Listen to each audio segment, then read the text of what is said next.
Dr. Upadhyay will join us soon. The other panelists in this session are Dr. Greg Smith, Deputy Director, US FDA India Office, and the other panelist is Dr. Madhusudan, Consumer Safety Officer, US FDA India Office. And now I would like to invite the moderator of this session, Dr. Tripta Dikshit ji. So Tripta, kindly come and conduct this session. I would request the panelists to come on stage and take your seats. Thank you.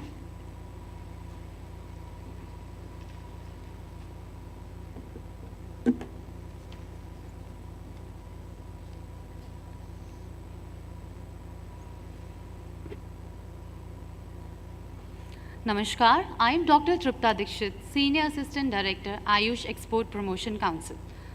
I am pleased to welcome you all to this workshop on the US FDA's perspective on dietary supplements and expectation for successful importation.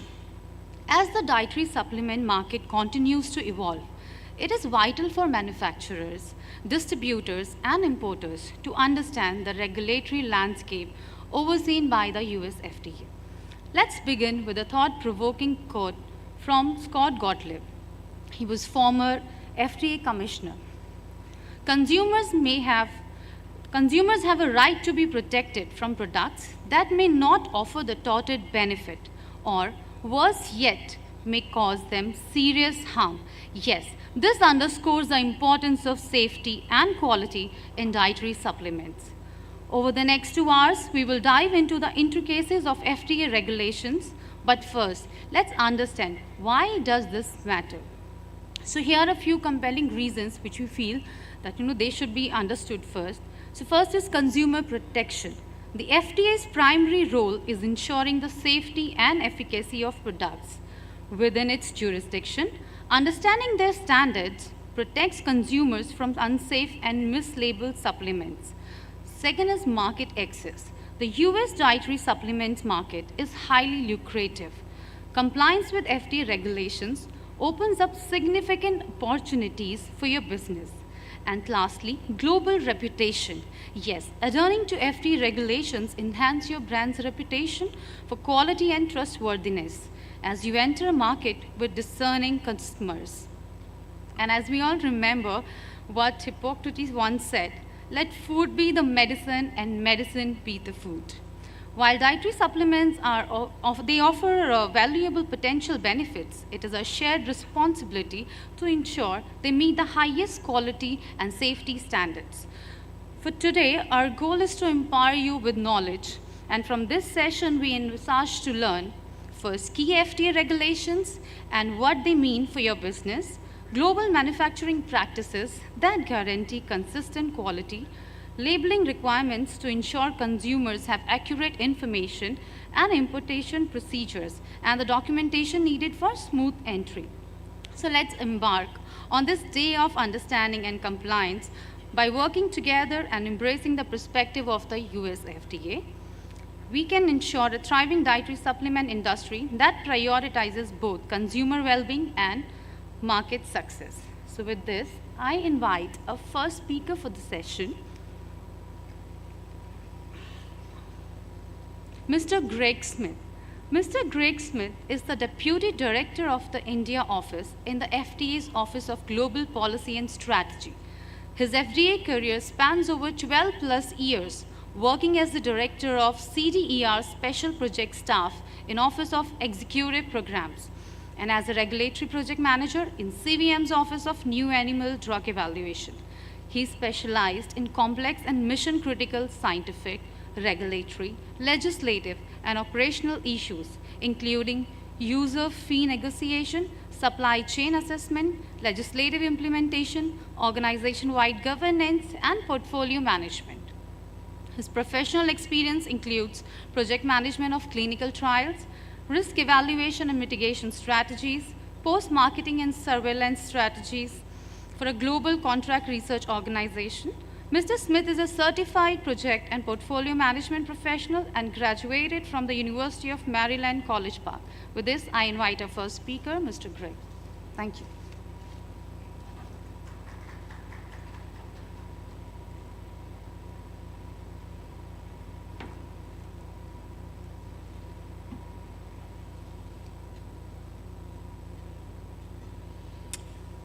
Good morning.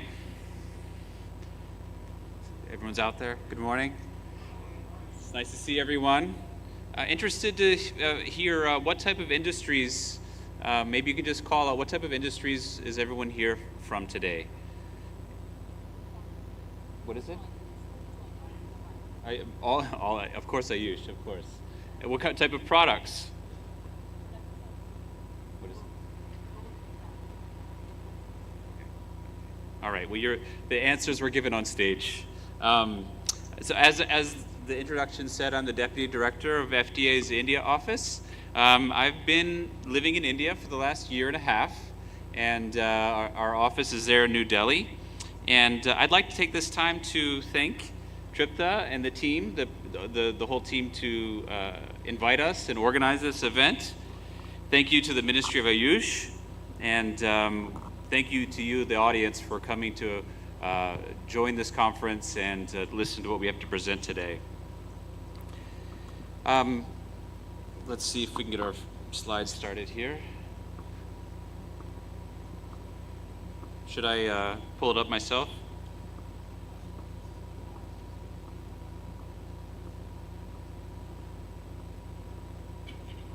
My slides?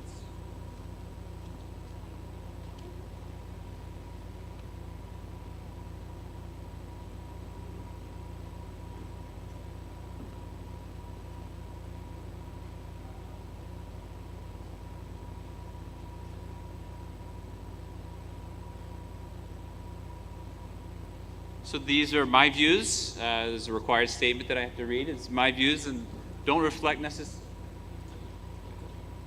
Thank you. And I don't have any financial interest in any dietary supplement companies or products.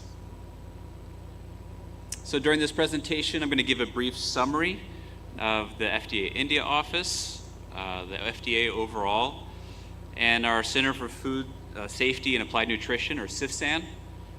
We're going to talk about, is it a food or is it a drug?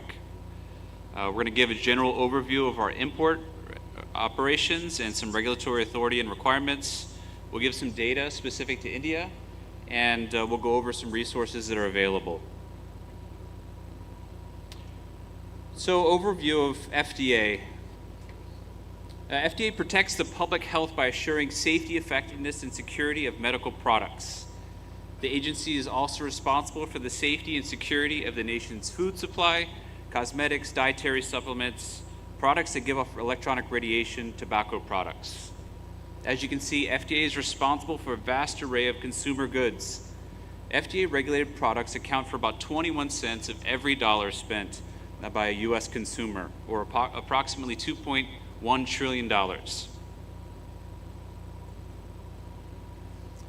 India has the largest number of FDA-registered drug manufacturing facilities outside the United States.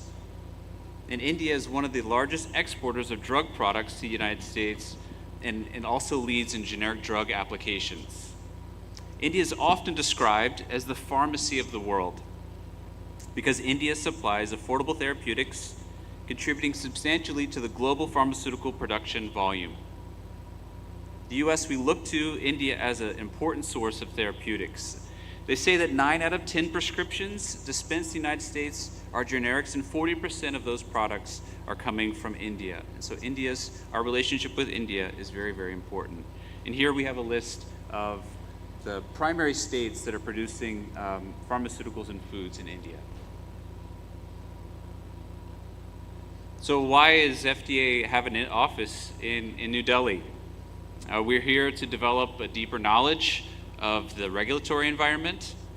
We're here to develop understandings of the capacity of the national and state regulator. We're here to learn about the intersection between India's regulators and our regulated industry.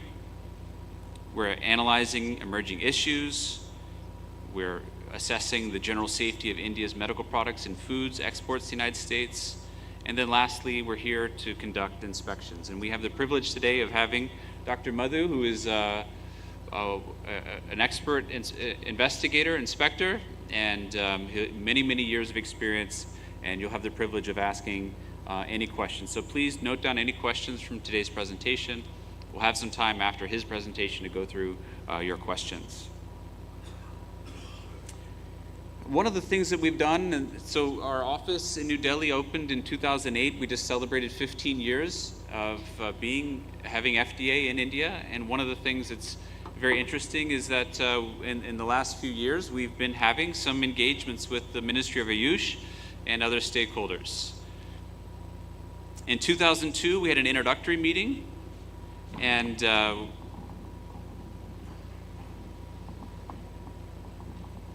welcome. Thank you. Please.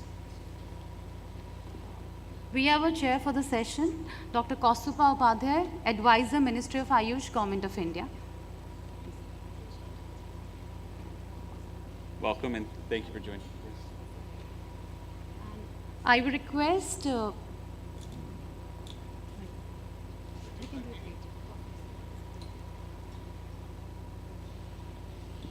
So in 2022, we had our first meeting with the Ministry of Ayush. We have a picture here of our team. Then we actually, in that meeting, we discussed sort of the importance of this conversation, defining the different pathways for a product to go to America. Is it a food? Is it a drug? Is it a dietary supplement? And so we actually had a webinar in 2023 January in association with the Ministry of Ayush.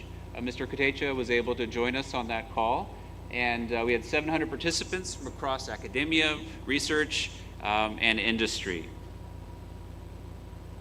We've been visiting various locations around India. We've been to, let's see here, the All Institute of Ayurvedic Sciences in New Delhi, and we got to see various research activities, drug development, standardization, quality control of Ayurvedic medicine. We were able to visit the State Modal Institute of Ayurvedic Sciences in Gujarat, and we actually got the opportunity to see various Ayurvedic treatments real time. We had a meeting with the Ministry of Ayush in Karnataka, and we were able to visit the Transdisciplinary, or TDU, Health and Science Technology in Bangalore. And their team briefed us about their work in Ayurveda, and we got to see a very, very intricate and deep library of medical literature and specimens. So let's jump into now, I would like to introduce our regulatory and oversight activities related to dietary supplements. So CIFSAN is our Center for Food Science and Applied Nutrition. The FDA has 6 product centers focusing on the various product categories and pathways. CIFSAN itself is responsible for more than $1.5 trillion worth of food, cosmetics, and dietary supplements. They ensure properly labeled food, dietary supplements, and cosmetics. They foster good nutrition and effective food safety practices. They investigate causes of foodborne illnesses and outbreaks, and they target unsafe products. And their goal is to help the industry, if they intend to enter the US market a product that is not harmful, doesn't contain germs and other hazards, that has ingredients and color additives that are safe, and that industry follows manufacturing practices appropriate for the product.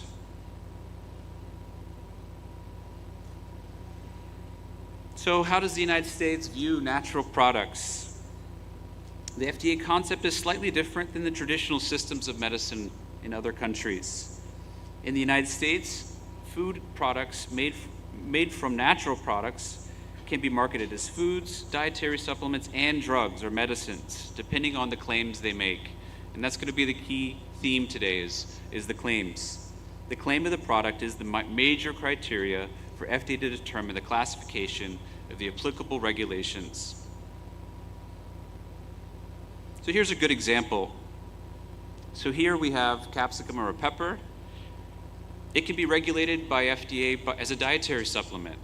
If you use it in the form of cayenne fruit or powdered cayenne fruit extract or oleoresin, and then you make a claim like supports digestive system function or promotes the secretion of gastric juices of the intestine.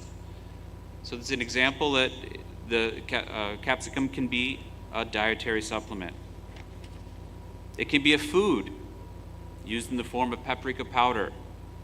It can make claims like color additive or flavoring agent.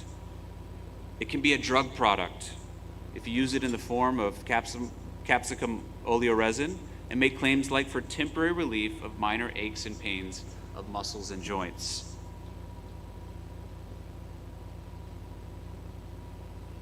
So in the US, botanical products, including Ayurvedic products, may be marketed as foods, dietary supplements, or drugs. Foods have a nutrient content claim, which may have a health claim.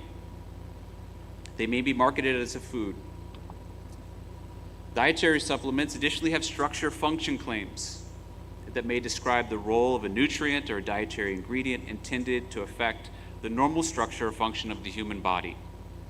For example, promotes digestion or helps good bowel movement. And any products that have a direct or indirect disease claim, which is treatment, mitigation, diagnosis, or prevention of any diseases, will be classified as a drug according to the FDA in the US market. It can be a prescription drug or it can be classified, depending on the product, as an over-the-counter medication or OTC. So here we have a good example with the pepper. We have different products and we have different rules. Conventional food, dietary supplements, and drugs are regulated in different sets of rules. Even for the same product, the regulations differ based on the claims that are made. Articles intended for the use, diagnosis, cure, mitigation, treatment, or prevention of a disease in a man or other animals. This is the definition of a drug. Articles intended to affect the structure or function of the body of man or other animals, or articles that recognized in the USP Pharmacopoeia, the official homeopathic pharmacopoeia in the United States, or the national formulary, or any supplement to any of them. And then these slides will be provided to the team. There's lots of links in here. If there's something that resonates with your organization or with your pathway that you're carving out for your product, hopefully you'll be able to pull out pieces from this overview of what is a dietary supplement. Per the U.S. Food and Drug Supplement Act, that is intended to supplement the diet, contains one or more dietary ingredients. And then we here have 6 categories of the dietary ingredients: vitamin, mineral, herb or botanical, amino acid, dietary supplement substances used by man to supplement the diet, and a concentrated metabolite, or a combination of any of the above dietary ingredients.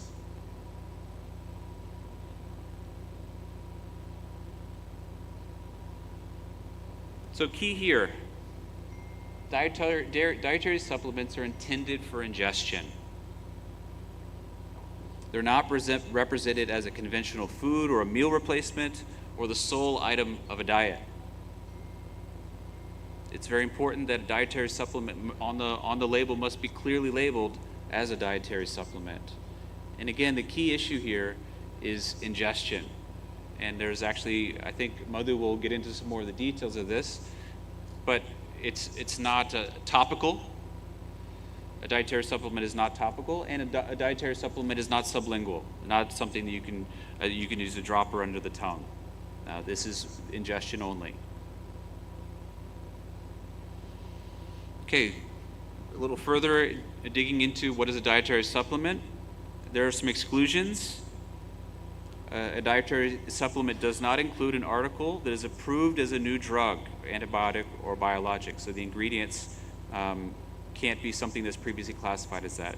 Has been authorized or for investigation as a new drug, antibiotic, or biologic, for which substantial clinical investigations have been instituted and the existence of such investigations has been made public. Unless the product was marketed in the past as something that was a dietary supplement before it was categorized as a drug. So for instance, caffeine is something that was categorized as a dietary supplement first, and later then became a drug. Now I'd like to briefly touch on the legislation under which the dietary supplements fall under, and then my colleague Dr. Madhu will be able to provide much more detail in his presentation. So the FD&C Act is also then amended by the Dietary Supplement Health and Education Act, or we call it DSHEA. It focuses on the consumer. And we really want to make sure that consumers have access to safe, high quality, and accurately labeled dietary supplements. And we also want to make sure that consumers are protected from dangerous, unlawful products. One of the things that it looked at is adulteration, meaning it contains any ingredient that presents a risk to health when used as recommended by the product.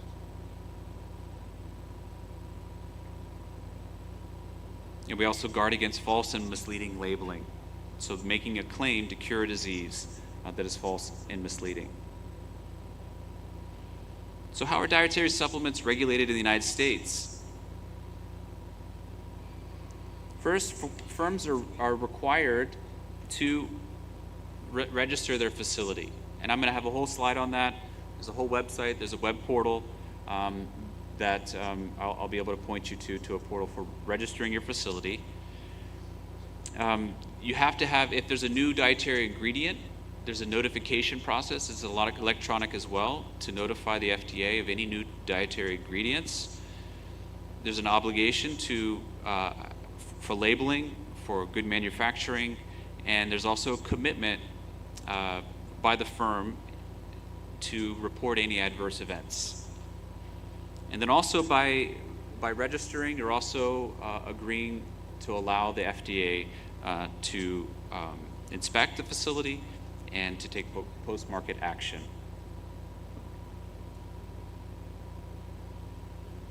So facility registration.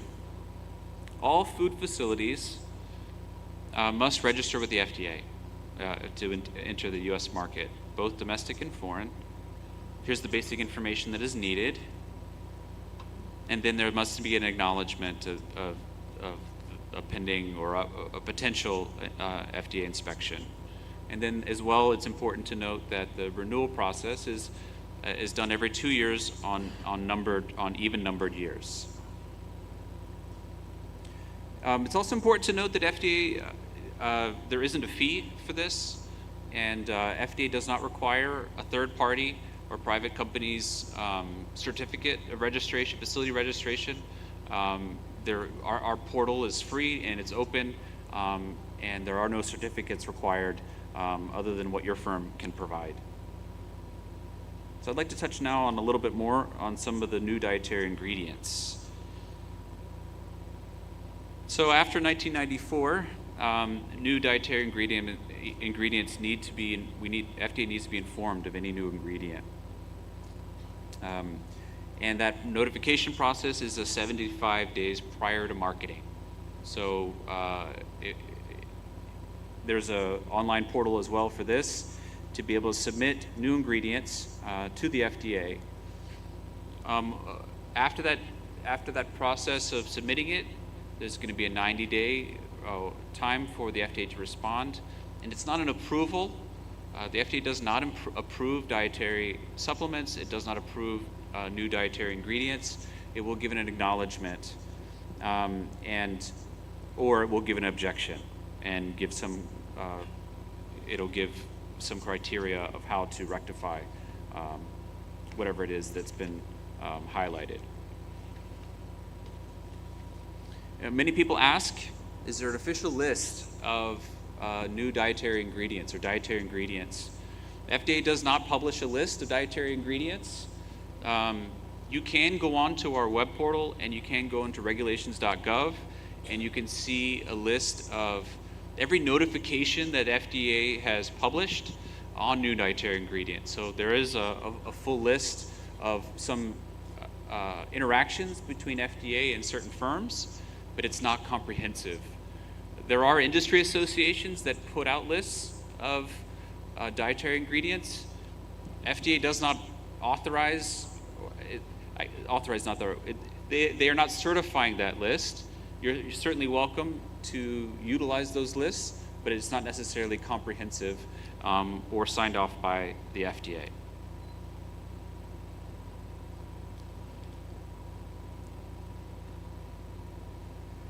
All right, so what does the notification need to include?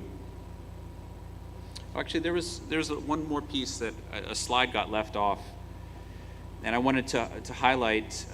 There's also a process for notifying the FDA of your claim. There's certain types of claim that the FDA needs to be notified of 30 days after your first marketing of the dietary supplement. Labeling claims covered by the notification are structure function claims, which I believe Madhu will be able to touch on. General well-being claims, the statements that are like describes general well-being from consumption of a nutrient or dietary ingredient, or classical nutrient deficiency disease claims. It is required to submit through our online portal these claims as well.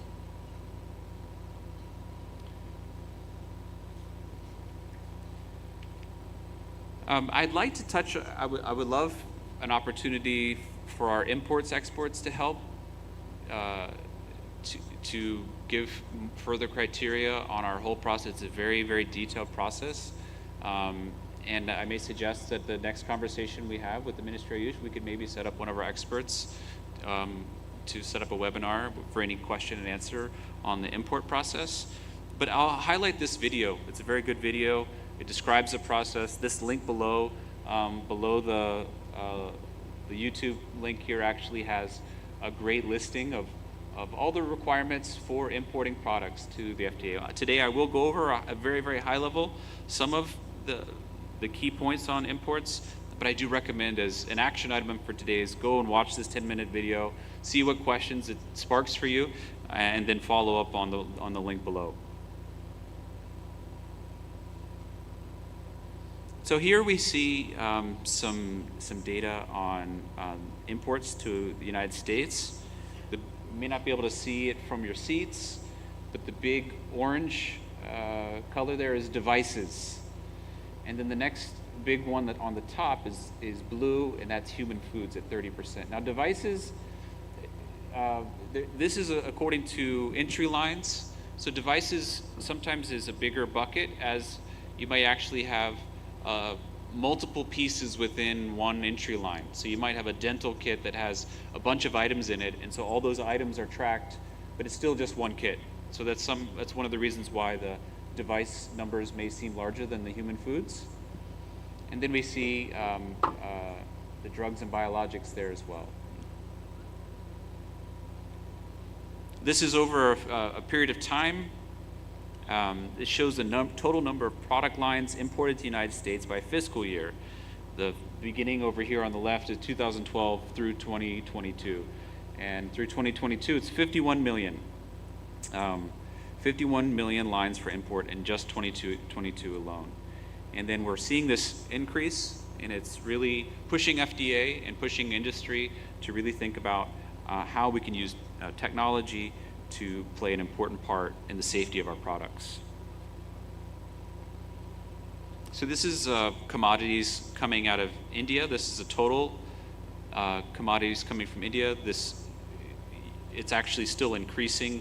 We had some COVID dip in there, but it gives an overall idea of the volume. So we have 928 entry lines coming out of India. 928,000 entry lines coming out of India, which is probably about 4 million plus in a 5-year period.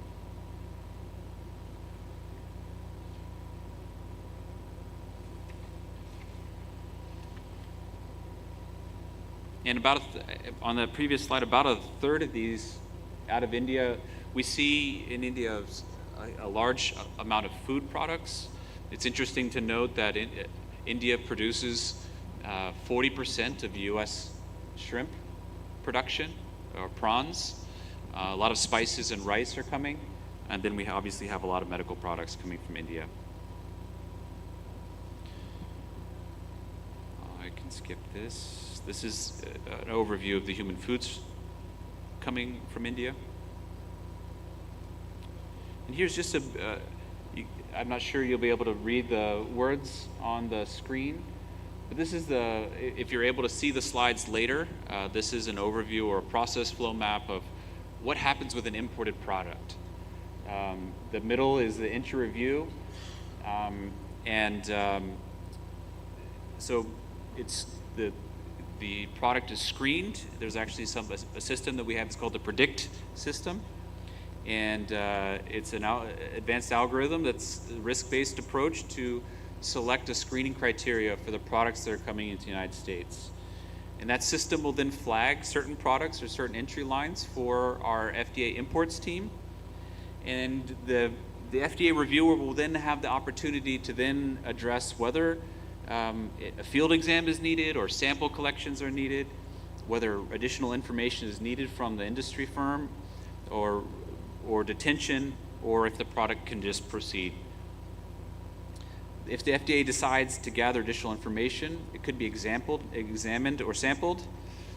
Physical examinations can be done to check things such as filth, which is typically rodent or insect activity, decomposition, which is typically inadequate storage temperature conditions or spoilage, mishandling of products in transit or storage damage, or misbranding or general labeling compliance. And then also FDA does do a certain amount of surveillance sampling, which is done based on our compliance program. So this map sort of describes that process. If there are times that an import can be refused. It's a FDA's final decision that a detained shipment is in violation of FDA laws and regulations, and a refused shipment must either be destroyed or exported under the supervision of our Custom and Border Protection and the FDA within 90 days of the final notice of FDA action, which is their refusal notice. So typically the import refusal, if the violation is not overcome, there will be a process to see if the product whatever the labeling can be fixed or if something can be addressed to move the product forward. If it can't be brought into compliance, it might be refused. The notice of FDA action, it's issued to the importer. The refused product must be destroyed unless exported, and FDA has the authority to seize the product if certain criteria are not met. Here we have a list of some refused lines coming out of India. The blue is drugs and biologics, and that dark purple is human foods, which dietary supplements would fall under.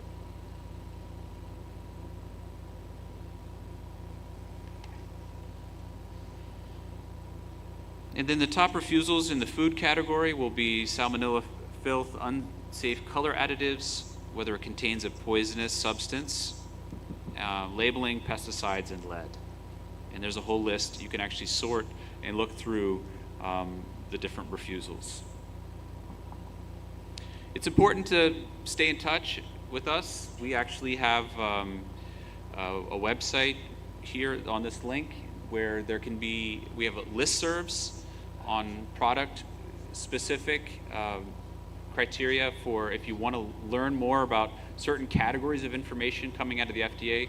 We in the FDA India office, we sort of distill the information and release the relevant information to our stakeholders in India. So you can subscribe to those different channels on this link here. This is also the inbox to our office in New Delhi. And so if there's questions that aren't answered today by the Q&A panel, or if there's things that come up as you think further, please send them to us. We have a team that's answering those, and we understand that there's a lot of regulations. We understand that there's 3 pathways potentially for one, for capsicum. We understand that it's very challenging, and if we can help you navigate that, please submit your questions to this inbox. And then also, I'll highlight that there is a bunch of resources here in this presentation that you can find out about imports, you can find out about registration, and then as well for labeling. So for now, I will pause and I will turn this over to my esteemed colleague, Dr. Madhu, to present. Okay, please. Thank you. Thank you, Mr. Gray. Thank you so much. For insights on FDA operations, functional and policy framework, such as FDCA, DESHA Act. We appreciate your efforts of sensitizing Ayush industry and academia, such as your number of visits to AYA, Ministry of Ayush. Further, it was indeed wonderful, I think, for our industry to understand different categories of commodities that are being regulated by US FDA. Apart from this, we also had a good overview of dietary regulation, and lastly, sharing import scenario, wherein it was rightly mentioned over 9,28,000 product lines are being exported to United States, and list of refuse lines, which is definitely of a great significance for us to understand. Thank you, Mr. Gray. With this, we invite our second speaker, Dr. Madhusudan Kunnapulli. He is a Consumer Safety Officer for the India office. Prior to his current role, Madhu was a CSO in North Carolina. Before joining the FDA in 2015, he was a faculty member, a microbiologist, and a chief scientist for a DoD contract. He holds a BSc from APAU and a PhD and master's both from the University of Mysore, India. He has worked as postdoc at the Israel Institute of Technology, Haifa, Israel. With this, I welcome Dr. Madhu.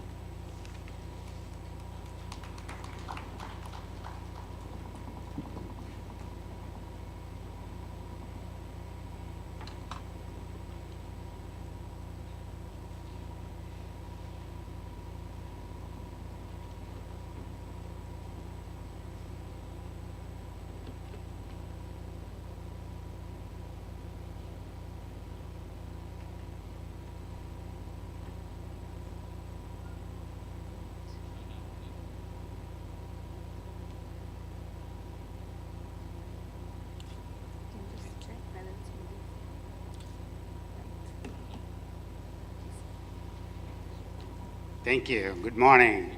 How are you doing?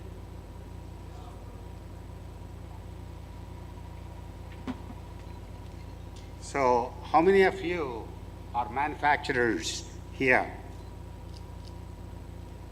Awesome. And how many of you want to export your products to the United States? How many are currently exporting your products to the United States? Awesome. I want all of you to export your products to the United States. So that's the intent of this talk.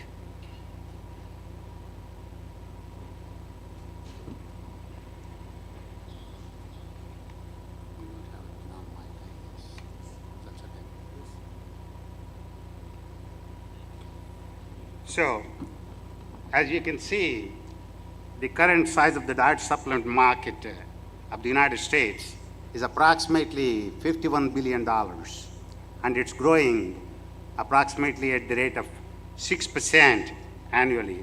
And you can see there are several formulations. You have powders, you have soft gels, you have capsules, you have tablets. You know, tablets, capsules, quite popular, right?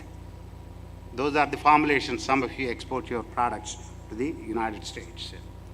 And if you look at India's Ayurvedic and herbal formulations exports to the United States, in fact, approximately 27% of India's total exports of Ayurveda and herbal products go to the United States in 2023, fiscal year 2023.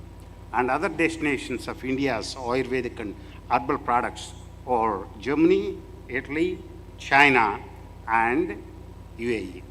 So that means India is a very important partner for the United States, right? So the intent of this talk is to cover certain areas of dietary supplements, such as the dietary supplement regulations in the United States, because I'm an investigator or a consumer safety officer. I'm the guy with the boots on the ground. I do inspections about 50% of my time. I come from North Carolina, which is in the East Coast, and I worked in the Dallas district too. And approximately 50% of my audits or inspections are dietary supplement inspections. Okay, I've gone through various types of regulatory outcomes as far as the dietary supplements are concerned in the United States. And I also inspected the firms in India. So in this talk, I'm going to point out what are the regulations that cover the dietary supplement. Because you want to export your products to the United States, right? So you want to learn these regulations. Why are these regulations important? These regulations are important so that the products that you manufacture have quality. That means they adhere to the current good manufacturing practices, they have the quality, and they also meet the consumer expectations. The consumer wants A-quality products, and they are also safe and effective. Because the mission of FDA is to protect the public health. Your products that you export to the United States, the dietary supplements, should not harm the consumer, right? So that's protecting public health. So let's work together in this short time. I may not be able to cover everything. I'm going to present a 30,000 feet view of the regulations, but you are welcome to ask me any question as far as the dietary supplements are concerned, and I'll be able to answer whatever I know. If I don't know, we'll get you the answer. So the next one is CGMP specifications and process parameters, labeling and claims for dietary supplements. And followed by that, there will be a quiz. So you all will have to take the quiz, but there won't be any grades on this, okay? And I'm also going to present you some case studies. So Greg talked about something like an act, okay? And he talked about regulation. These are a lot of terms, right? Confusing. How does it work? In the United States, the US Congress makes a law, okay? You cannot use the law directly for regulation. So what happens is, from the law, you make an act. You take the substance from the law and you prepare an act. Like, for example, DSHA he talked about, which is the Dietary Supplement Act, okay? And Food Safety Modernization Act. These are all derived from the law, okay? From the act, you derive the regulations. Who does this? The bureaucrats, government bureaucrats. They actually take the act and you prepare regulations so that you can enforce them, okay? That's what is a regulation. These regulations are enforceable. Those regulations are written, and these regulations are available online. For example, dietary supplement regulations. This is the book. When I go for inspection, I go with this book, okay? And I make sure the person adheres to all these regulations. If you do not adhere, there will be violations, and I am going to write you up, depending upon the type of the violation, okay? Now, in addition to this, there will be certain guidance documents. The guidance documents reflect the agency's thinking at the time, okay? These are also called as CPGM, okay? I'm going to address that or touch them a little bit, okay? I guess you're able to understand me, right? Okay. This one is already covered by Greg a little bit, but I'm going to go over this. It's a reinforcement. A dietary supplement is intended to supplement the diet. It is only to supplement the diet. That is a very important thing. That's why it's written in red, okay? By increasing the total dietary intake, and this could be a vitamin, this can be a mineral, it can be a herb or a botanical, it can be an amino acid. For example, you are taking dahi, right? The yogurt you take. Dahi contains several vitamins, right? But you may not get enough from dahi. And you will take additional vitamins. Let's say vitamin B6 or vitamin B12. For vegetarians, they take vitamin B12, right? Cyanocobalamin. This is a dietary supplement because you're increasing the total dietary intake of vitamin B12. These are not drugs. They are not intended to mitigate, cure, or treat a disease. That is the big difference between a drug and a dietary supplement. For example, vitamin B12, you can go and get a pill of 100 micrograms. But some cases, you need an injection, right? You need a shot. That is a prescription drug. That is the difference. A prescription drug requires a pre-market approval.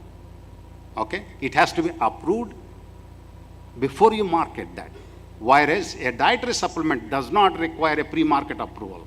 Just like Greg said, you have to register your facility and then you start manufacturing and then you can distribute it.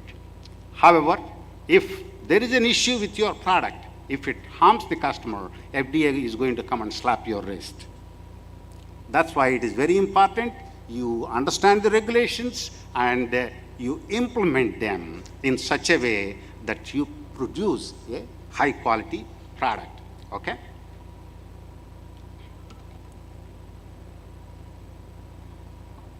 Now, the other example, they should be ingested. For example, you can see a bottle there. That is a tulsi extract.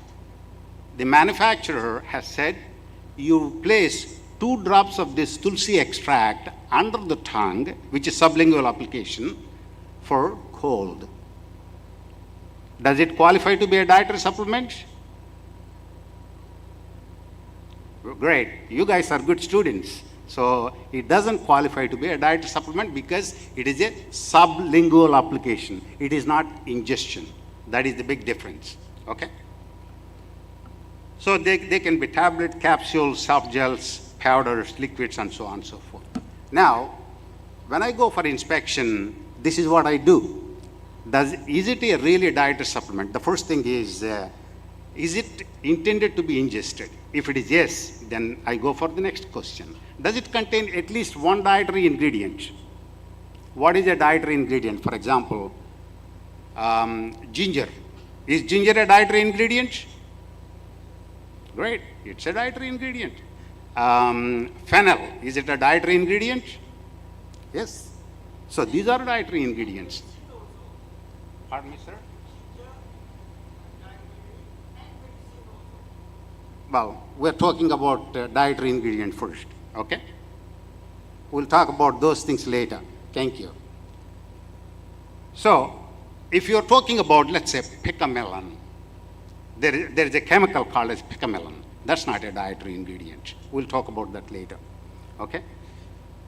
The next thing is, does the bottle that you are going to distribute in the market has got a label which says, or statement of identity. I think you don't have pointer, I guess. As you can see, at the bottom, it says dietary supplement. I guess I don't know if you see or not. At the bottom, there is a dietary supplement, it says. That's called as a statement of identity. For example, how do you identify Madhu? This guy is a brown guy. He's 5 inches. He has got a black hair. This is my statement of identity. The same way, this is how you identify. That's the dietary supplement. Is that the only thing you can say? Yeah, you can say herbal supplement. You can say botanical supplement. But you cannot say Ayurvedic supplement. You cannot say health supplement. These are not acceptable. If it is a mineral, for example, in this case, there is iodine in this. You can say iodine supplement because it reflects the ingredient, okay? So the next thing is it a conventional food? If it is a conventional food, it's not a dietary supplement because the purpose is to supplement the diet, right? So if it is no, then you can proceed further. The last thing is there a supplement facts panel? On the right side, you see a supplement facts panel. What is the difference between a food and dietary supplement? A food has got nutritional panel, okay?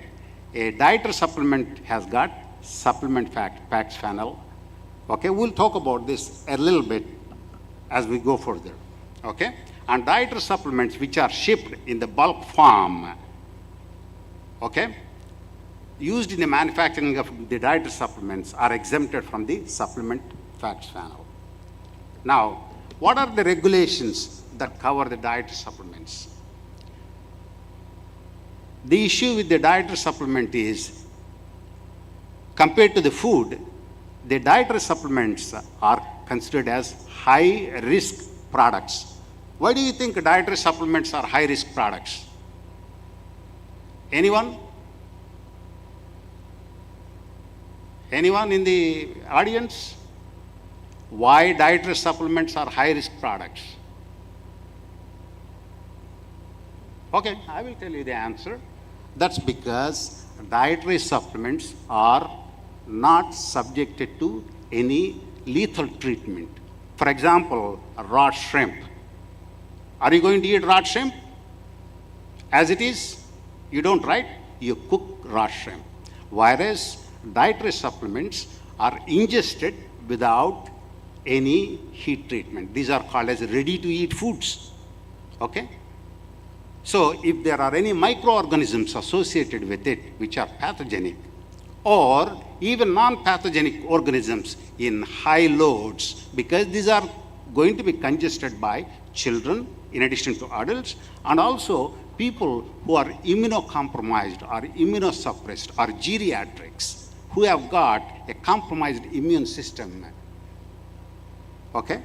These are called as, that's why these are high-risk foods. Okay? Just like low-acid canned foods, acidified foods, infant foods, these are under the category of the high-risk foods. Okay? So these are covered by what is called as 21 CFR. CFR refers to Code of Federal Regulations 117. That is, these are preventive controls. This 21 CFR 117 applies to all foods. It contains Part A through Part G. I'm not going to go over the entire thing. Part A is definitions. Part B is current good manufacturing practices. Part F is records. Records are very important. I will tell you why they are important. Okay? The next one is 21 CFR 111. 21 CFR 111, I already showed you that book, right? So all those regulations which cover manufacturing, packaging, labeling, holding operations of dietary supplements. That means there are different phases of dietary supplement manufacturing it covers. Now, let me tell you how it works in the United States. Even in India, there are two scenarios. What are the scenarios? For example, let's say you distribute a dietary supplement. You send a dietary supplement to the United States, okay, in the form of a bottle. You probably do not even manufacture, Mr. X. You do not even manufacture. What you do is you give it to someone who contract manufactures. I'm sure in the audience there are people who contract manufacture, right? How many contract manufacturers are there? In the audience, are there any contract manufacturers? That's fine. So if you contract manufacture, you shall register with the FDA. Okay? That is a very important thing. So contract manufacturer has certain responsibilities, and the person that distributes has certain responsibilities. In the United States, for example, let's take ashwagandha. Okay? I give you a live example. Ashwagandha, you make a tablet. You can make a powder, or you can make a capsule, right? Let's take ashwagandha tablet, okay? This is a hypothetical case. How does it work? You get ashwagandha root, right? Ashwagandha root, you clean them, you wash them, you dry them, you powder it, and then you extract ashwagandha with a suitable solvent, and then you make an extract. The extract you concentrate, either by tray drying or by spray drying, and you get the cake. That cake is called as an in-process product. Okay? That is the intermediate product, which is also in-process product. And that cake, you pulverize it to make granules. Those granules, you mix it with a suitable adjuvant, and then you make a tablet. Those tablets, you fill it in a bottle, in a plastic bottle, and then you slap a label on that. And then you put them in a carton, and pallet them, and send it to a warehouse. From the warehouse, you distribute to the consumer. So this 21 CFR 111 contains regulations starting from the receipt of the raw material to the end. If you are serious about manufacturing a product and exporting to the United States, I urge you to learn these regulations, okay? That way, you will be able to manufacture a product, a quality product, and export to the United States. And we want you to be successful. The last one is 21 CFR 101, which is food labeling. This applies to all foods, and dietary supplements also, it applies. So these regulations applies to anyone who manufactures, packages, labels, or holds dietary supplements. I'm going to cover these regulations like a 30,000 feet view, okay? Because it will take about the whole day if I want to talk about that, but I'm not going to do that. So the good manufacturing practices. This is a lot of things, right? This is a lot of regulations from part A to part B, and I don't want to bore you with that. I'm going to make it easier for you. I'm going to peel the banana and give it to you so that you can eat. The first one is general provisions, which is definitions. The next one is about personnel. What is the importance of a personnel? Why should we have regulations about personnel? Because when you are manufacturing, you have quality control people. Quality control people have got a job to do. They have to make sure at every single stage they will have to sign the documents. That means it is manufactured to maintain the quality and the product is safe. Okay? Since they are signing, they have to have certain education. They have to have certain responsibilities. They also do the testing, quality control people. When you test the product, you are going to give a certificate of analysis, right? So you are going to sign on the dotted line. If you do not know what you are doing, you are going to go to prison, right? Because you are going to produce bogus certificates. So this is about the personnel, and the personnel should get training. Training is a very important thing. FDA is very serious about the training. If you do not train your employees, you are your assets, sir. If you don't train your employees, you are not going to get the best bang out of that, right? For your buck, right? The next one is physical plants and grounds. This is also a very important thing. You cannot manufacture products in a shack. You need to have a proper building. It has to have proper drainage, the water supply. Water is a very important thing. And in India, you have a lot of bore wells. And about 80% of the time, I see these bore wells about maybe 40 feet to 300 feet deep. And when the water comes out, they do not have a backflow prevention valve. They have what is called as a NRV. Those NRVs do not protect the water supply, the groundwater. That means you will be contaminating groundwater. When the water comes, it has to be purified because the groundwater potentially contains pathogens like E. coli. And a lot of times in India, especially in the urban areas, the drainage the sewer contaminates the water supply in certain areas, not in all areas. So you will have to process the water. You'll have to purify the water. You have to use RO quality, that is a reverse osmosis quality of water, and you shall test the water because you are going to use this water for extracting ashwagandha, right? In the example we talked about. So you got to have good water quality and equipment and utensils. You have to use proper equipment. It is not like manufacturing something in an aluminum vessel with an open pan and all that, okay? And there will be spiders on the top of that. That's not going to work, okay? You have to have proper equipment. Make sure the conveyor lines do not have L bends, T bends and all that where product can accumulate. You shall clean them properly, you shall use proper cleaning compounds, and you shall record them. The cleaning and sanitation is one of the very important things because you want to manufacture A-class product, you need to do all these things properly.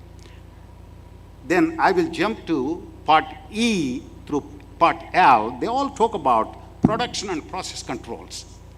This is a big thing, and it covers quality control, it covers about packaging, labeling, master manufacturing record. We'll talk about that in the next slide, okay? The next one is holding and distributing. You may think, what is the big deal about holding and distributing? I'm going to have these boxes, I'm going to put it in the warehouse. What does it matter? Does it matter? Of course it matters. For example, if you make a dietary supplement and you are going to have a warehouse in Gurgaon near Delhi where summer temperatures can go up to 50 degrees Celsius. What is the dietary supplement stable at the temperature? You don't know unless you conduct studies, right? So you shall store your dietary supplements at correct temperature and relative humidity so that it retains its efficacy or its effectiveness. And also you'll have to make sure that the packaging material is stable and your dietary supplement has got a shelf life of 2 years and you keep it on the shelf, it is exposed to the light, right? And the label should remain intact. It should not get bleached by the light, because if it gets bleached, the consumer will not be able to read it. So all these things are very important. Holding and you shall have the distribution records. This is very important for recalls. If you don't have the records, what are you going to do? You can't do anything, okay?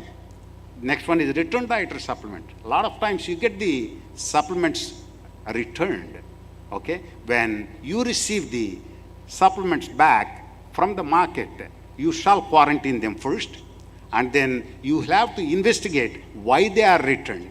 If you are going to resalvage or salvage the dietary supplements, that is, put them back into the market, you will have to make sure the quality control investigates the reason for the return. And product complaints, we'll talk about that later. Records and record keeping. I told you earlier, this is a very important thing. If you do not have the records, you are in trouble. For example, you say, I mixed 300 kilograms of ashwagandha roots with 50 liters of water, okay? If you do not write that somewhere, how will you know? You have to have records, right? And similarly, if you say that you have done the testing, during testing, you will have to mention every single step of your test in the laboratory.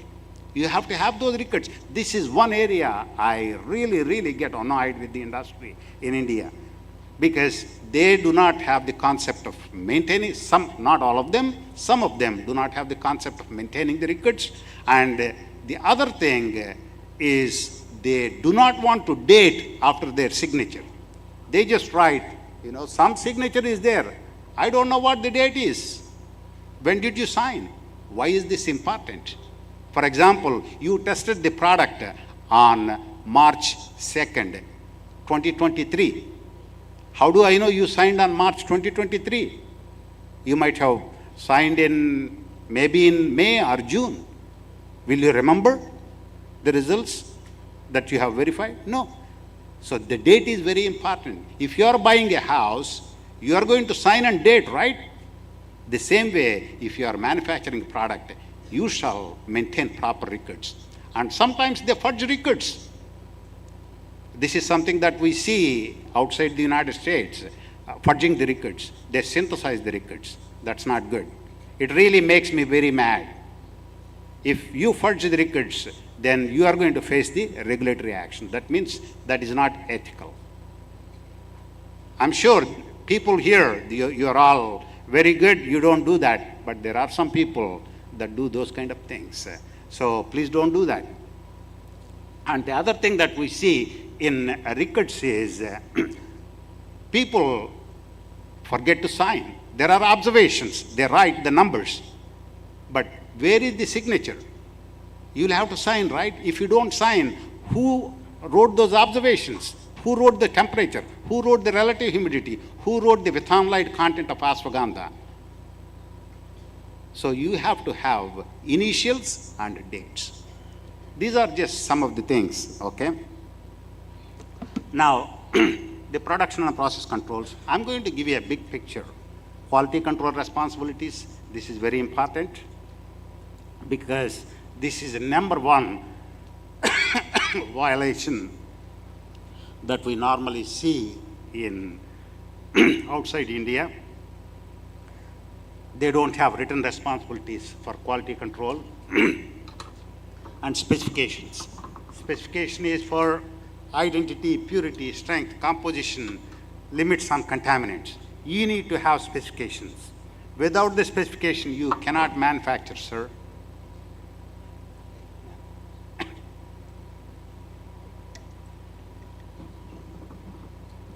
I'm sorry, my throat gets dry pretty quick. Why specifications are very important? Let's say, for example, you are making a aloe vera gel for a dietary supplement, okay? So you need to have the specification, what type of aloe vera, what species of aloe vera you are getting, and how it should look like, identity, what should be the purity, what should be the strength, composition, all those things, okay? You need to have the specifications. Next one is sampling. Sampling you will be doing for your raw material. If you are getting the raw material, you shall be testing your raw material. Sometimes you get a certificate of analysis, right, from the supplier. And you should get your materials from a verified supplier. The person should be verified. It is just like, you know, if you are going to buy something, a house, you are going to verify who is the buyer, right, who is the seller, correct? The same way, you shall be verifying your supplier. How do you verify? You go and do an audit of that guy, okay? So this is, I'm going to ask you when I come for inspection, have you verified your supplier? That is one of the things you shall be doing. Sometimes you get certificate of analysis. Yes, that is great. The certificate of analysis of raw material. There is a saying in America, trust but verify, okay? So you can get the certificate of analysis, but once in a while, periodically, you take the material, you test it, compare it against the certificate of analysis. See it matches, because people can give a certificate of analysis. It is a piece of paper, right? So you verify that, okay? And similarly, finished product. The finished product, you will be sampling, okay? And you will be testing the finished product to make sure that it complies with your specifications, because you are going to have specifications for your raw material, for your finished product. So when you test it, it meets the specifications. That means your product is A+. You can export to the United States. You're good, okay? You just put them in the flight or on the ship, and it goes to the United States. Then deviations from corrective actions. A lot of times, or sometimes, you know, there are going to be deviations. This is manufacturing, right? This is real life. For example, let's say you're going to have a capsule of 800 milligrams, okay? But 800 plus or minus 50 milligrams of capsule each. But sometimes it's only 700 milligrams. That means it is 50 milligrams less, correct? So the quality control shall investigate the reason for the deviation, and then there has to be a corrective action. That means it doesn't occur again. And you have to have the record for this. So every single time I've been saying you have to have record. That means documentation is very important. If you want to be compliant with FDA regulations, incoming components and dietary ingredients are used interchangeably, okay?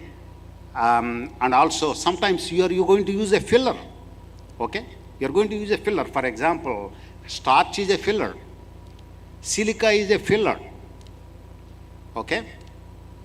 Labels and packaging materials. The labels that you get shall be stable till the expiration, or 1 year, until 1 year of the expiration of the finished product. Packaging materials also shall be stable. You have to have specifications and you shall test them, okay? The next one is master manufacturing record and batch manufacturing record. I'm going to go over this so that you get the benefit of knowing what is a mass manufacturing, what is a batch manufacturing record. This is very important. In a pharmaceutical industry, these are like a cakewalk. But in Ayurvedic industry, they are not evolved as much as the pharmaceutical industry, at least some of them who are in the preliminary stages. So I'm going to give some examples so that you will understand. And then packaging and labeling operations you shall record. Laboratory operations, this is a very important thing. You have an in-house laboratory. When you have an in-house laboratory, people, your analysts should know what they are doing. For example, there is a guy that is actually measuring pH, and I asked him, do you have any external buffers to verify the pH meter? They don't have external buffers for verification. If you do not do the daily verification or weekly verification, how do you know the pH meter is working properly? Although you may calibrate the machine once in a year. So equipment that are calibrated once a year, many of them require periodic verification. So you need to have appropriate tools. This applies even for a thermometer, okay? So this is a big picture. I'm not going to go into details. I don't want to go over the time. Next one is specification. This is the big thing. I want you, please pay attention to this. Identity, purity, strength, composition, limits on contaminants. Identity means, like I already told you, how Madhu looks like. That's my identity. It is described in the MMR, blue colored round tablets. This is for the finished product, okay? Purity. For example, identity for, let's say, ashwagandha powder, okay? I'm picking it because that's one of the most popular dietary ingredient used in manufacturing Ayurvedic products in India, and it's also highly valued. It gets you a lot of money, okay? Let's say ashwagandha powder. It is brown to tan in color. It has got a horse-like odor. It is bitter.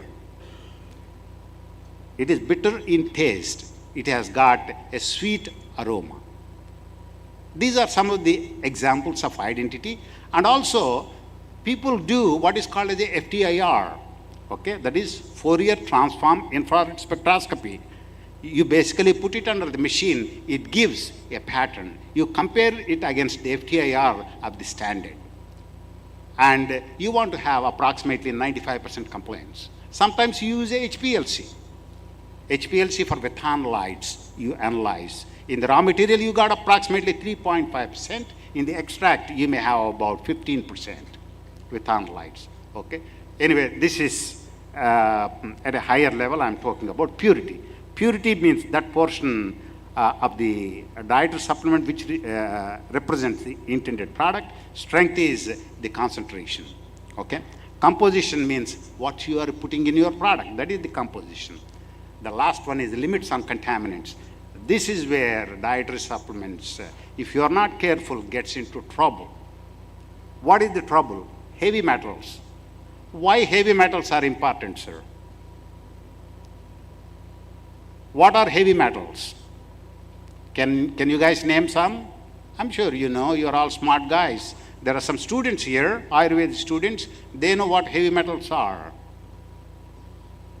In Ayurvedic pharmacopoeia, they are mentioned, right? Lead. Yeah, Ayurvedic pharmacopoeia mentioned of India mentions that. You got lead and you got 4 heavy metals, arsenic, and under the arsenic, inorganic arsenic is more poisonous than organic arsenic. So anyway, I will leave you with the heavy metals. Next thing is, and in what kind of products these are very important. For example, I give you a very simple example so that it sticks into your mind very quickly. You guys heard what is called as a reishi, right? Reishi. Reishi is a mushroom that is grown on wood in China. This has got a lot of steroids and terpenoids used in a lot of dietary supplements. It grows on wood. And one of the properties of the mushrooms is they are sponges. They basically absorb all heavy metals. So if the wood on which you grow has got heavy metals, where are they going to be accumulated? In the mushroom, right? So if you are going to use reishi spore powder in the capsule, basically it could have heavy metals, right? There you go, very good. Now, pesticides. These are also because sometimes these things are grown. For example, ashwagandha is grown. Some of the things are collected from wild, but some of the crops, you go Indigofera tinctoria, if it is used in dietary supplement, you could have pesticide residues, mycotoxins. These are fungal toxins. These are very important. There are several aflatoxins, you got other microtoxins. These are agricultural products. Any agricultural product is susceptible to fungal infection, so some of the mycotoxins can cause cancer. So instead of helping the patient or instead of helping the person who is consuming it, you don't want to give mycotoxins. Microbial load. I already talked about microbial load before, right? So you got to make sure, because these are dry products. What is the pathogen that is important in dry products? Can anybody answer? Students, what is the pathogen that is important in dry powder, plant extract or plant powders? Salmonella. Salmonella is the pathogen of concern because it can survive, and salmonella causes, what does it cause? Typhoid, Salmonella typhi, Salmonella typhimurium, Salmonella paratyphi. All these are organisms which can survive in dry powders. Next one is allergens. What is this guy talking about allergens? Why allergens are important? For example, there is a product called as KSM 66. Anybody is familiar with KSM 66? It is a type of ashwagandha that is manufactured, and there you use milk during the process of extraction, and milk is supposed to stabilize the methanolites in ashwagandha powder. So if you do not mention milk as an allergen on the label, somebody can consume that, and if the person is susceptible to the milk allergen, then you probably will kill, because some of these things, they cause anaphylactic reaction, right? So if you don't give epinephrine in time, then the person can be hospitalized. This is not good. Sometimes people that manufacture food also manufacture dietary supplements. And if you have allergens in the food area, you're using shared equipment, allergens are very important. So that's about allergens. So this is the batch manufacturing record. I got from the web, like Tongkata Ali. This is a product which is manufactured in Malaysia, very popular, and it is supposed to, they claim a lot of vitality and all that. As you can see, the composition is there. Right there, on the right side, you can see different ingredients, and then you have the quantities. So in the master manufacturing record, everything is blank. You can see everything is blank, right? So a master manufacturing record basically contains the composition, that means the formula, okay? So all the ingredients you will mention, their quantities you will mention, and you also mention a flow chart. That means every single step. Remember, I described you how you manufacture ashwagandha tablet from the raw material till you put them in a box. Every single step, you will have to write it here. When you write it here, what you do is you leave a blank. Who has weighed? And when you are weighing the ingredients, one person weighs, another person verifies. What is the reason why you have to have two people? Because somebody else is watching. If you are making a mistake, the guy is going to correct. That's why you have performed by, verified by. So you will have to initial there and then put a date. See there is a date also. So in all these places, you have signature and date. as you can see, these are all the different steps. So it's a flow chart. So you will have to fill all these things. So this is the master manufacturing record. So for each lot size, you have to have a separate master manufacturing record or MMR. That means, let's say you are manufacturing 100,000 tablets today, and tomorrow you are manufacturing 150,000 tablets. You shall have separate master manufacturing record. It sounds dumb, right? No, it may sound dumb, but when people make the calculations in their formula, they make mistakes. Okay? So in order to avoid that, you have to have a separate master manufacturing record for each lot size. Okay? Another thing, very important thing, the ingredients which are there in the master manufacturing record, you already saw the ingredients, right? You will compare it against what is there on the label, because this is one of the things I find more often when I do the inspection. Ingredients are there in the master manufacturing record, but they are not there on the label. That means the product is misbranded. Ingredients are there on the label sometimes, but they are not there in the master manufacturing record. You can't have that, right? That is why the master manufacturing record should have a copy of the label. Okay? Am I exceeding the time? Okay, I have a warning letter here. All right, so product complaints. Product complaints are very important, and this is important because, somebody has to investigate. And if there are any serious adverse events are those when somebody gets hospitalized, goes into coma, you shall report them by what is called as CARES, that is CIFSAN Adverse Event Reporting System, and Quality Control shall investigate. And now you can see here the top violations are lack of master manufacturing records, lack of specifications, lack of written procedures for testing, and quality control. Okay.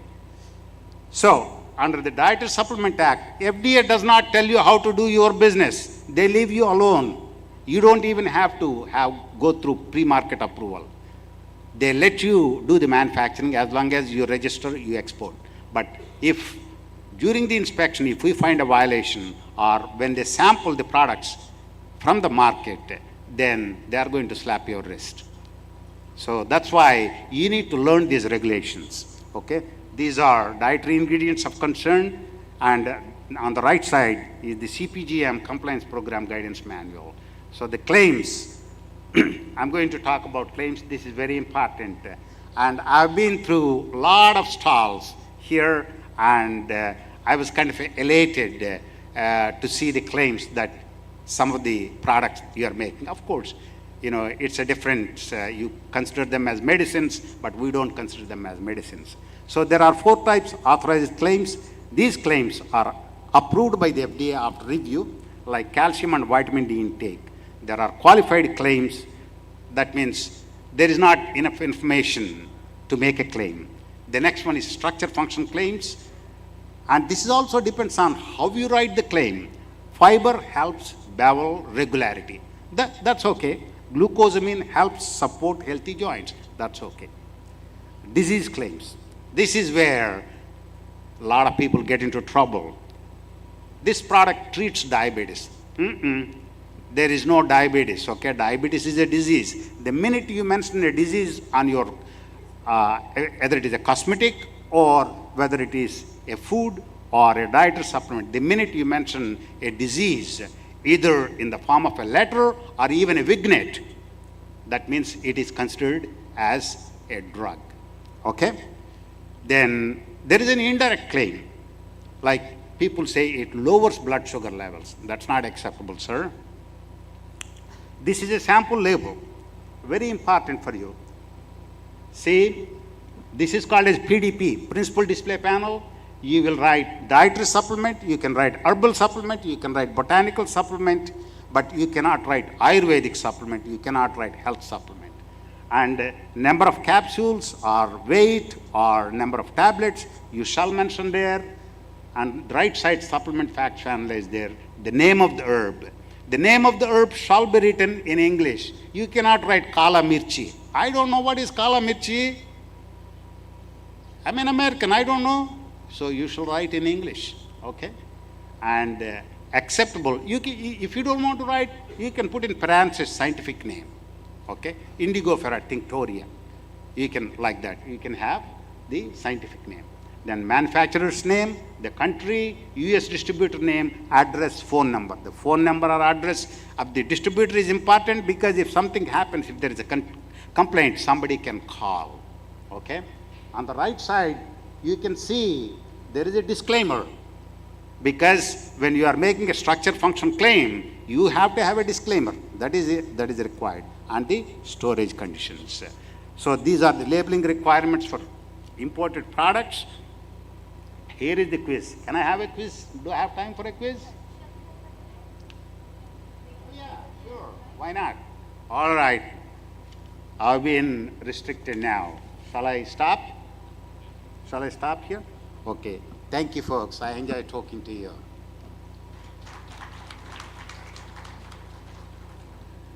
Thank you, Dr. Madhu, for imparting most sought-after information with the industry, starting with dietary supplement, market size and trends, thereafter establishing significance of good manufacturing practices by quoting wonderful example of Borewell and emphasizing that every step performed, every source used is crucial for a quality production. Lastly, taking us through 21 CFR 117, 111, 101 regulations in detail.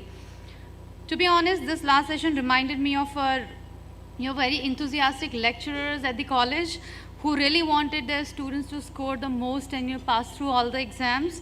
So I really appreciate the pieces of advice given to our industry on what to do, what not to do with the US FDA regulation. Thank you so much, Dr. Madhu. A big round of applause again for our speakers.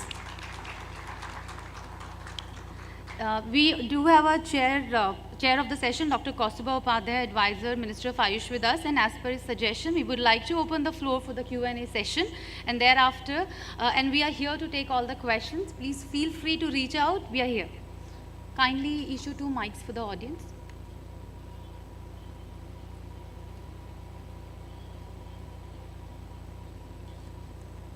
Request you all to just raise your hands so that I can just call out and we can have a question with the respective speaker.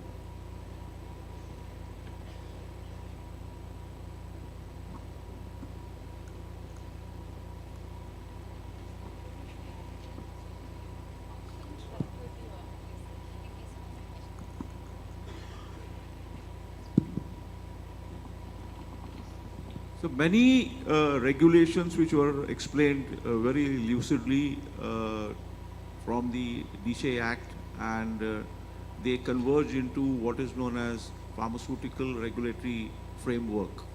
A issue comes up that most of the products which are presently exported into the US require registration for the Bioterrorism and Biopiracy Act. Could you just throw light on that?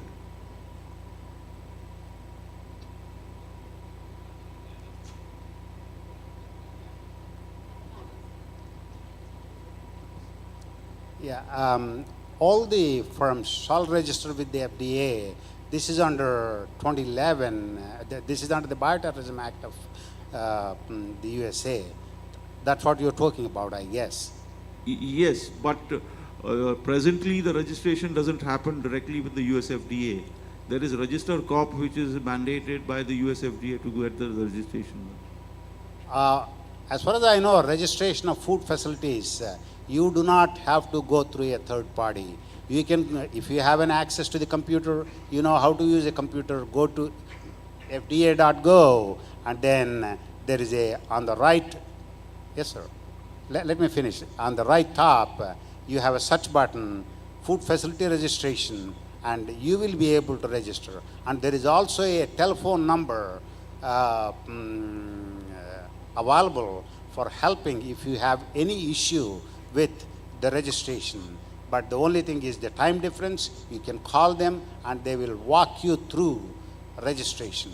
And in addition to registration with the FDA, you also have to register with the DUNS, D-U-N-S, Duns and Bradstreet. That is also a requirement. And you also have to have a US foreign agent when you do the registration. These are the three pieces of elements. If you complete, then your registration is complete for dietary supplements, under which comes under the umbrella of foods, right? If you have more questions on this, ask me, please.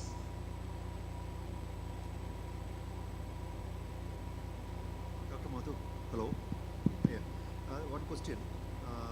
Which are the Indian certifications from the Indian context which will help fulfill the FDA standards, infrastructure wise, production infrastructure wise? Sir, could you please repeat your question and be a little louder for us to understand? Which are the certifications in the Indian context that will help comply with the FDA, I mean the production facilities?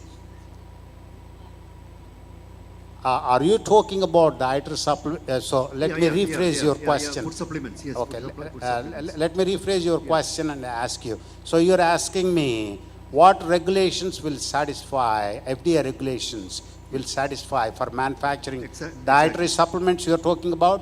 Dietary supplements, yes. Yes, sir. There is a little book I showed you, remember? Yeah. 21 CFR 111, you shall be familiar. You shall master that.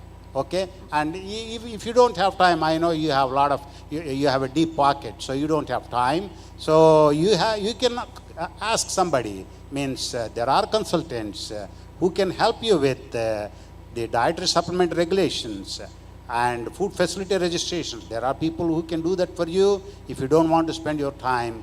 And there are consultants who can help you with the regulations, because these are not very easy to understand. I did not write them. If I have written them, they would have been a little more easier. Okay? What he's asking is that is there an Indian certification? Or a set of certifications. Or one certification or a set of certifications which will help the manufacturer to comply with the US FDA. We saw, right? Lots of pavilions here have Indian certification. Will any of them have to get registered with No, sir. No, sir. This is a different pathway. We do not, you can have BRC, you can have ISO 22000, all those things. But actually, I take it back. They actually will help you to be compliant with the regulations, because all these things are systems, right? These systems will help. But we do not certify any firm. No, okay? yeah. You have to meet the regulations. In order to meet the regulations, BRC certification, definitely it helps. Or ISO 22000, ISO 9001, Exactly. it helps, because they will help you to streamline your process. Okay, thank I you. hope I answered your question. Yeah. Okay. Thank you. Sorry, I didn't understand. I'm too old. I request Dr. Panda to kindly join us on the dais. Hello, sir. Hello, sir. So, if you selling a product online from India, you still need a US distributor.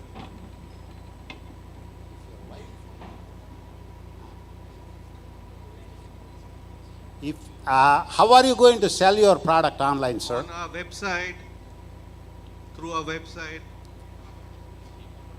It's a e-commerce, right? Yeah. So you are basically sending through FedEx or anything. Right. But when you may not require a US distributor, because you are taking the responsibility to send. There are some Ayurvedic doctors, they do that, I know in India. They have a contract manufacturer, they have a little warehouse, but you are stocking your product. Are you manufacturing the product? Yes, we manufacturing product. Okay, if you are manufacturing the product, you are holding and then you are distributing, you are responsible for the So we whole. are not distributing in US. We are Yeah, directly yeah. selling to the customer Yeah. through the FedEx. You don't need a US agent for that. Then how do we Yeah. just sell and the registration part on the US. But you need to register your facility with the US FDA. Do we still qualify for the registration process because we don't have a distributor? Well, no, sir. You are. Where are you sending your products to US, right? So if you are selling your products in the United States, obviously you shall register your firm.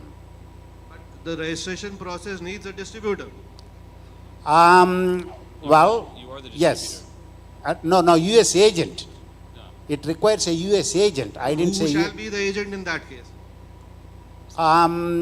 I don't know how you are going to get a US agent. Basically, the US agent is responsible to ensure that if there is something, then they will be able to catch hold of the US agent to get information about you or anything like that. But in this case, there is no agent. Sorry. More clear, say some US citizen while scrolling through the website and all suddenly finds a product which suits him or her and they order us. So he was just asking that how are we going to supply that into the US if somebody orders, a US citizen orders from our e-commerce website. So that was the basic question, I suppose. And they're reselling it? Are they reselling or he's sending it to the customer No, straight? the manufacturer has put up all the products on his website and somebody from the US finds that product suitable for him or her, Yes. and they order from a manufacturer through the e-commerce website. Now the question is whether we have to get registered ourselves on a FDA as a manufacturing facility. I already answered the question. So, but the US agent is not required over there. That is the basic thing. No, when you register, you have to have a US agent. Without that, the system is not going to accept. Okay, thank you.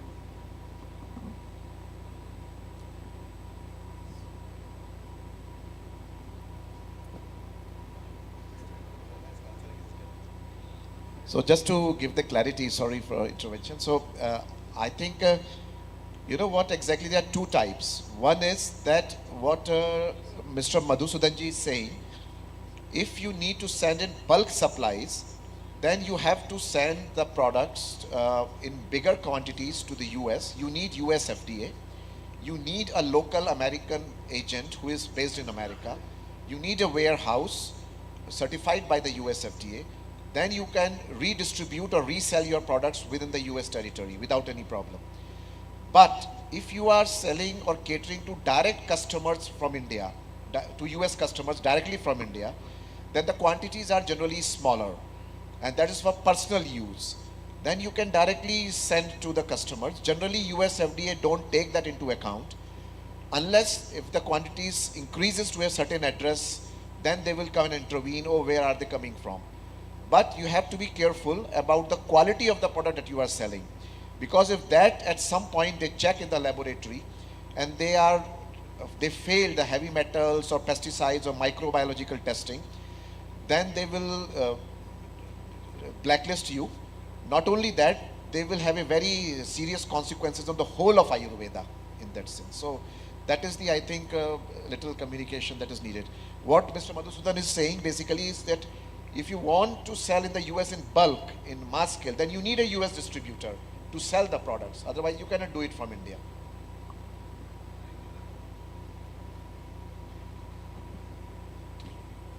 You can ask me if you have more questions after the session is over. I'll be more than glad to answer you. Okay?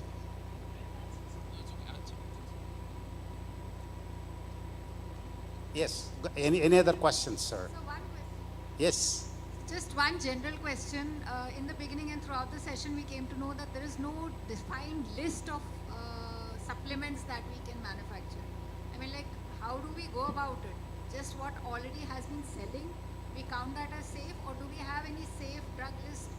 I mean, not the drug list, the supplement list, which is already accepted by US FDA, which has not had any consequences or any audits or any blacklisting so far.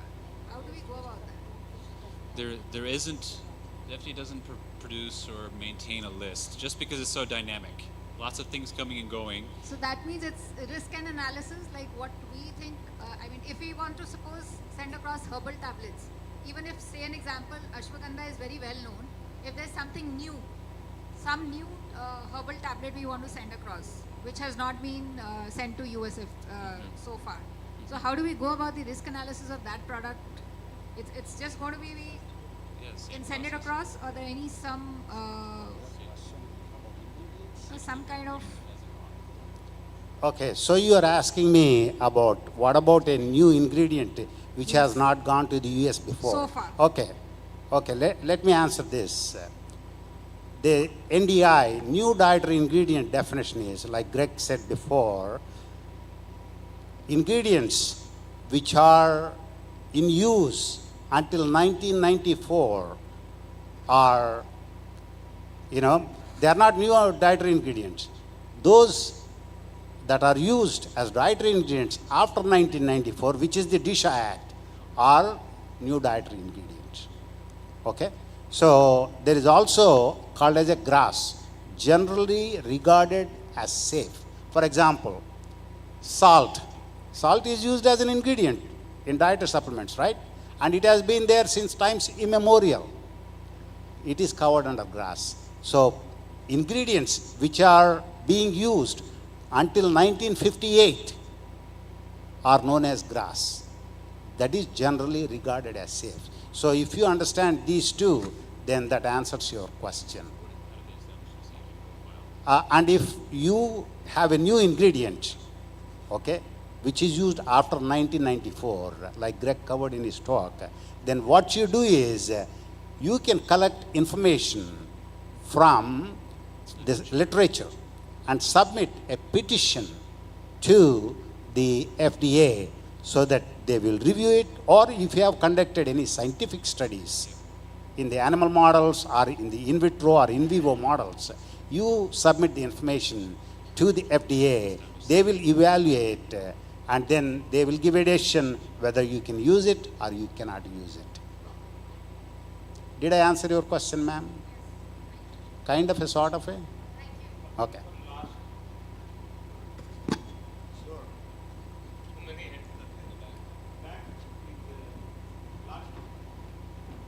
Can we have 2 mics around, and ushers, please be active.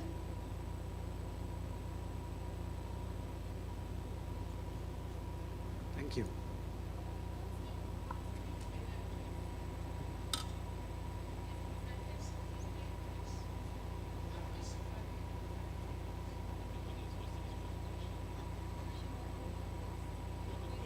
Yeah. Yeah, good morning. Good morning. Yes. So my point is related to, my name is Dr. Vikas Punetha. So I'm a compliance officer of Amway.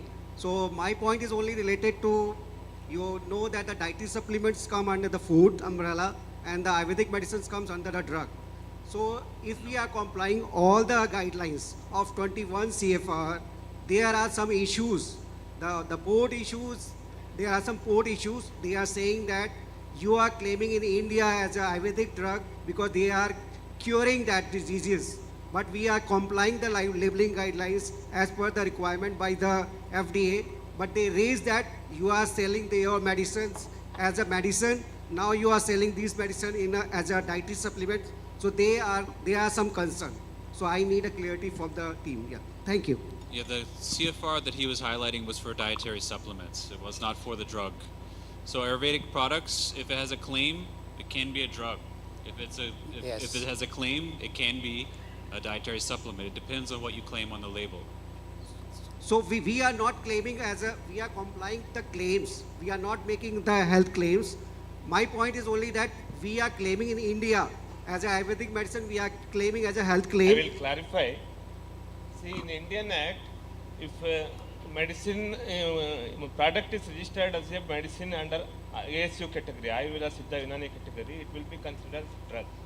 But as the system is not recognized in the outside countries, we are allowing them to export as a food supplement by incorporating whatever requirements as per the importing countries' standards. So, by the reason that the product is registered as a ASU drug in the India and having the disease claim, whether US regime will have any objection for that Indian claim, and but it will not be reflected in the label which is coming to your country. As long as you comply with the US regulations, you can do whatever you want to do, sir. You can call it as Amrut in India. It doesn't matter to us. As long as you comply with the US regulations, 21 CFR 107, 111, and 101, and market it as a dietary supplement, herbal supplement, botanical supplement, mineral supplement, whatever it is, it complies, we are fine with that. Yeah, thank you. But we have faced that issues. They said that your website of India website shows that it's cured the diseases, but you are complying as a dietary supplement. But they are saying that you see the FDA authorities see the India website and then they raise the concern. Let me answer that question for you. If you are selling directly, if you are marketing from India, and if you are selling in US dollars and you have the claims, okay, then we'll get you. Sir, there are no claims. It's a dietary compliance. I am saying that 20 CFR, all the compliance is there. All the audit is process done is there. But they have some concern related to the claims. That is my concern. I am complying with the US FDA guidelines. Well, I'm telling you what the regulations say, sir. We can talk afterwards, okay? Yeah, any more? Yes. Okay.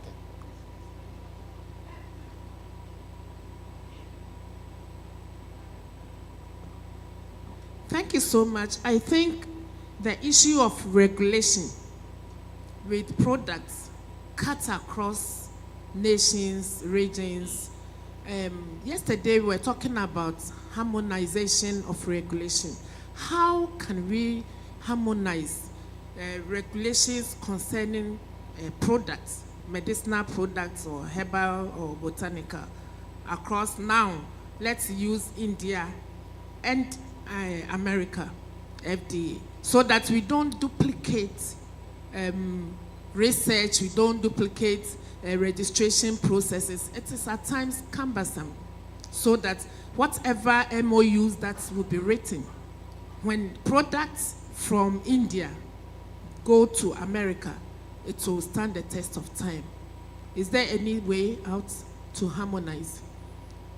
We are in agreement. Harmonization is a big goal of the FDA and deeply invested in that space, and International Council of Harmonization is something that FDA is a member of and pushes for, and it's not there yet, but it is the aim of our efforts and many other nations of the world, including India, trying to take the steps forward to maturity in the harmonization model. It's not a switch that can be flipped, it's a process that we have to go through.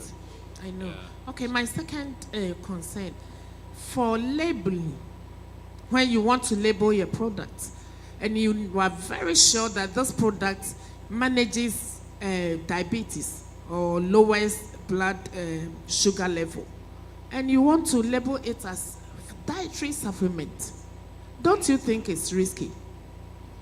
In where or which part of the label can you indicate that this is dietary supplement for management of high blood sugar? Can you write something like that? Managing, it all depends on the verbiage that is used. As an investigator, FDA employee, I am not going to play like a consultant. It's not my role. So I'm not going to tell you how you write your verbiage. Okay, I can't talk about that. No. You made a presentation, but right? I can only tell if there is a lowers blood sugar. Yeah. That is a violation because it is acting like an insulin. Yeah. I can only address that part. If you ask me, how am I going to write? I will say I'm not going to answer that question because I'll be playing the role of a consultant. No, sorry. I'm saying that if you say something is dietary supplement, it means that anybody at all can take it, right? If you don't really know what it does, assuming I am a normal person, I don't have a glycemia, I'm fine. And then I go and take a dietary supplement that can lower the blood sugar level, and then your blood sugar level falls drastically. I think we are just not being right or being fair. Okay, thank you. I think we can continue with the dialogue later.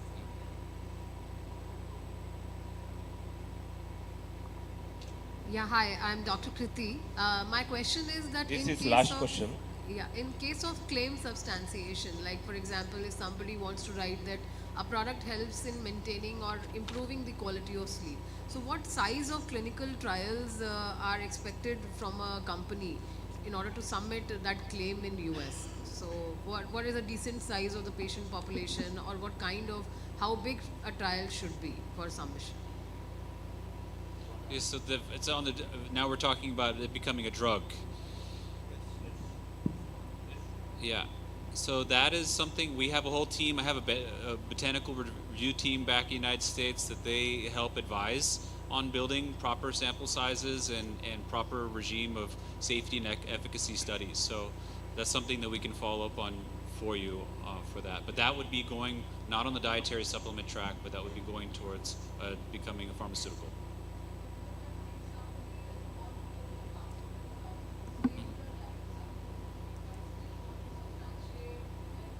Yeah. I think, can somebody give a mic for her, please?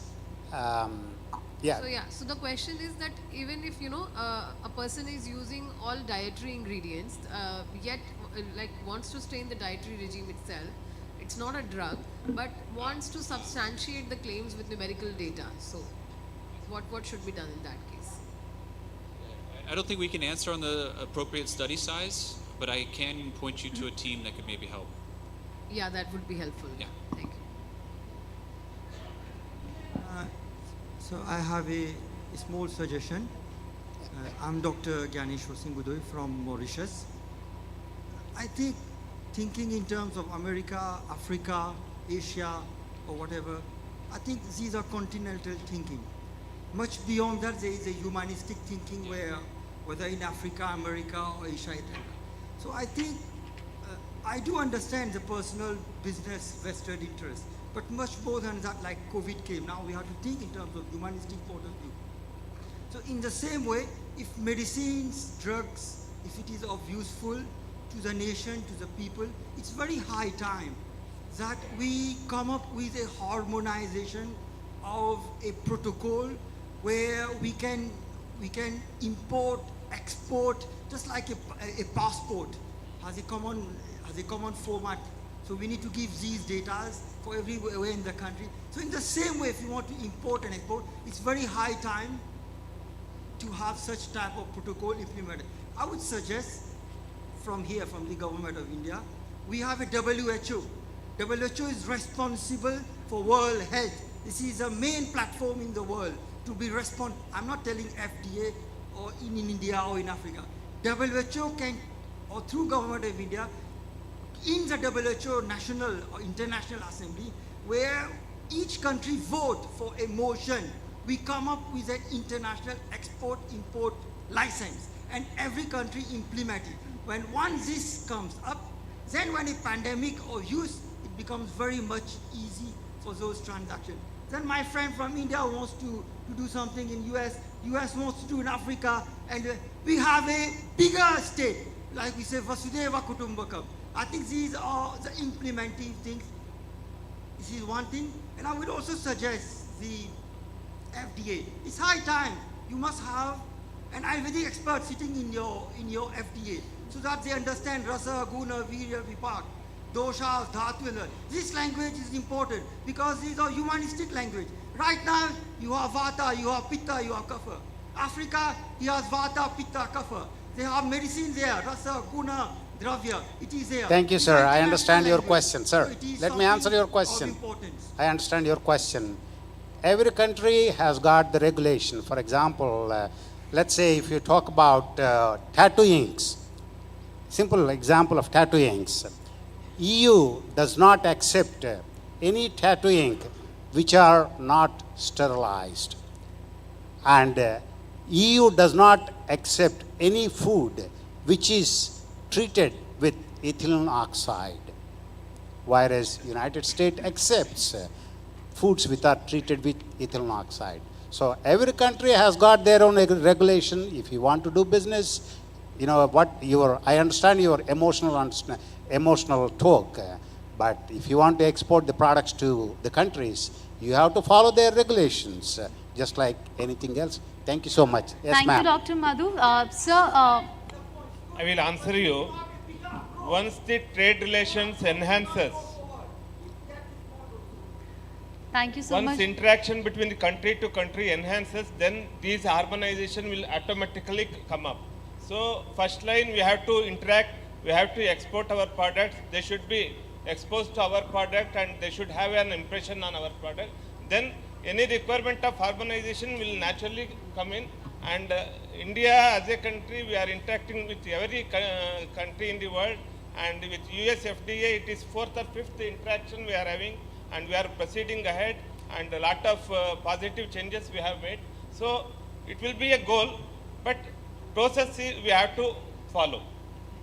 Thank you so much. Given the paucity of time, we will have to move forward and close the Q&A session now. Now I request our chair of the session, Dr. Kaustubha Upadhyay, without a further delay, for his closing remarks. Thank you so much.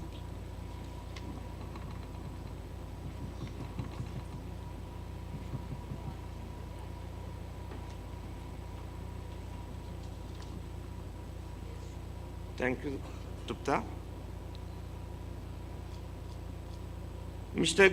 Gregory Smith has given a beautiful canvas of regulation of dietary supplements under US, and he has given a very good differentiation between what is a raw food, what is dietary supplement, and what should be a drug, and what are the requirements of labeling for all these three things, and total canvas of US regulation, and what are the process you have to complete for registering your product, either as a food or as a dietary supplement or as a drug. So you have got a glimpse of all US regulation through his wonderful presentation.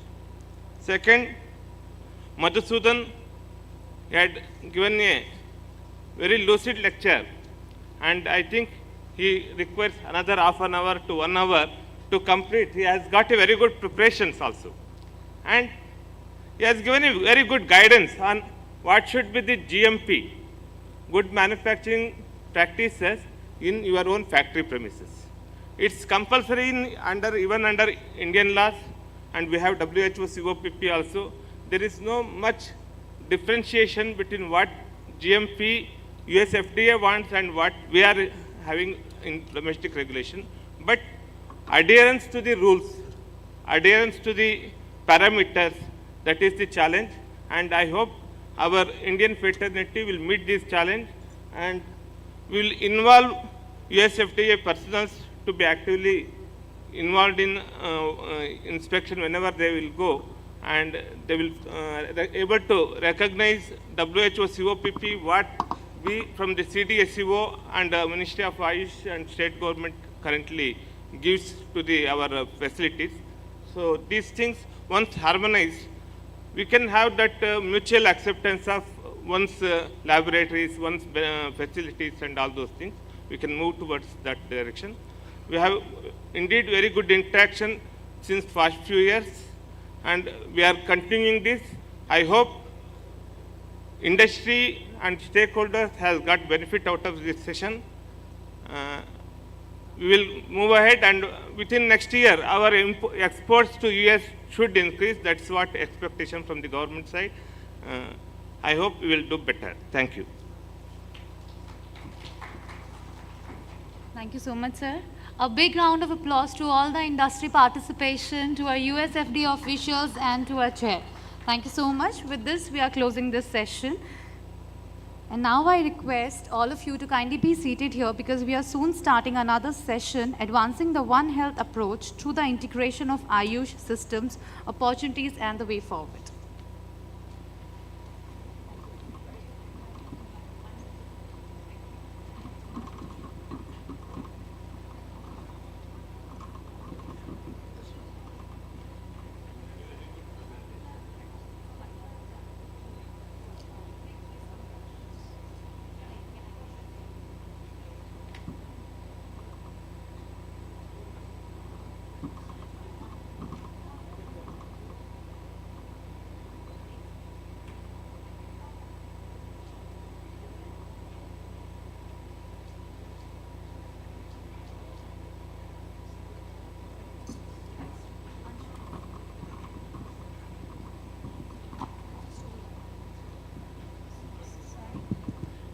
Requesting all to kindly be seated. We are soon starting the session. Hello everyone, and once again we are going to start with another very interesting session now. And wellness is the complete integration of body, mind and spirit. The realization that everything we do, think, feel and believe has an effect on our state of well-being. So always be positive, think positive, then definitely life is going to be much healthier and happier. So now we are going to start off with our next session. The topic of this session is advancing the One Health approach through the integration of Ayush systems, opportunities and the way forward. And the panelists in this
ma'am बता दीजिएगा change आएगा ये laser भी है हम वहाँ And the panelists that we have in this session, they are requested to kindly come on stage. I would like to introduce the panelists. In the chair we have Dr. Tanuja Nesari, Director, All India Institute of Ayurveda. हमारे सभी अतिथियों का बहुत बहुत स्वागत है. Co-chair Dr. P.K. Prajapati, Vice Chancellor, Jodhpur University. We have with us the other panelists, Dr. Rajiv Rai, Head R&D Imami Limited, Mr. Nimish Shroff, Managing Director, Charak Pharma, Dr. E.T. Krishan, Executive Director, Vaidyaratnam, Dr. Nitin Agarwal, Owner and Managing Director, Bliss Ayurved, and Dr. A. Raghu, Deputy DDG Ayush, Directorate General of Health Services, DGHS, Government of India. All the panelists are welcome on the stage, and the moderator of this session is Mr. Madhusudan Chauhan, CEO, Jiva Ayurved. So now I would hand over to Mr. Madhusudan Chauhan.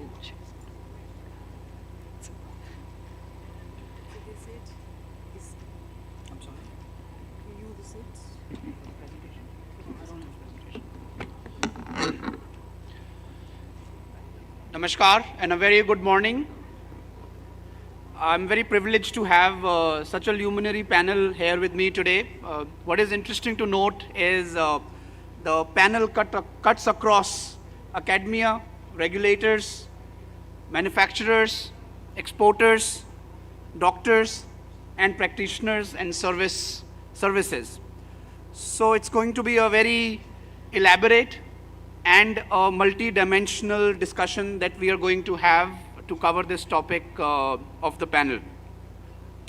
Advancing One Health approach through the integration of Ayush systems, the opportunities and way forward. I believe an hour may not be enough to justify the length and breadth of the topic at hand for multiple reasons.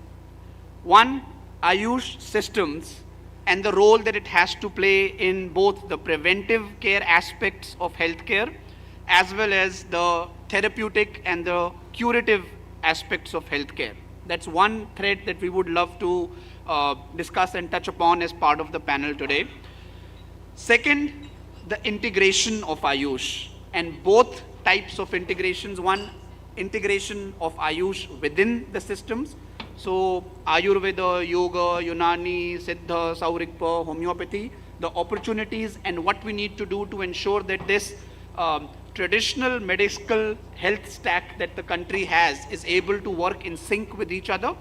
And two, the more pertinent question of how do we integrate with the mainstream modern medicine healthcare ecosystem.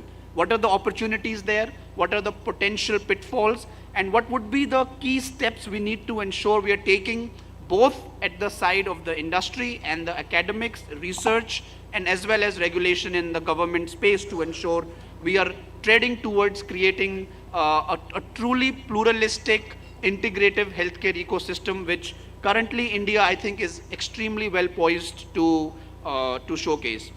And the third aspect of One Health, and true to the ethos of Vasudhaiva Kutumbakam, and also the inherent nature of Ayurveda being a very nature holistic healthcare system, One Health, not merely from the perspective of looking at it, of treating diseases and disease burden and preventive care for the human body itself, but looking at the human body complex of, as described by Ayurveda, the Chikitsa Purush of body, mind, senses, and consciousness, and in the larger context of looking at the larger planetary health ecosystem, including plants and animals, and what role Ayush systems can play from a One Health perspective and approach.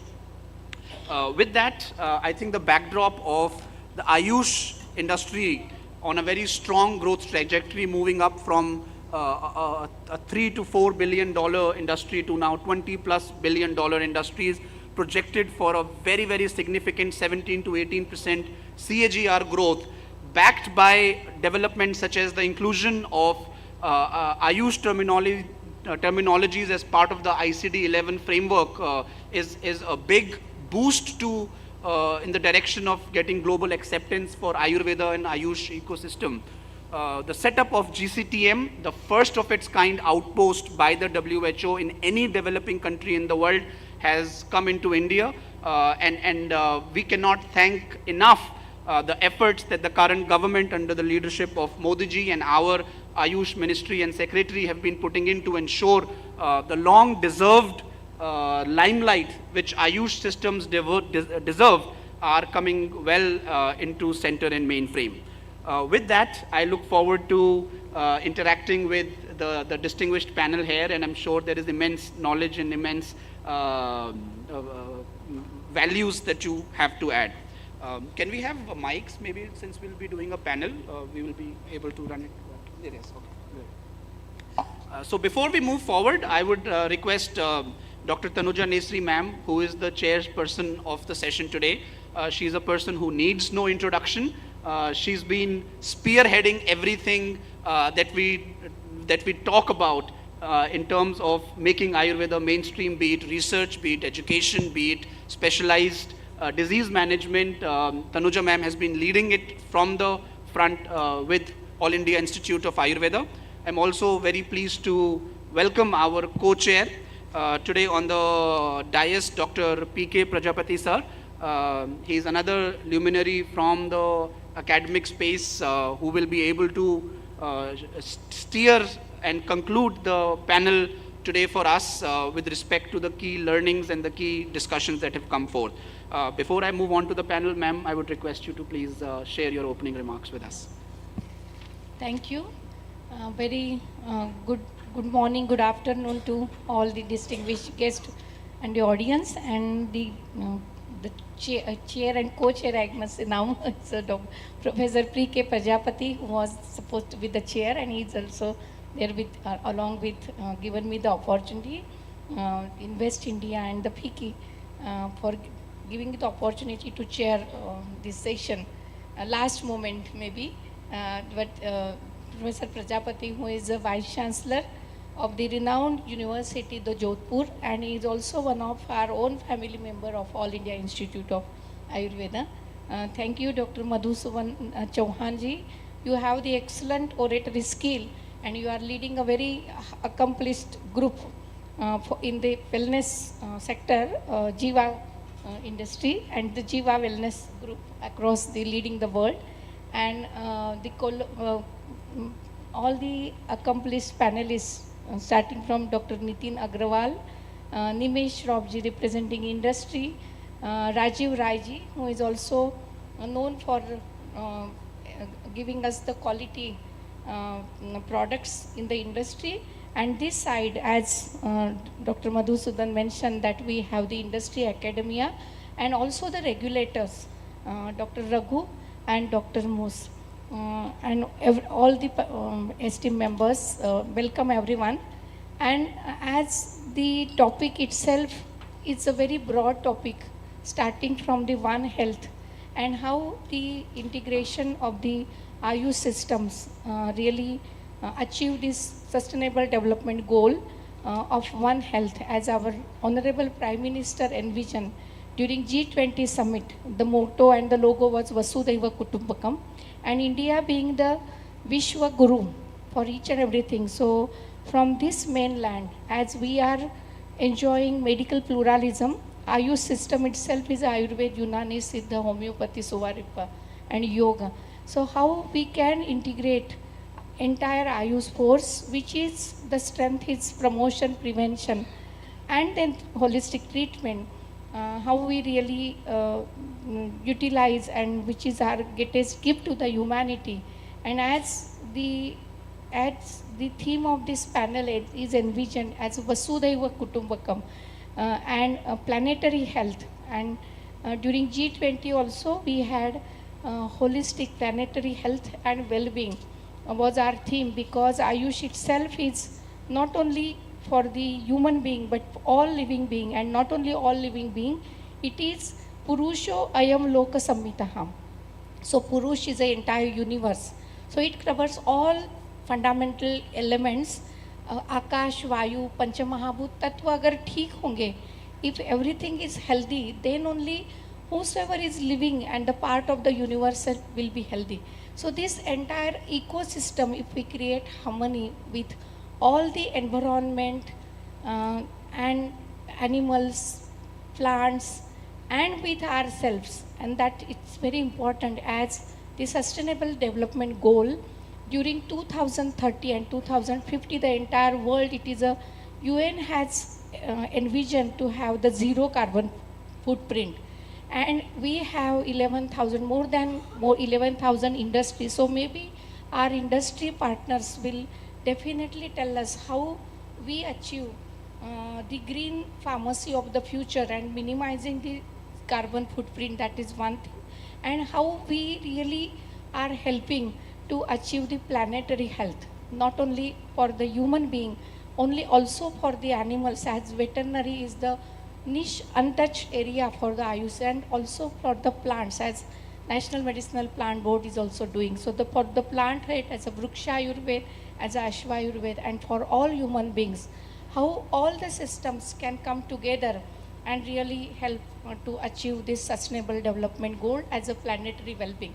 So the opportunity is the huge, ocean is the opportunity, and the sky is the limit. So without wasting much time, maybe we focus on how we integrate for the planetary health, what is our particular sector, starting from academia, industry, researcher, and the regulator, what are the government's initiative, what the industry is doing, what the academia are doing to achieve this huge opportunity as a planetary whole health.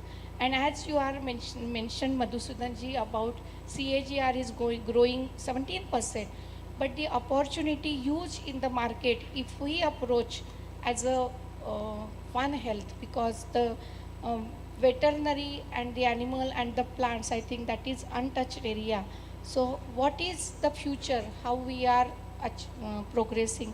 I think maybe each panelist can contribute and share their views, what the sector is doing in the past, what is the present, and what is the future. Maybe that can be the crisp contribution, so we can, Dr. Prajapati and the moderator can do the justice in all the summarizing and having consensus within this short span of 1 hour. Huge task. Thank you. Thank you, ma'am. Thank you very much. As always, your comments are very encouraging, inspiring, and pragmatic. And very rightly mentioned, the objective of Ayush being creating harmony within and outside with the rest of the environment. With that, let's get into the panel very quickly. And I'll start right off the bat with one of the most pertinent issues with integrating Ayush systems and also making them mainstream is how do we standardize, create evidence, do relevant researches and create enough documentary evidence so that this journey of ensuring that the Ayush systems get the kind of global acceptance that they deserve. Dr. Rajiva Rai, you've been at the helm of research and R&D and looking into one of the leading groups, both from consumer products point of view and as well as from the medicines point of view. What do you foresee? What are the key opportunities in this space, and what are some of the challenges that we currently face? What needs to be done to ensure the Ayurveda has generating enough standardized documents and evidence? Thank you, Madhusudan, and thank you organizers for giving me opportunity for this participation in this session. With due respect to all the panelists, Madam Tanuja Madam, my senior Dr. P.K. Prajapati. So I would like to take first the opportunities which are there in the Ayush industry. So we all know that Ayurveda is getting propagated and accepted well by the society, and post-COVID a lot of accelerated growth we all have already observed. And industries have doubled and tripled their business volume in the market. And even we have seen in the previous session that the Ayurvedic medicaments are getting exported in the categories like the nutraceuticals, dietary supplements, natural products, traditional medicine, and even in herbal medicine categories. So these are the opportunities which are there for the international market. In domestic market, we have seen that the trend and the demand for the dietary products, especially in the nutraceutical category, in cosmetics are growing much faster than the expected rate. Everybody is very much interested to have the product which are organic in nature and having the inputs of the herbal materials. So these are the areas where we are having the opportunities. Basically, the diseases or the therapies are divided into two categories. One is known as the diseases which are getting communicated, and these are known as communicable diseases, and other are non-communicable diseases. So Ayurveda, the role of Ayurveda, especially for the prevention, especially for the increase in the immunity level of the human beings, and in the areas where the people are having the metabolic disorder, and these are the areas where the major number of the human beings are there as a sufferer. So the opportunities of Ayurvedic medicine and Ayurvedic supplements are there for the increase of the immunity level, in boosting the human manpower tonicity, and especially providing the relief in the non-communicable diseases, especially in the metabolic disorders. The various diseases where the Ayurveda and Ayurvedic products have the strength are especially the skin diseases, joint disorder, gastric disorders, and various central nervous system disorders. So these are the opportunities areas where Ayurveda can do wonders in the near future.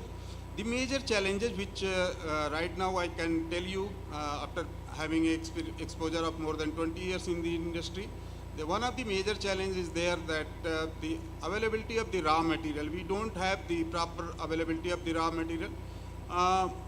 Many of the raw materials are not available in the right quantum with a genuine quality and quantity.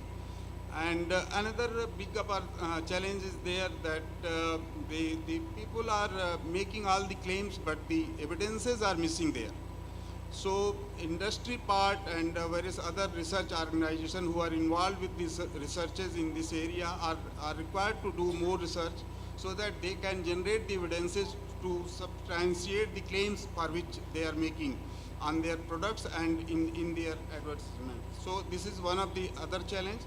Another challenge which is industry is facing right now during the export of the products is the realization of the Ayurvedic medicine category with various other countries. We all know that Ayurveda is getting global, but during the export of the products, very few of the countries have the acceptance for the Ayurvedic products as such. Otherwise, we are exporting our products having the compliance in various other suitable categories like nutraceutical, cosmeceutical, food ingredients, and natural products. So these are the major challenges. The theme of the today's session discussion is the One Health. One Health is the concept where we can take care of the optimal health of animal, human, and the ecosystem. This is more relevant especially for Ayurveda because major components of the Ayurveda therapies are from our ecosystem only. So we can provide a significant contribution for the preservation and health of the ecosystem because the ecosystem has two parts. One is known as fauna, another one is known as flora. So all our herbal material we are getting from the flora only.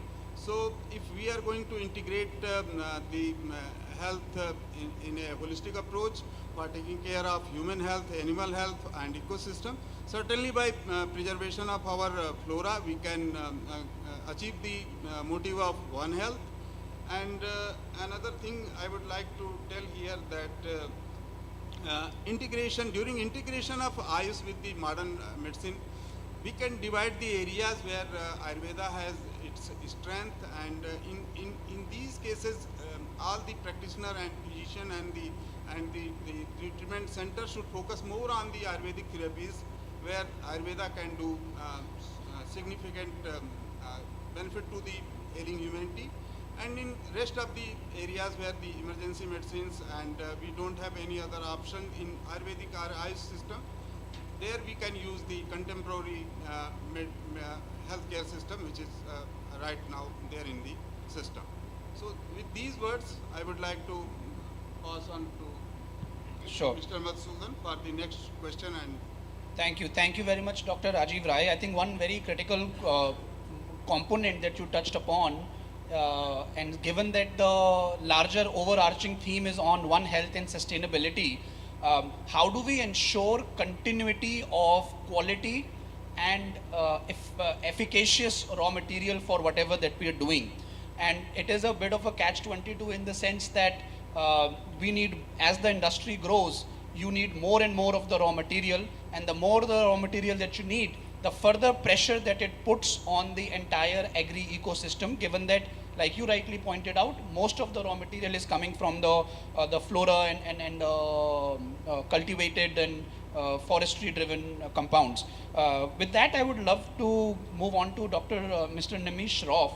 And Mr. Shroff, given you're operating a fairly large manufacturing setup and also operating in the both pharmaceuticals as well as personal care range of products, from this perspective of this balance between growing need of the industry for accessing raw materials which are high in potency and quality, and balancing it off with the need for preservation and sustainability of this entire ecosystem, also the balance in the ecosystem. How do you see that as a critical challenge in front of the industry today in its growth? And if so, then how do you propose to tackle it and handle it, both from ensuring growth does not get hampered and we are able to address the sustainability aspects as well? Thank you, Madhusudan. Respected panel members, respected chair and co-chair. Thank you, Fiki, for inviting. So I would like to first dwell upon the challenges and how Ayush can play an important role in the future health challenge of the world. Ayush stands for Ayurveda, Yoga, Unani, Siddha, and Homeopathy. And now, of course, there is Sauripa, which is also included. These are traditional systems which have been practiced in India since the last so many centuries, and which are now being recognized for their potential to solve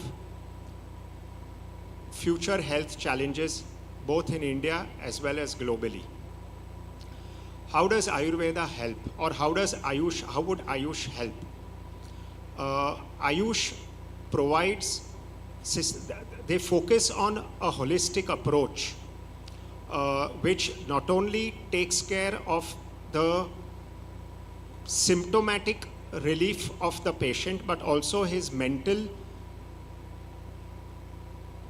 emotional, and physical well-being. This comprehensive approach is essential for addressing the complex health challenges of the future, as it takes care of multiple factors. Preventive healthcare. Ayush systems advocate preventive healthcare by lifestyle modification, by dietary changes, yoga, and meditation. Now, this comprehensive approach would help in treatment of several diseases like diabetes, cardiovascular diseases, obesity, and which are in the high risk category and which are only growing exponentially in the world. Ayush systems also predominantly use sustainable and eco-friendly raw material. Now, this eco-friendly and sustainable raw material will only align with the global emphasis on sustainability, and it would also help in solving the environmental friendly challenges of the future. Ayush systems focus on preventive medication. It understands the individual patient's prakriti, and then it follows, or then it adopts a particular mode and line of treatment and also medication, thus giving it a very personalized healthcare system. In the future, personalized medicine is expected to play a very important role, and thus Ayush system will definitely be very effective. There is also a growing demand for integrating Ayush medicine and Ayush systems with the modern medicine. This comprehensive and patient-centered healthcare would go a long way in leveraging the strength of both the allopathy as well as the Ayurvedic systems or the Ayush systems, and it would help in the future healthcare challenges.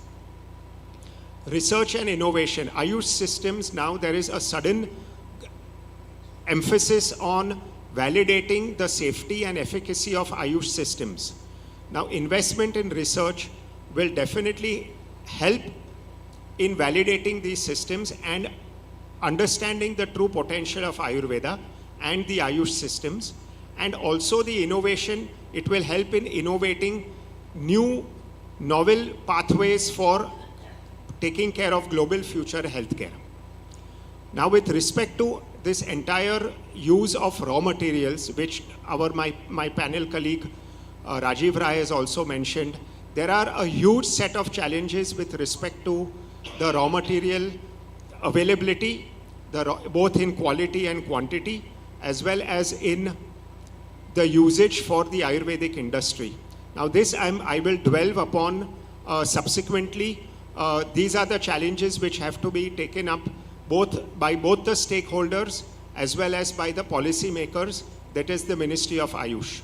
I would definitely dwell upon it later on as and when Madhusudan informs, and we can take it up separately. Thank you. Sure. Maybe just on the sustainability of the raw material part, if we can take that up now. Like, what are your views on ensuring consumption versus the sustainability balance? Okay, so with respect to the sustainability and the consumption pattern of the raw materials, now industry is growing very rapidly, industry is growing very exponentially. Availability of raw materials is a major concern. There are two ways of raw material availability. One is, of course, through NMPB, or where cultivation is promoted, and second is from the forest. Now, where the sustainability is concerned with respect to cultivation, I think NMPB, it's been, the entire NMPB department has been formed since the last 20 years. And I think a lot of work is definitely going on with respect to ensuring availability of planting material to the farmers, and ensuring that the right quantity and quality of raw materials are cultivated for the industry.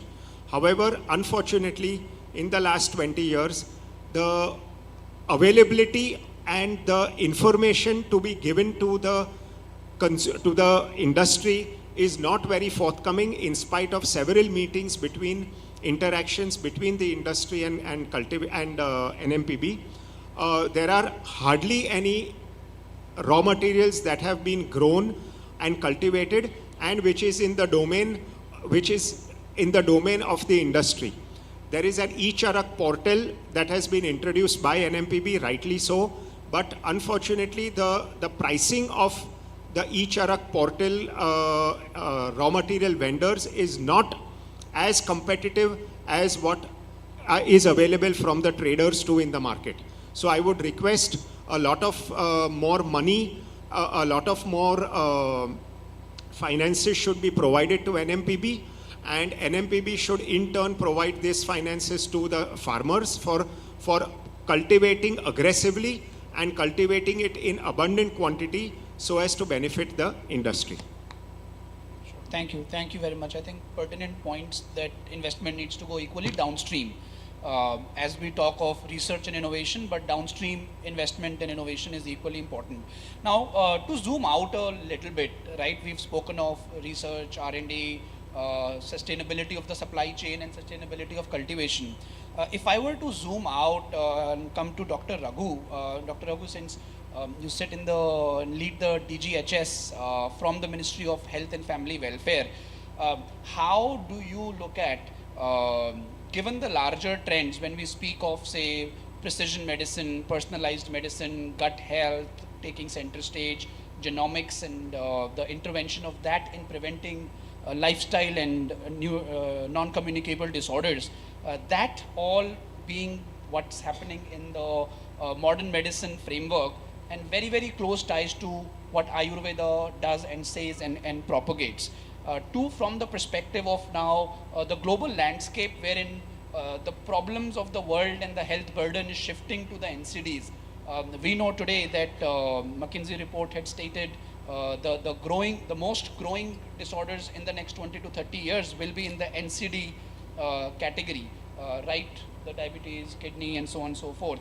So from your point of view, as somebody who's in the Ministry of Health and Family Welfare and looks at all the data and repository and the knowledge that the DGHS holds, where do you see the most credible opportunities for Ayurveda and Ayush systems to come in, provide its most rightful impact in the larger health ecosystem, and what would be the key one or two steps that we need to take to bring Ayush systems to be its in most impactful format? Thank you, distinguished chair, distinguished co-chair, and eminent panelists, moderator. It's a great privilege for me to have act as one of the panelists here actually. So when we speak about the role of Ayush systems, specifically in the context of non-communicable diseases and the greater role it is supposed to play in our country, if you look into the last 1 decade or so, a lot of initiatives has been taken by the Ministry of Ayush, and accordingly it has been acknowledged by the mainstream healthcare system also. And where we are supposed to be there and where actually we currently now we are standing, that would be more appropriate to have a review. As far as the ministry's stand is concerned, specifically in the context of the NCD, non-communicable diseases has been acknowledged even from the National Health Policy 2017, and there is a clear pronouncements for addressing the specific aspects of the NCDs and how Ayush can play a pivotal role, specifically by prevention, promotion, then even the curative services and even the rehabilitative services. Based on that, in 2019, you all may be knowing that when Ayushman Bharat scheme was announced, specifically Ministry of Ayush has been asked to have an Ayush health and wellness in the country. And accordingly, ministry already now it is coming into the stage of complete operationalization of 12,500 Ayush health and wellness center. As on today, more than 10,000 Ayush health and wellness center became operational at the ground. The basic motto of this Ayush health and wellness center is nothing but to manage whatever particularly in the rural area where the community is afflicted with many scores of illnesses, specifically with the strengths of the Ayush, particularly the 12 thematic areas has been clearly given in this health and wellness center. Now we call it as Ayushman Arogya Mandir. So there specifically the non-communicable diseases, geriatric care, musculoskeletal disorders, school health, and if you see the life cycle of a person from birth, even before the birth, even pre-conception to the conception, the delivery, birth, then school period, then adolescent period, then even the youthful stage, then coming into the middle age and old age. So in all stages of life of a human being, there is a very targeted specific public health program that we are going to address in the community. So we have very specific public health program of Supraja component that is actually imbibed into the National Ayush Mission, which is the flagship scheme of the Ministry of Ayush. Similarly, we have the school health Ayurvidya, there is a component which is called school health program. Then we have the national program for the musculoskeletal disorders, because very specifically there is no such a national program in the other in the health sector. Only considering the strength of the Ayush that we have devised this program, specific national program. And specifically in the context of the One Health, as Chairperson already suggested that where we are actually standing. Today, at the national level, there is a One Health mission. And as appropriately, Ministry of Ayush is also represented in that mission. And it has been suggested that we have to inculcate the strengths of Vrikshayurveda and Mrigayurveda into the One Health mission. And not only that, as you may be knowing that the antimicrobial resistance is one of the greatest challenge that we are now experiencing throughout the country, not only throughout the country, globally. And Ayush, where we are standing there actually, we can have our own strength on dealing with this antimicrobial resistance, and that is why even in AMR, National Antimicrobial Resistant National Action Plan also, Ayush has been included, and the inputs from the Ayush has been taken very well in that context also. So lot of prospects are there for the Ayush, lot of groundwork and solid foundations has been made by the Ayush, but still challenges are also there. The challenges what we see that actually specifically in the context of the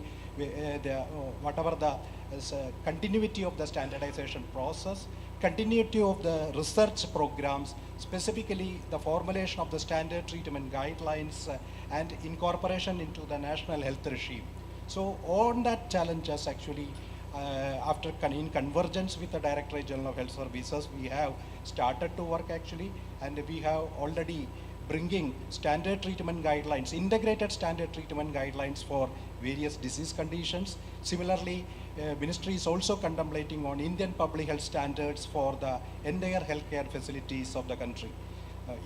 Specifically the Ayush, because IPHS, you may be knowing that it is there for the modern medicine, but we are also bringing up the set of standards for the Indian public health standards for the Ayush healthcare facilities. While bringing all these standards, by bringing all this standardization, what we perceive that the momentum that is required to be created at the field level for attracting the patients, for solving their problems, we can have a great force in the coming days. So I think our role is not so limited. The current scenario, we have to play a greater role as far as the traditional medical systems in concerned, and that is why the ministry is actually doing in various, it is branching out into various ministries and creating their own niches as different verticals in different, for example, whether it is Niti Aayog, whether it is in the FSSAI, whether it is in the CDSEO, everywhere the ministry is creating its own imprint so that to deal with very specific aspects of the Ayush, and aggressively we are following it up. Okay. Thank you very much. I think very elaborate, Dr. Raghu, and very elaborate yet very concise. And the specific point you mentioned of the interministerial coordination as well as cutting across the various departments and functionary bodies that may government or non-governmental has been a key highlight of the last few years especially. I would now like to go extreme left to Dr. Nitin Agarwal. Dr. Agarwal, you've been dealing with many international patients and have seen the rise and the growth of Ayush systems from both an inside out, being a Vaidya yourself, and an outside in perspective dealing with international patients. What is your perspective on the key growth areas which the Ayush sector experiences today, both in the services as well as the product side? And again, the same question as to what would be the key one or two initiatives that we are probably need to take in order to ensure that the full level of growth is achieved. नमस्कार, मंच को, सम्मानित मंच को नमस्कार करते हुए, and all the esteemed guests here. Yes, Ayush system is growing. Ayurveda particularly is exponentially growing, but there are definitely big challenges. Let's say first with the opportunities that as Mr. Madhusudan has put forward globally. So one sector that Ayush should definitely cater to with the specialized working is mental and emotional health. I think that is a very important segment where we can have a specialized clinic, probably specialized Vaidyas who can help with the Ayush medicines or supplements, whatever way we want to call them, with the mental and emotional health. Because as the datas are coming in, is almost like 1/3 of adult humanity is either suffering from kind of some emotional distress or stress or kind of depression. So women folk also, especially because of the lot of hormonal changes, also is suffering. Ayurveda can give, an Ayush system of medicines can give a very effective answer to this. Because in the modern medicine, they don't have any much answers. They are straight go to a psychiatrist with chemical medicines which have very strong side effects. With Ayurveda herbs and with other systems, I think we can provide a very credible, no side effect alternative, which I believe can cater to a large section of the population. And here comes the opportunity also, when we were talking globally, as Madhusudan ji asked me, you know, we do a lot of efforts in exporting our supplements to promote Ayurveda, recommending governments, signing memorandum of understandings with them that let us recognize Ayurveda as a system of medicine formally there. But this is not happening. I was in Berlin last year and I met the health minister of Germany, and through a common friend who is a member of parliament. And I was asking the question that, okay, you talk so good about Indian health, Ayurveda, all that, but why don't you recognize it? And then he said that, Dr. Agarwal, the important aspect is that for any politician or for me as person, unless until 2 to 3% Germans start using Ayurveda, or any European country population, when you have a certain level of percentage of the population start using Ayurveda or Ayush system of medicine in a practical, there's no point, there's no pressure on us. So it is always be more of a verbal, staged, handshakes, but only that will happen when we will go and more towards people. I think here comes the role of us as a fraternity here, that let's approach more and more people and show the results. As you know, yesterday it happened when the Chief Justice of India talked so high about Ayush system. So we need to cater to all these high-end people. We need to cater to a larger section of the population where we get a boost, where people can use Ayurveda as a main alternative for whatever they are getting as of now. The challenges are, as we all spoke about it, is the availability of the raw material. And it is going to be a very big challenge. I think we as an industry also has a responsibility that we talk a lot about quality controls. But actually, is it happening or not? That needs to be thought through. This is somehow, there's a big compromise, especially when we are purchasing herbs and raw material from local traders, local vendors. Just go to their warehouses, just go to the transportation facility, and if you look at that itself, I think you will not allow your family to eat even the basic of that herbs. So I think these is very important issues that we need to make a culture of, culture means a complete scenario change in our workforce as well as the acceptability of that raw material itself. So we need to encourage more farmers. Yes, National Medicinal Plant Board has a big responsibility. In one of the meetings with Ministry of Ayush, I suggested we should have Ayush mandis all over the country instead of Khari Bauli in Delhi or Amritsar Mandi in Amritsar. I think we should have some Ayush mandis, not exactly controlled by the Ministry of Ayush, but kind of a liberal way where the quality needs to be standardized. And once we are able to get that, then the industry should be what we call the GMP rules, should be that you have to purchase raw materials, and the warehouse should be also free of cockroaches and rats and moisture. So all these things is very, very important. Otherwise, we will talk about a lot of growth. People are looking at us, not only in India, but all over the world, but we are not able to provide it. Yes, we can make our products ridiculously cheap. We can manipulate with the ingredients and the labeling and etc. and all that, but we will ultimately, it will all backfire. So I think these are the major challenges that industry has. We need to work on that. We need to work in letter and spirit on that, not only just talking in the conferences. And I think once we are able to do that, we will be able to make Ayurveda globally. Yes, there are some Ayurveda nutrition, another segment, which I think we should cater to. Sometimes we as Vaidyas think that, oh, we are doctors, our role is only to recommend medicines, but no, this is not true. Ayurveda nutrition is a very important subject if we are able to do that. Ahar Vihar is integral to Ayurveda. I mean, any Ayurveda graduate can say that, So in that aspect also, I think we need to create specialization, specialized clinics for that aspect as well. So thank you for the answer. Sure. Thank you, Dr. Nitin. I think it's pertinent you mentioned that what is fundamental to growth is, irrespective of regulatory requirements or not, a commitment to quality and a commitment to genuineness and authenticity is extremely important for the sector to grow itself.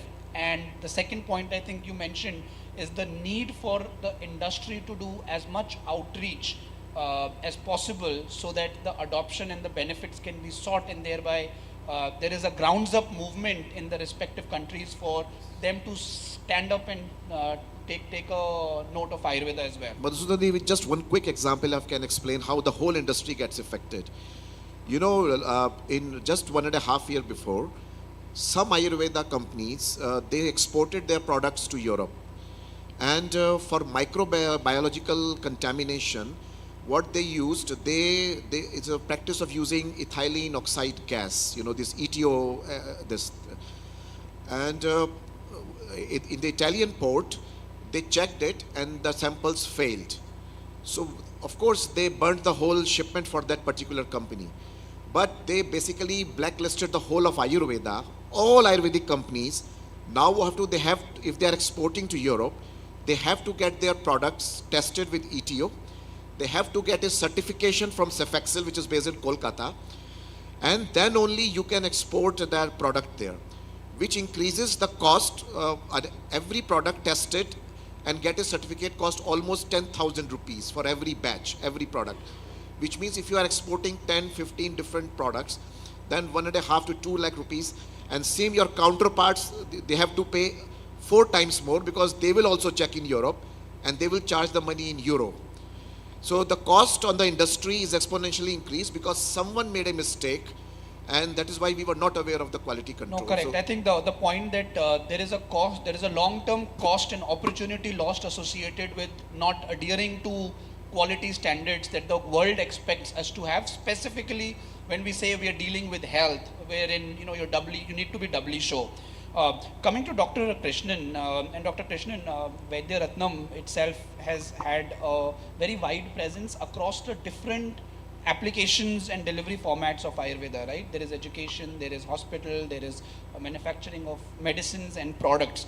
And why we've extensively spoken of the need to ensure quality of the raw material ingredient, one thing that we've so far missed out from the discourse has been another key ingredient which goes in the Ayurveda stack, and that's the Vaidya itself. That's the technical, the people, the manpower that deploy and deliver the services of it, the academics of it, and ensure if research has to happen, research will happen on the back of great academics in the Ayurveda field. So if you can speak on one from a services player in Ayurveda, what opportunities do you see both in the wellness side as well as in the therapeutics curative side? And secondly, on the need, if there is a challenge on the manpower raw material as such, if I were to term it like that, the human capital side of it on Ayurveda, and what are some of those challenges we need to address? Respected Chair, Co-Chair and dear panelist, it's a great opportunity to discuss regarding some of the important points has been facing as an opportunity and as well as a threat in the Ayush industry. So when you connect the different pillars of Ayurveda or any Ayush system or healthcare system, it starts with medicine, research, health, education, government policies, manpower, treatment, and social worker. So if these all pillars work together, then only any science can achieve its goal. So one of the main pillars, as you rightly mentioned, is manpower. So when you connect this manpower to a quality healthcare system, first of all, we need to identify what is the real gap in the healthcare scenario right now. So we are speaking about integrated medicine, we're talking about cooperative medicine and different formats. So when you look at the geographical scenario of India, there is different requirements in different parts. So we should identify the gap in each region first. For example, in South, there will be a different requirement. In North, it will be a different requirement. And we should accept that there has been fragmented approach by different individuals or institutions for the integrated approach of healthcare system. So how do we get this fragmented approach into a single platform? That we should discuss. So I think that can be only achieved through an education policy which we can implement.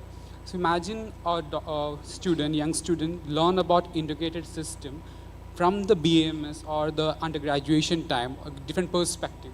So they can think about what can be done in the future.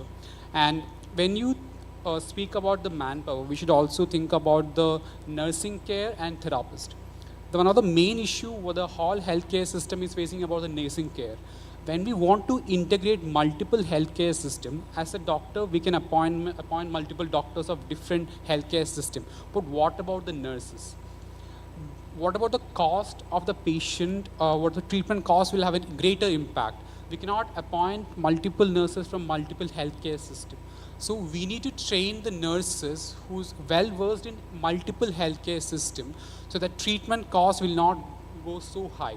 So it will be a control. And regarding the therapist also, it's a fact that young generation is going out of India. So where do we get these young therapists or any healthcare professionals? So unless we don't teach them the correct treatment and maintain them in India, we'll not be able to deliver the quality healthcare system in India. We may be able to give abroad, but not in India. So unless we don't connect these parameters and maintain the quality in this, we'll not be able to deliver what we expect. And regarding the other point I was talking about is we need to identify the gaps. And I've met few doctors who practicing emergency care in Ayurveda, orthopedic care in Ayurveda, very integrated approach. They're different segmented way, as I mentioned. So how can we give them a support from the policy level and in a national level? So I can speak from the southern perspective. I'm from south, so there is not much of demand in emergency care in Ayurveda. But when orthopedic care and in non-communicable disease care, there's a huge demand. And when you connect this non-communicable disease, we had a survey regarding the autism or differentiable students or kids. The average time to get a job for these kids is 12 months. But average time period of a normal person without any disease is 12 weeks. So how do we help them as a healthcare worker? Are we connecting to the teachers in the special schools? No, we are not connecting. Unless we don't connect with the help of a social worker, how can we deliver the results as an end result, not just a cure? So the approach, if a patient-centric approach can be extended to a person-centered. Don't treat as a illness or something like that. How can we give them a better quality of life? Some diseases we know it's not able to cure 100%, but how can we help them? That perspective, if we can think. But these are all connected with our education policies, as you mentioned. That's all. Thank you, Dr. Krishnan. I think very pertinent you mentioned how do we, in order to attain integration, we will need cross-pollination of both know-how as well as skills, so that integration does not eventually go on increasing the cost of the healthcare, which we want to sort of curb at the word go. Thank you very much. I think it has been a very interesting and an informative panel. So it's been a very informative and an educative panel. Before we can open up to the audiences if there are any questions you have for any of the panelists.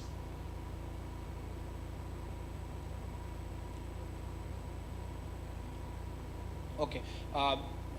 Yes, please. Can we have a mic there, please?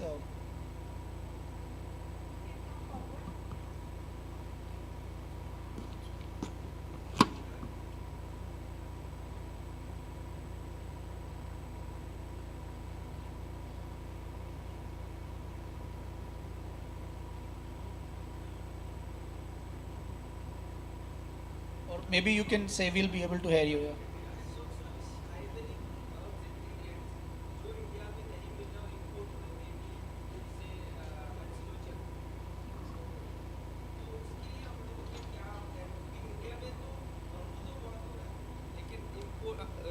We are not able to get it in India, and we are buying it just very for the heavy. audience, I'll repeat his question is ki some herbs, say for example Vanchlochan, which are being imported from outside.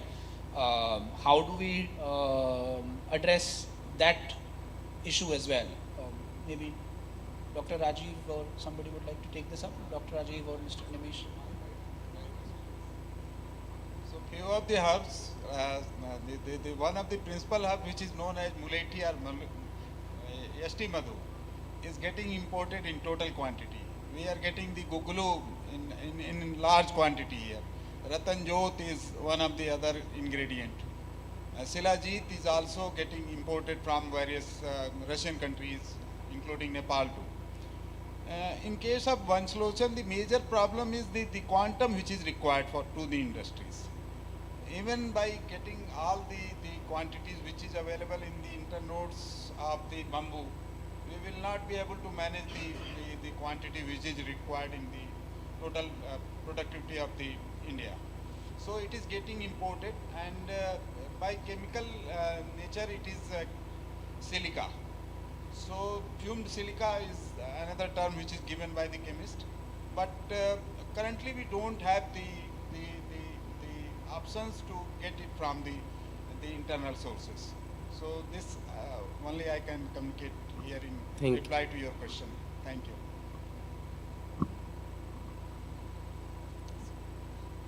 Any other questions? Yes, yes. Where? आप अपने को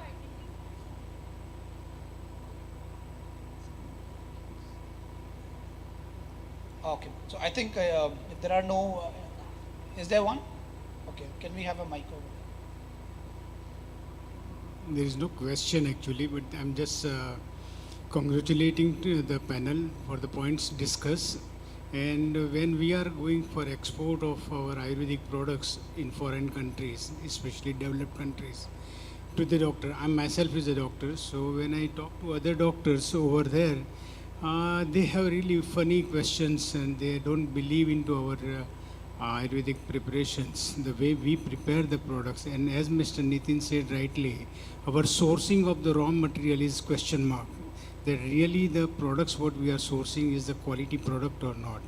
And because that beginning only starts giving the question mark to the foreign unqualified Ayurvedic doctors, means so-called doctors, okay, they say that कि आप कहाँ से लेते हो, कैसे मालूम है कि वो particular product के अंदर ये है, नहीं है, आपका कुछ parameters नहीं है, like that. So they make fun of it, and I'm sure that now in the days to come, we are having our own way of R&D, and we are doing some analysis for the standard of the people abroad, what they want.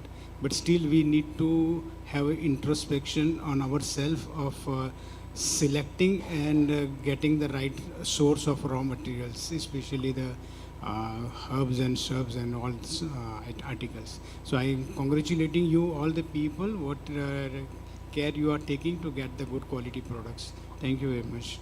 So just to answer, I know it's not a question, but just to inform that it is always advisable to buy from standard vendors.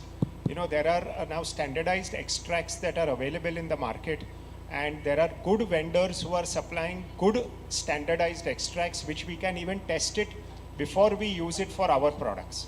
So if industry goes and purchases and procures raw material from good vendors, it is very comfortable to and very easily available now standardized extracts which you can test it before you use them in your products. If at all there is any complaint from the market, here you have a COA which you can definitely present it to them also. I'm thankful for this because I'm talking about the time since last 25-30 years I'm exporting, and over a period of time we are improving, and yes, today the standard has come, so it's easy, but mindset of the people over there is not like that. Yes, okay. I agree. They say that when your Ayurvedic product does not have side effect, that means it does not have effect also. That is what the people are thinking. No doubt, now the mindset is changing. Okay. No, I Thank think you very much point for well the- taken there.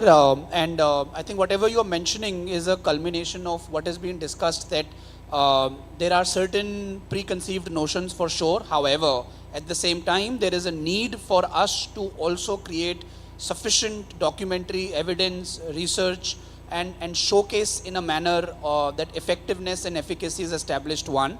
Two, some of these challenges, like Dr. Nitin had mentioned, also arise out of certain either corner cases or marginalized cases of malpractices, which wind up becoming a perception of how the industry operates too.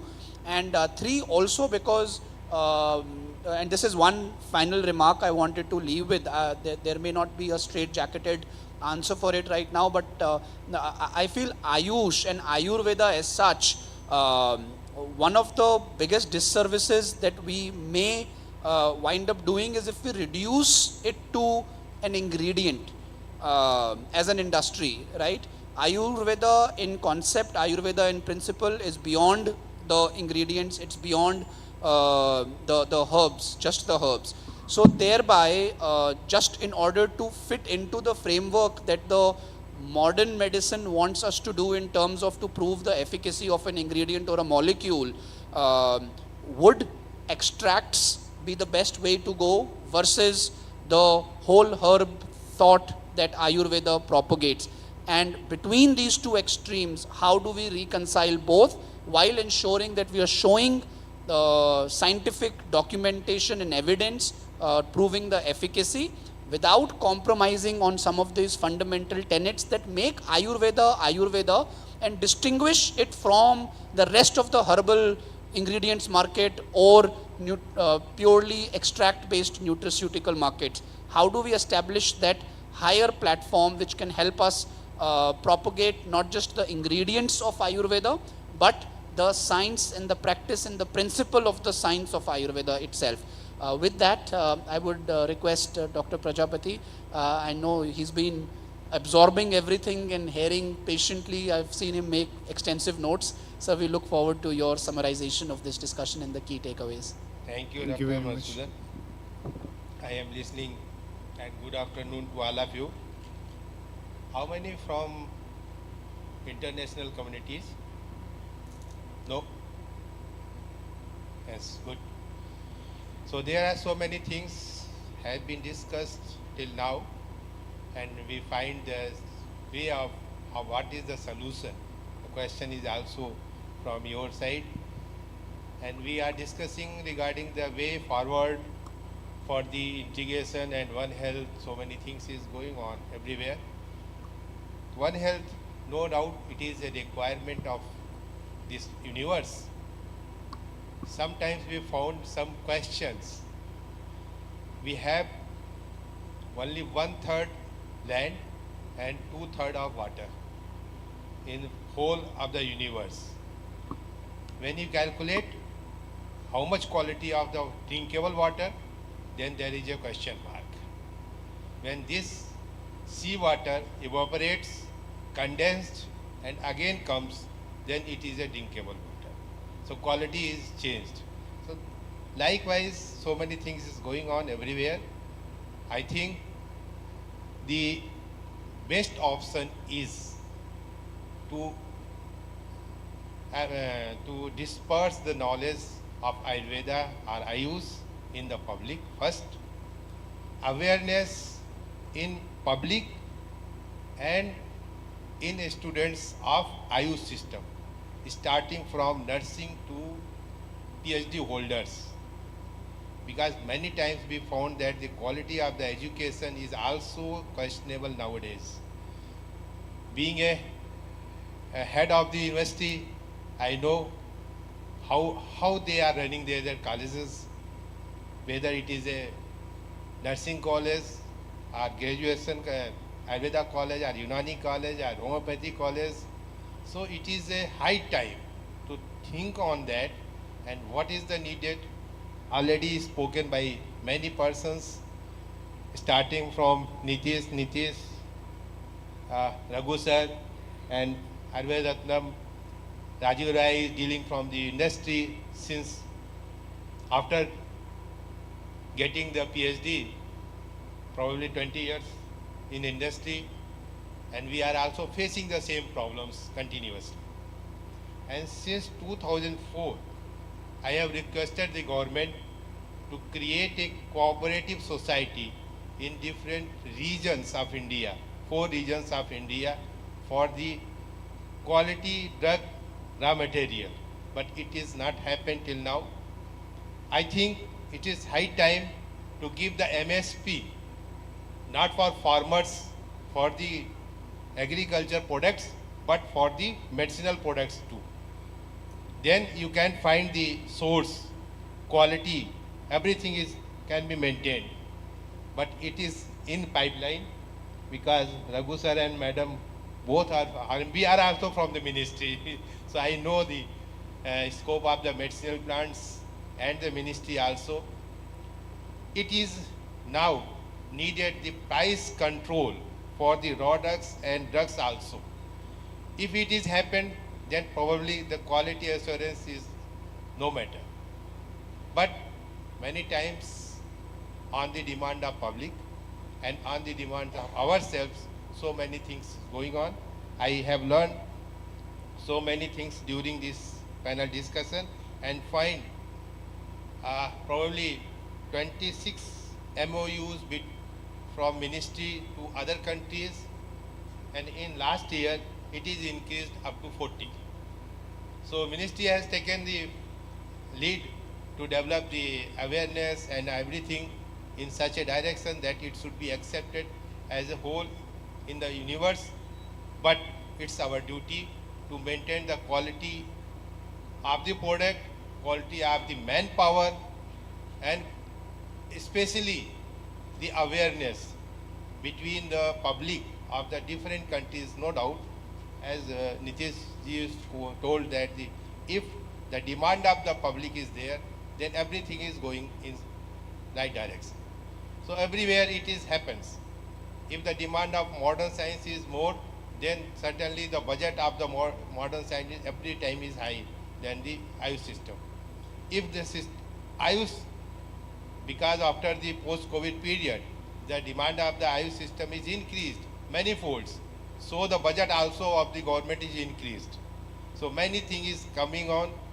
Day by day, we are thinking in such a direction that the quality education, quality health product, quality health Ayush system, dispensaries. Recently, insurance cover is also provided by the insurance companies for the development. But it is needed as such as it so-called modern system. Many times we did not have the protocols, we did not have the SOPs, we did not have the master formulas. Though the industries are working on this, many of the biggest manufacturing companies are having their own formula, own SOP, own quality controls. There is no problem. But it should be accepted as such, and so many probably care taken by the ministry also, but we could not finalize it in such a way that it should be accepted wholly, holistic approach.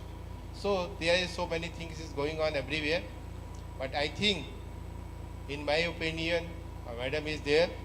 Madam also saying on this particular issues, different issues raised by this panel, and I congratulate the Madhusudan for raising all the issues, not only one issue, really raising all the issues in different directions. So it is a very good for us also. So many things comes in front of us. That's why I say some questions from the audience, and answer is given. Like so many things from the different sources is available. It is not mandatory to be grown in the Indian subcontinent. If the one solution is available in northeast region, NMPB through bamboo available, but the quantum, as the quantum is needed, so many things is substituted with the chemical products. So whether this chemical is accepted or not, it is a question mark, because sodium silicate is using in place of one solution by different companies, and it is written in AFI also. So many things is going on, there is no problem, but whether it is beneficial for the healthcare and beneficial for the coming generation, it should be maintained in such a way. As being a Ayurveda practitioners, we are the leaders for the maintaining the ecosystem also, because many times we found that the plants has gone, so many things has gone. Not plants, living and non-living both is required for us. So many resource and source materials are also metals and minerals also. They have gone nowadays. It is very difficult to find in original form. Sometimes there are so many question marks on these particular materials, products. If the products is not available, then how we can think that good quality products should be available? One thing. Another thing is due to the marketing and due to the economics, so many things are coming in front of us. So we also think on that issues. If we require the woman and variation in the package form, whether it is applicable, classically justified, or the result is the same as in the classical. There are so many questions, because we have faces so many patients. They have coming from the different private multiple centers, and they are coming to say that विरेचन 3 दिन का package बना दिया है आपका, 3 दिन में विरेचन हो जाता है क्या? स्नेहन स्वेदन वमन विरेचन, इतने पंचकर्म को हम 4 दिन में कर सकते हैं क्या? Mental stress is the main problem nowadays. इसको क्या आप 4 दिन में रिमूव कर सकते हैं क्या?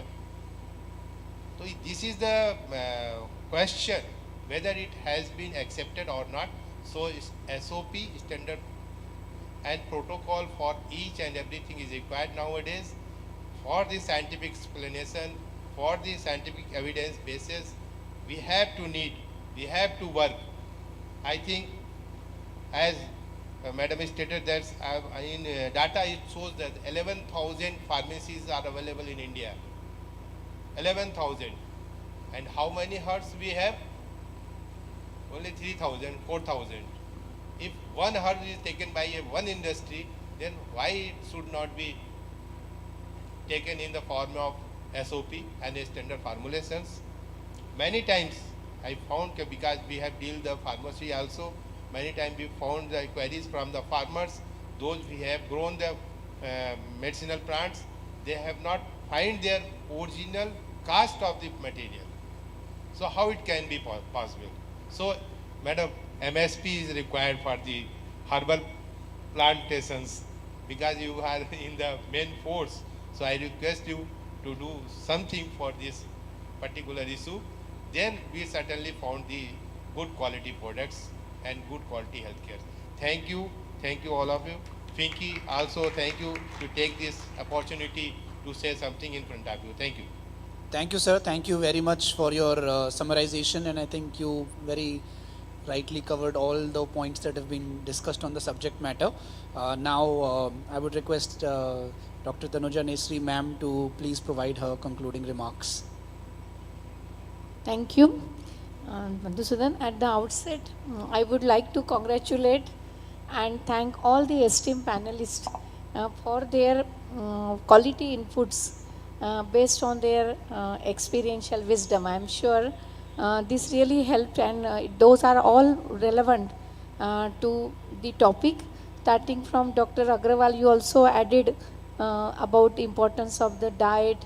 Nimish mentioned about the importance of the industry and the raw material and the ecosystem, and how the government and industry maybe have the partnership. And also Rajiv Raiji about the industry and how what is the future and the area of the expansion you touched upon.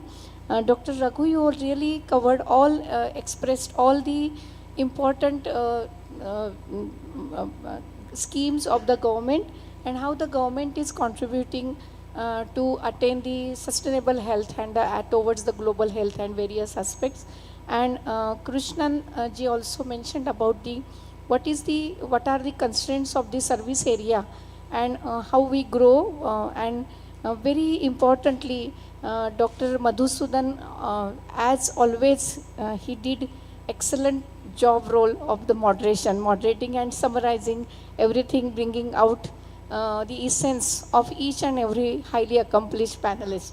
So congratulate to everyone, and I'm sure this panel has done the justice to the topic which was given to us, how we harness the potential and integrate the potential of the Ayush system towards achieving the sustainable goal of the global health, towards the working locally but going globally.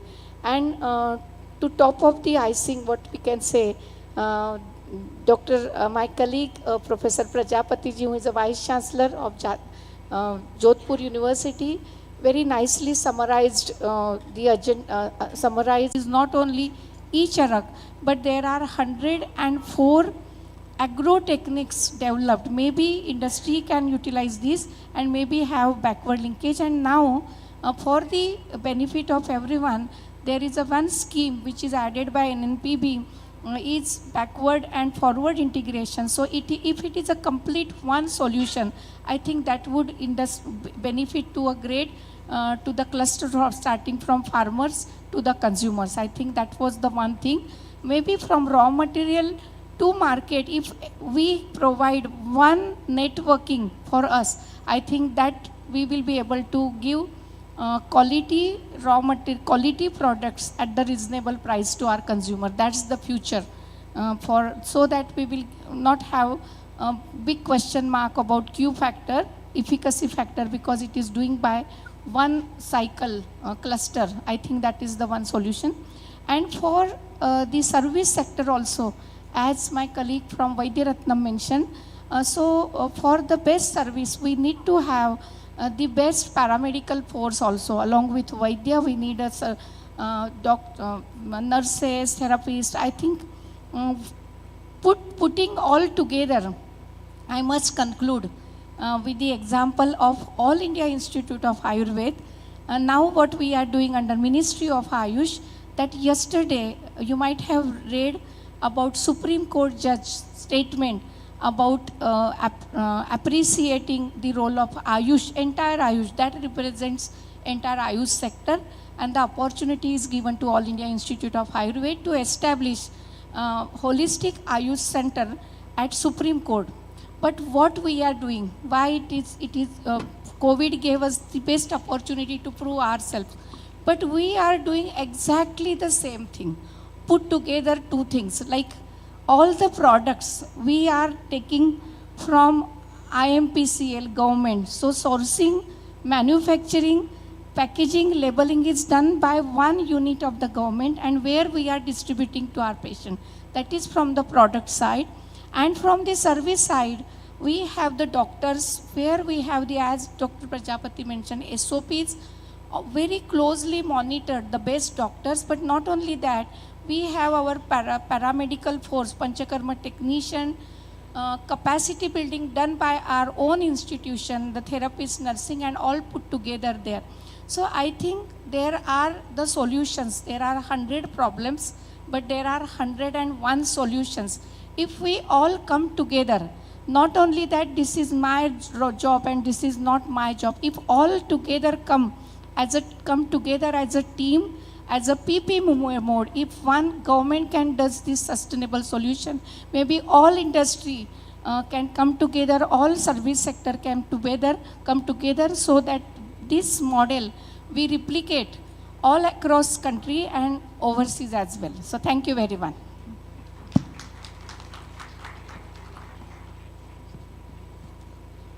So thank you very much, ma'am. Thanks for that elaborate conclusion. Thank you very much. Thanks to the audience, FICCI, for organizing International Arogya and having us discuss this important topic. Thank you very much. We thank FICCI, Praveen Mittalji, Anshuji, and all the everyone, Ayush Excel and Invest India, everyone for this. Thank you so much. A big thank you to this whole panel for this very interesting and informative session. Thank you so much. And now we all take a lunch break, and I would like to inform you we are left with 3 more sessions and a very interesting session, and all these sessions, I promise you, will be very informative and very interesting. So we'll join together again here in this hall at 2 p.m. Let's take a small lunch break now.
Moderator होंगे इस पूरे session की doctor Poonam Bajaj, director NABH. The panelists are Mr. Karthikeya, CEO Exorial, Dr. P. Rajendran, General Manager, Arya Vaidya Sala, Dr. Baidyanath Mishra, Head R&D Dabur Limited, Mr. Rishabh Gupta, VP Marketing, and Dr. Sanchit Sharma, Executive Director, AIMIL Pharmaceuticals. So all the panelists are welcome.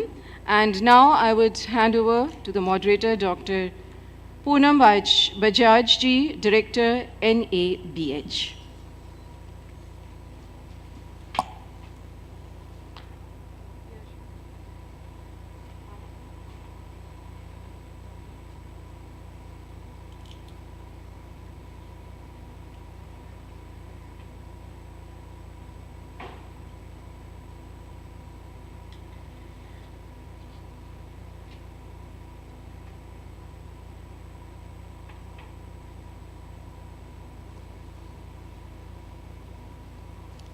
So, a very good afternoon, ladies and gentlemen. Namaskar.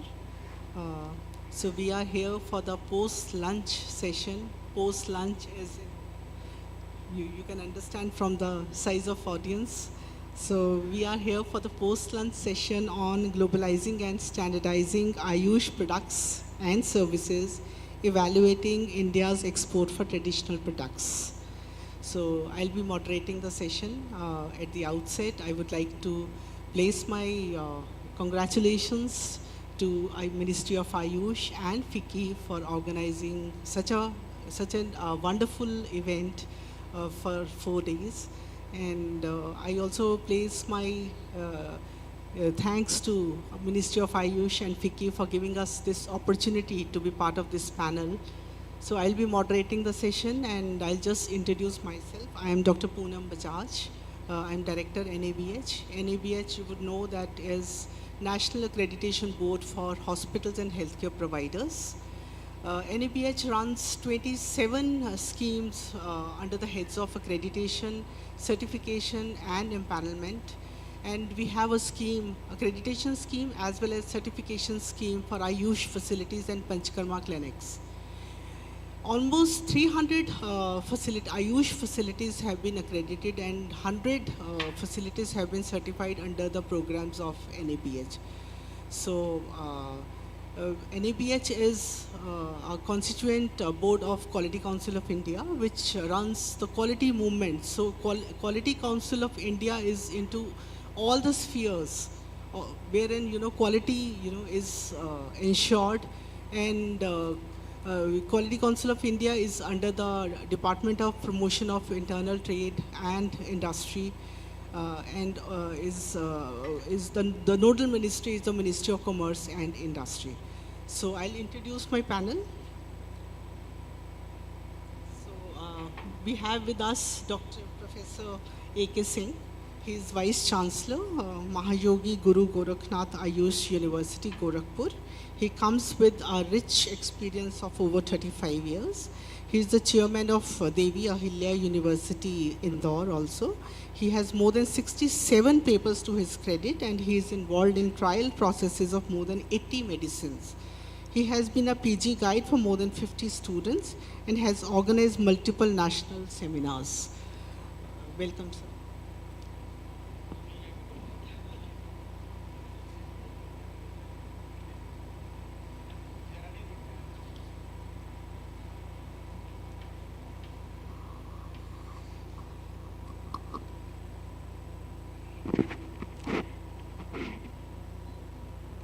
Thank you Poonam Bajaj ji. मैं आप सभी का हार्दिक अभिनंदन करता हूं। मैं आभारी हूं आयुष मंत्रालय का और फिक्की का, जिन्होंने मुझे चेयर सेशन करने का मौका दिया। हमारे जो सेशन होने जा रहे हैं, इसमें जो टॉपिक दिया गया है, मुझे लग रहा है उसमें एक चीज़ मिसिंग है। स्टैंडर्डाइजेशन तो हम तभी करेंगे जब हमें क्रूड हर्ब्स मिलेगा, तो इसकी बायो अवेलेबिलिटी भी होनी जरूरी थी। कहाँ से मिलेंगे क्रूड हर्ब्स, ऑथेंटिक मिलेंगे या नहीं, ये सारी बातें दिमाग में आती है। क्या हर कंपनी जो खरीद रही है क्रूड हर्ब्स, उसकी बैच टू बैच चेकिंग होती है, QC QA ऑनलाइन, या क्वारंटाइन से लौटा दिए जाते हैं या क्वारंटाइन से भीतर आ जाते हैं जब डिमांड एंड सप्लाई की बात होती है। तो ये एक बहुत चिंतन का विषय है कि हम जो, मैं फीकी के जितने भी लोग हैं उनसे रिक्वेस्ट करूंगा कि इस बात को नोट कर लें कि आइंदा से अगर इस टाइप का कोई भी सेशन हो रहा है तो उसमें फार्मर्स और ट्रेडर्स को ज़रूर जोड़ें। अगर हमारे पुराने दोस्त पौराणिक जी हैं, उनसे मैं चर्चा कर रहा था, उन्होंने बताया कि सर ये तब तक नहीं हो पाएगा जब तक हर एक कंपनियां क्वारंटाइन से ही उस प्रोडक्ट को रिजेक्ट करके लौटा दें, लेकिन डिमांड और सप्लाई को देखते हुए बहुत लोग कंप्रोमाइज कर जाते हैं। एक जगह कंप्रोमाइज करने से जो प्रोडक्ट बनेंगे तो क्या स्टैंडर्ड में आएंगे फिट? हमारे जितने भी प्रोडक्ट्स बनते हैं, क्या हम उनके अल्कलाइड्स जितने होते हैं सब चेक करते हैं कि हाँ उसमें कितना % अल्कलाइड्स है, वो डिजायर्ड परसेंटेज अवेलेबल है उस प्रोडक्ट में या नहीं? क्योंकि इंडिया डाइवर्सिफाइड है और इकोलॉजिकल के कारण हर एक जगह की जलवायु अलग अलग होती है, मिट्टी अलग अलग होती है। तो क्या एक ही अश्वगंधा हम अलग अलग स्टेट से मंगाएं और उसमें चेक किया गया है, कंपनियों के द्वारा चेक किया जाता है? ये तभी हो सकती है स्टैंडर्ड जब हम हर एक लोग मिल करके एक प्लेटफार्म पर, एक सेंट्रलाइज जगह है लेकिन उसको भी लोगों ने यूटिलाइज नहीं किया। Pharmacopoeial laboratory for Indian medicine जो कि गाजियाबाद में सिचुएटेड है, उनके भी लोगों को यहाँ होना जरूरी था, जिससे हम उनके भी अनुभव को सुन सकते हैं। यहाँ क्या है, डिफरेंट कंपनीज है, अपनी अपनी कंपनी और अपने अपने प्रोडक्ट्स।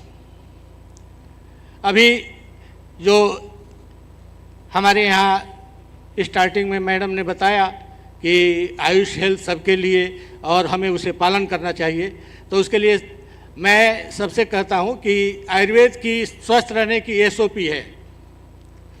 आयुर्वेद में जो SOP बताई गई है स्वस्थ रहने के लिए, तो उसमें बताया गया है, मैडम स्पेशली आपको थैंक यू कि आपने इस बात को नोट ये कराया, दिनचर्या, रात्रिचर्या, ऋतुचर्या और योग एवं व्यायाम।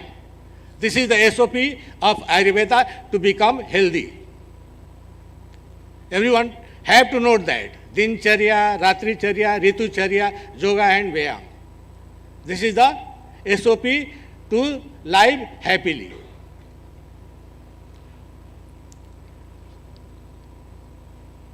ग्लोबलाइजिंग के बारे में मैं यही कहना चाहूँगा कि चीज़ें हमारे देश में होती हैं, विदेशों में चली जाती हैं और वहाँ के लोग हम लोग से आगे कैसे चले जाते हैं।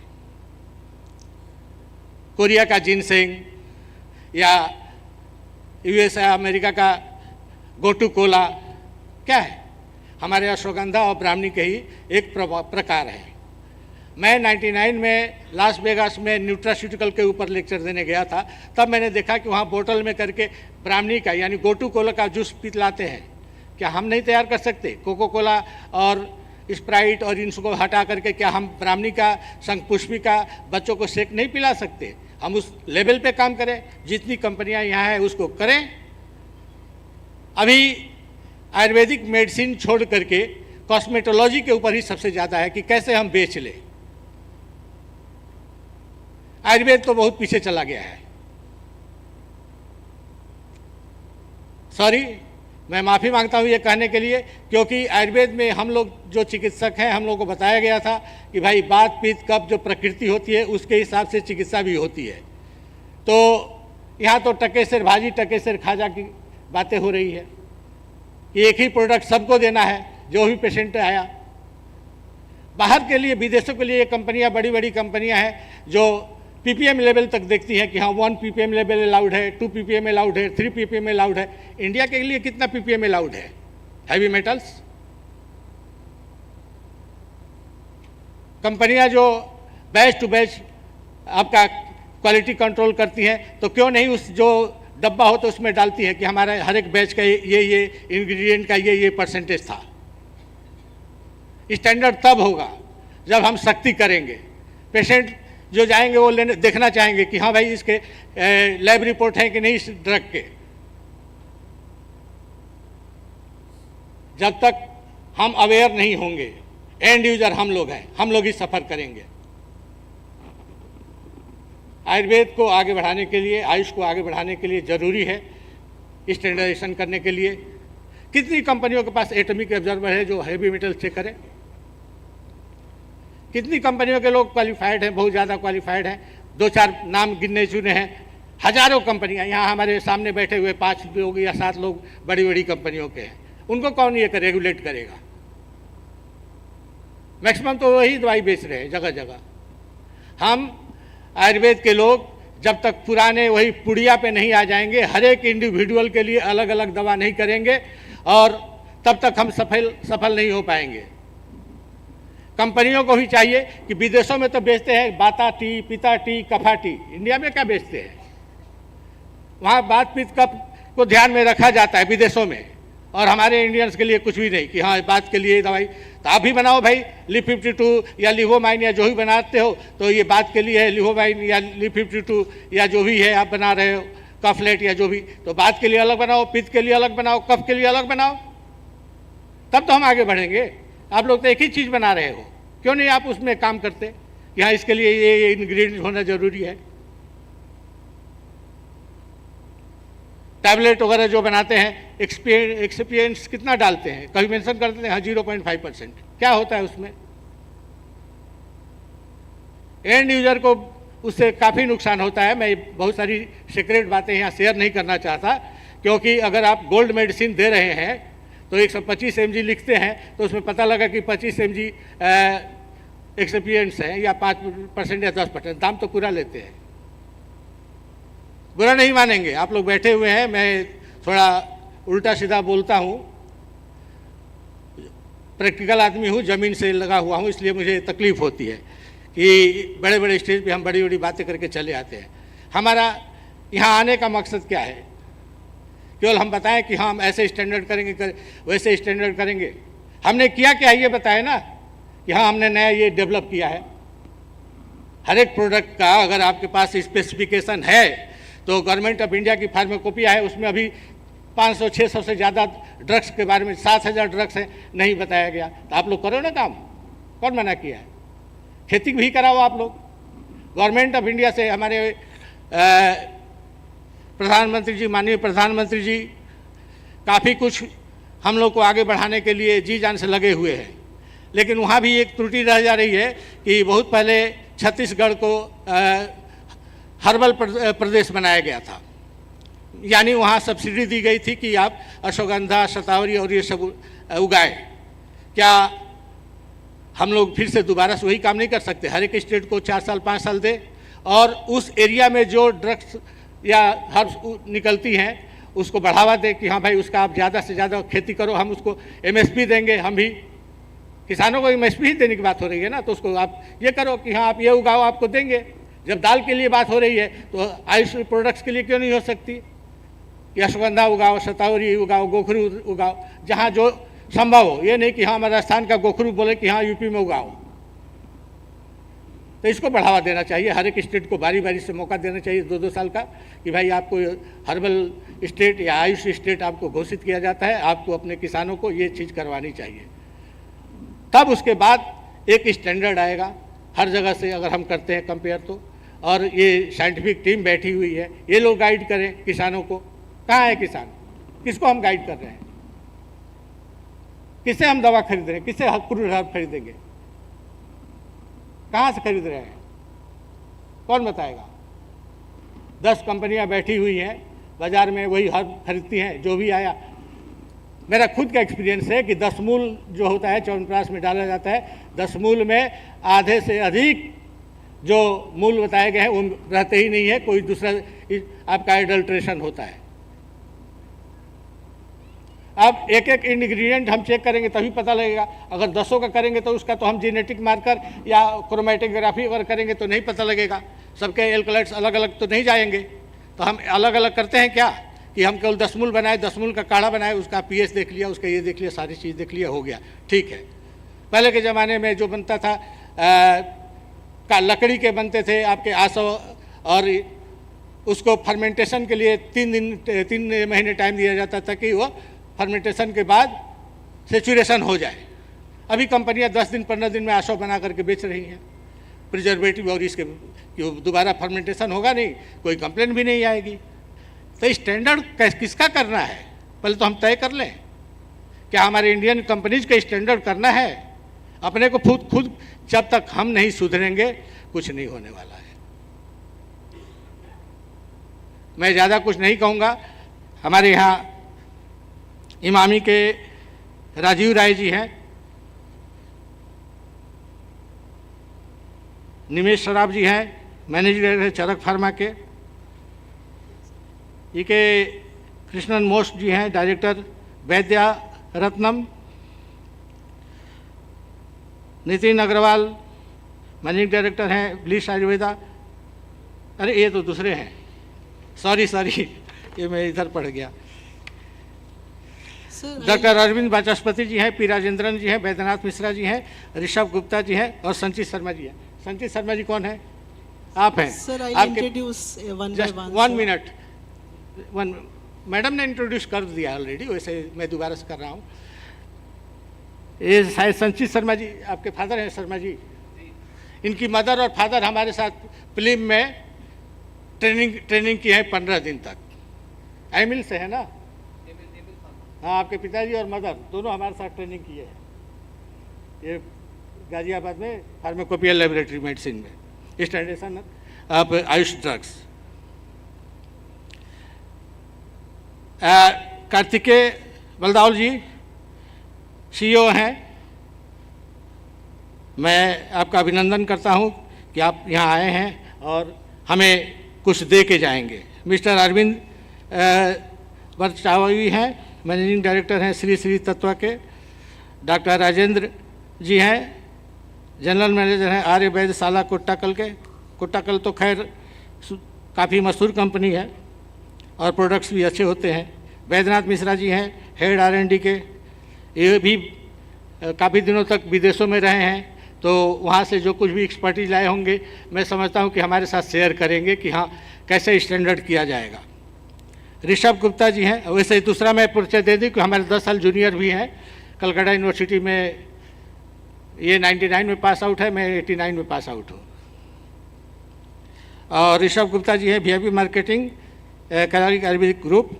आप सभी से मेरा यही निवेदन होगा कि आपका जो कंट्रीब्यूशन है उसी को हाईलाइट करें, हमें यहाँ कुछ दे के जाएं, बातें नहीं, कुछ काम की चीज़ें। Thank you. Thank you, sir. So we'll start the discussion as yesterday our Honorable Minister Sonowal ji pointed out that 107 countries have adopted Ayush systems. And many of the countries have included the Ayush systems in the national health systems also. So they look up to India for for the demand, they're raising demands for the Ayush products. There are companies, they are manufacturers which are manufacturing products, formulations, but there are variations in the formulations. So it calls for standardization to be brought in the sector. So we'll take the discussion forward and we'll go around with asking each one of the panelists to give their views on the subject. So I'll ask, my first question would be to Mr. Karthike. Yeah. So which countries, Mr. Karthike, you feel that they are the major importers of Ayush products, and which one are the major exporters? So just for the information of the audience, can you please throw light on this? Sure. Thank you, Vicky and Arogya, for inviting me. I know time is of importance here, so I'll keep it short. The dietary supplement industry, so of course all of us know that in India, Ayurveda is a system of medicine, but outside of India, it is considered as a dietary supplement or a food supplement. The global market at the moment is close to $250 billion. And the prediction that in the next 3 years, the global supplement market will be close to $400 billion, which is almost like 32 lakh crore rupees. So opportunity is huge. The biggest market for dietary supplements is no doubt United States. If I have to say, based on, I don't have accurate numbers, but United States on one side and the rest of the world on another side. I know, especially in Ayush, we've always been focusing on SAARC countries, African countries, but I think we definitely need to look beyond that.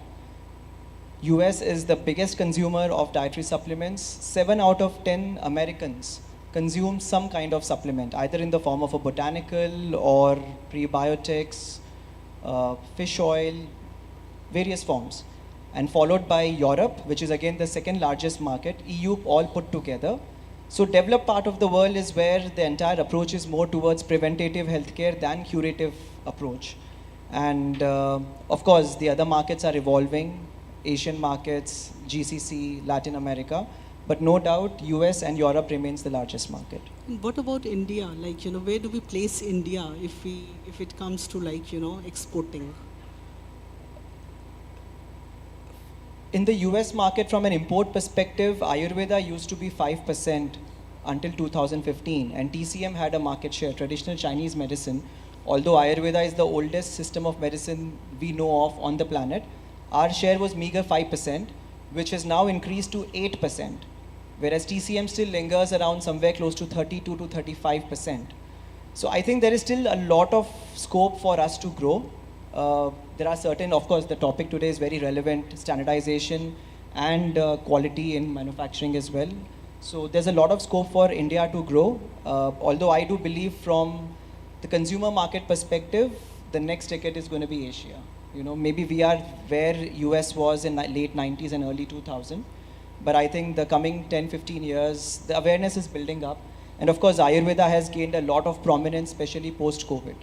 So it's heartening to know this. Yes.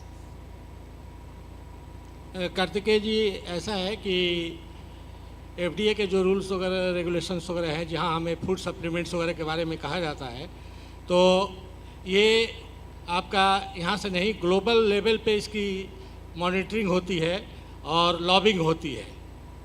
Chinese medicine और Japanese medicine accepted है, Indian medicine क्यों नहीं है? क्योंकि वहाँ हमारी lobbying पहले कमज़ोर थी, बहुत कमज़ोर थी, जिससे हम अप्रूव नहीं करा पाए कि आयुष प्रोडक्ट्स मैंने मेडिसिन्स हैं. वो फूड सप्लीमेंट अभी भी उसको फूड सप्लीमेंट, तो गवर्नमेंट ऑफ इंडिया को चाहिए कि हमारी लॉबिंग और तेज़ी करे, जिससे हम वहाँ इसको जब तक मेडिसिन के रूप में नहीं ग्रांट कराएंगे तब तक केवल फूड सप्लीमेंट के. As far as Ayush medicines and products are concerned, what are the important or critical aspects for ensuring quality, safety and efficacy of these products? Okay. As far as Ayurvedishala is concerned, we are exporting around 20 crore to the other countries, of which GCC is the biggest. GCC actually occupies a space of around 13 crores.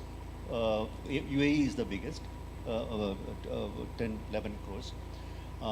And it's growing actually. But there are a lot of challenges that we are facing. And with regard to our services, that is NABH has been good enough to recognize all our hospitals under NABH. We have 3 hospitals NABH accredited. Around 30 to 35% of the patients are from abroad. Mainly USA, UE is there, then GCC is also there. These are the 3 blocks from where patients are coming to Ayurvedishala Kottakkal. But can I speak about the challenges that we are facing? Please go ahead. A few challenges we are facing. The main challenge is regarding availability of herbs, genuine good quality herbs. We ourselves have attempted to cultivate the herbs in 300 acres of land, but this actually means only a small, minuscule fraction of our demand.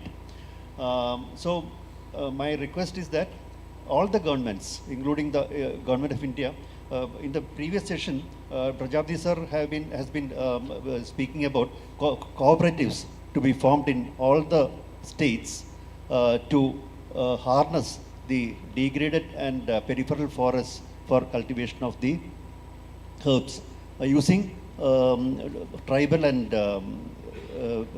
basic sort of segment cooperative societies that will provide a lot of employment to the lower strata of society also. Another big problem that we are facing is that actually when we export to other countries for registration purposes, we have to conduct a lot of analytical tests that we are conducting, and we are getting the registration also. Around 40 of our products are now got registered in, especially in GCC countries. But the thing is that the regulatory standards are changing after a few years. Then we'll have to undergo the problems again.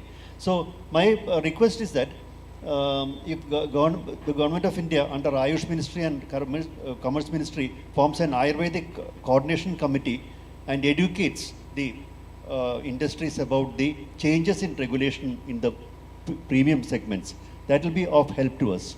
And another problem is that for conducting tests, we are equipped with a lot of tests like phytochemical studies, placebo-controlled clinical studies, then HPLC, heavy metal, pesticide residues test, etc., etc. But some tests actually we will ourselves are finding it difficult, and many other industries also. So if regional laboratories are set up in all the states for conducting these tests at a reasonable cost, the industries will find it very easy. And another requirement for registration is the clinical validation tests, especially with regard to bhasmas, metals and all that. So in this regard also, we have to have cooperation with hospitals, reputed medical journals and all that. If the Ayurveda Coordination Committee that I suggest can give us recommendations regarding this, it will be of great help. These are some of the areas, and of course certifications. There are a lot of certifications required for exports like CGMP, ISO 22000, WHO, COPP, etc. These regulations are also undergoing certain changes from time to time. If these laws and regulations are intimated to us in time, then we will find it easy to maintain the registration. For example, in the country of Bahrain, we had around 35 products registered. In the due course, 3-5 years, the regulations were changed. So now we are beginning from the scratch. Now we have again attained 20 products, and we will again reach the 40 products. But that is a very painful process. But if there is a government agency which will notify us regarding the change of regulatory issues, regulatory norms in different countries in advance, then we will be able to react more easier or more fast. So these are the few. And regarding medicinal plant research, we are conducting a lot of, we have a Center for Medicinal Plant Research where we have standardized around 4,000 herbs. And we are propagating also. If the government agencies come out with areas for cultivation, we will be too happy to give these saplings for cultivation for the cooperatives. So that is one area of great concern for us. Because the Biodiversity Act is coming and all the states will be implementing this act. That will actually create a lot of problem for the Ayush industry. So these are a few things that I have to put for discussion. So FICCI is industry body, and they keep on noting down all the concerns manufacturers and other stakeholders are facing, and they put these recommendations, before the government of These are very necessary for holding the export levels. So that all are at ease, and there is ease of doing business and so on. Yeah. Rajendran ji ने जो प्रश्न उठाया कि हाँ इसमें किसानों को भी भागीदारी होनी चाहिए, तो इसके ऑलरेडी हर एक डिस्ट्रिक्ट में पीओ है।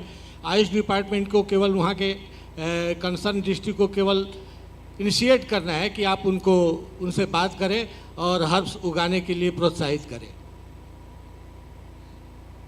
So apart from these challenges, like availability of herbs, so Mr. Karthikeya, do you want to add something, to the what challenges are being faced by the manufacturers? Certainly. So I would resonate a lot with Dr. A.K. Singh ji. I could understand the passion and the pain also while he was expressing that the major challenge is the raw material today. Be it we are ingredient manufacturers, so be it us or be it finished product manufacturers, the source is raw material. And the standardization happens if the raw material is, the sourced is of high quality. Now many of us, like of course, we ourselves own around 1800 acres of land. We have tie-up with around 85 farmer cooperatives. And again, it doesn't suffice our even 10% of need. But a lot of us are dependent on middlemen, on traders. And sometimes we do see farmers from a commercial perspective. I think if we can form relationships with farmers, treat them more like family, participate with them, educate them, work together with them, I think certainly the raw material produced would be of high quality. Also, one more important aspect, because farmers are not in our control. We can't control what farmers produce, but what is there in our hands is testing, and that's the solution: test, test, and test. I do know that a couple of years back, European Union had banned the import of botanicals, organic material from India, because some of the farmers and manufacturers were they were found, the products were contaminated with pesticides and ethylene oxide. And of course, for 5 months, we could not export organic certified material to Europe. The government of India intervened, things picked up. But even today, there's extensive testing required when you export organic certified material to Europe, to EU. So I think testing is absolutely important. And the last thing is that, I don't know if everybody would agree with me over here or not, but since US is a major market, I definitely think that we should look at the West. It's a huge, huge market that perhaps many of us are not aware of. Improving our standards, especially GMP. I know that India has, Ministry of Ayush has got this premium mark, we have got a GMP, but I don't think that is really sufficient. We have ourselves undergone US FDA audit last month. I think we are among the few companies in India which have been subjected to US FDA audit. It certainly wasn't easy. 6 days of, and the gentleman in the morning, Dr. Madhusudan Kanupuli, was the auditor, gave a very difficult time to us. So somewhere we need to upgrade our GMP standards. Whatever schedule MT that we follow here isn't enough. Even WHO GMP that we think of, maybe it is good enough for African countries or for Asian countries, but if we have to look at the large markets like US and Europe, we need to upgrade our own standards. So yeah, these are the few things which are required. Good that you brought out all these things. My question is to Dr. Sanchit Sharma. So what is the current status of India's export for traditional Ayush products, and what do you foresee, after, in the times to come, what would be the status? Currently, India is exporting around 1,240 million US dollars worth products to many countries, and in last 2 years that I'm telling. So it is around 600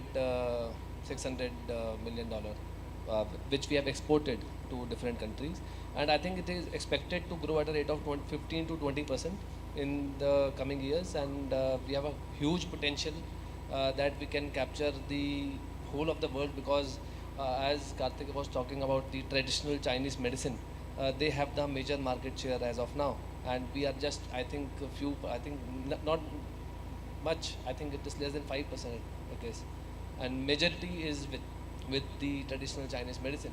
So I think we have to come at par with that, and there is a continuous fight that is going on with the Vat Pitt Cough that we are talking about, how we want to take Ayurveda to global market.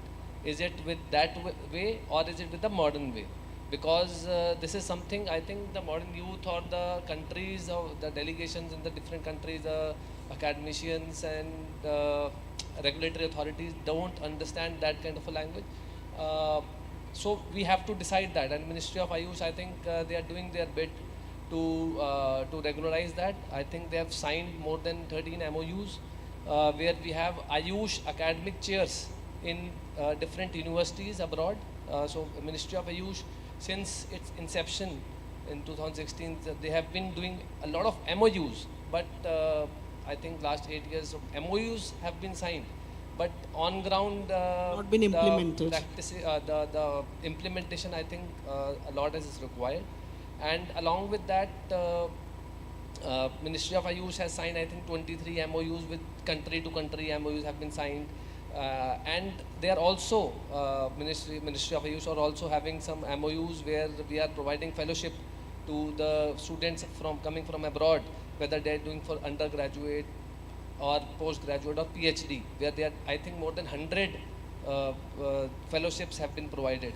So this is a continuous process. It is not easy. On behalf of Ministry of Ayush also, we can blame them or we can appreciate them, because I think since its inception, Ayurveda industry has grown. And it has grown multiple folds from, I think, last 8 to 10 years, all the manufacturers are sitting here. And so I would like to thank Ministry of Ayush and our Honorable Prime Minister of India, who has taken this initiative. Where we were in 2014 and where we are in 2024 is a major difference. And I think there are huge positives to be taken out. But still, I think it is a gradual process. It should start from the academic thing. So they are doing the right process. The process is happening, but it is taking time, I must say. But we are on the right track. But the question that is very much debatable. Dr. A.K. Singh has recommended that whether we should follow that bath with cuff policy or the modern way that we have to think. I think there has to be a mix of both, because we also have to undertake the modern aspect, because from centuries we have been very much adamant about this thing, and that is why I think somewhere Ayush has not been able to make its mark, and traditional Chinese medicine, which is, I think, which came post us, post Ayurveda, are leading the market. So there is something different now, because they are talking in the modern way, in the modern language, like what Karthikeya did. They have clinical evidences of KSM and other ingredients that they are doing. So basically we need to go in a modern way today. I am from a pharma background. I did my B.Pharm, M.Pharm and PhD. So I will talk about pharmacokinetics, pharmacodynamics. But again, pharmacokinetics is very different when we come up to Ayush herbs. When we are talking about only one single herb, pharmacokinetics can be done. But when we are talking about a complex formulation which contains more than 14-15 herbal extracts, where do the pharmacokinetics go? It goes haywire. You cannot do it. Whosoever claims it, it is just, you can do it with a single herb, with a single ingredient or a single biomolecule, which I think curcumin is, we all know that we have done it. But I think modern ways to go, we have to take it in a modern way. We have to have those efficacy studies done, the clinical trials done, the preclinical studies done, the in vitro studies done, the in vivo studies done, the cell line studies done. We have to go that way. Otherwise, we are not going in any direction. And we need support from Ministry of Ayush also when we are talking about the Ras Aushadhis, because they are very much controversial since ages. The quantity of heavy metals that have been putting in the formulations. Different countries have different regulations. And until unless those are approved, we cannot take that our important Ras Aushadhis to the global world. And that is the challenge, because whenever we are formulating the herbs, the formulations for the global market, it is only herb based. And until unless the Ras Aushadhis come into play, we cannot be that effective, I guess, where we could be. So that play a very big role. And like we have, like in Mauritius, we have the government Ministry of Ayush, like there are Ayush ministry there, the Ayush Ayurveda they regulatory must be having authority. respective So we have countries where Ayush is adopted. Even I heard a news of in Switzerland that we have there is a MOU between Ministry of Ayush and Switzerland that they have approved the Ayurveda system over there, and Ayurvedic products are being adopted.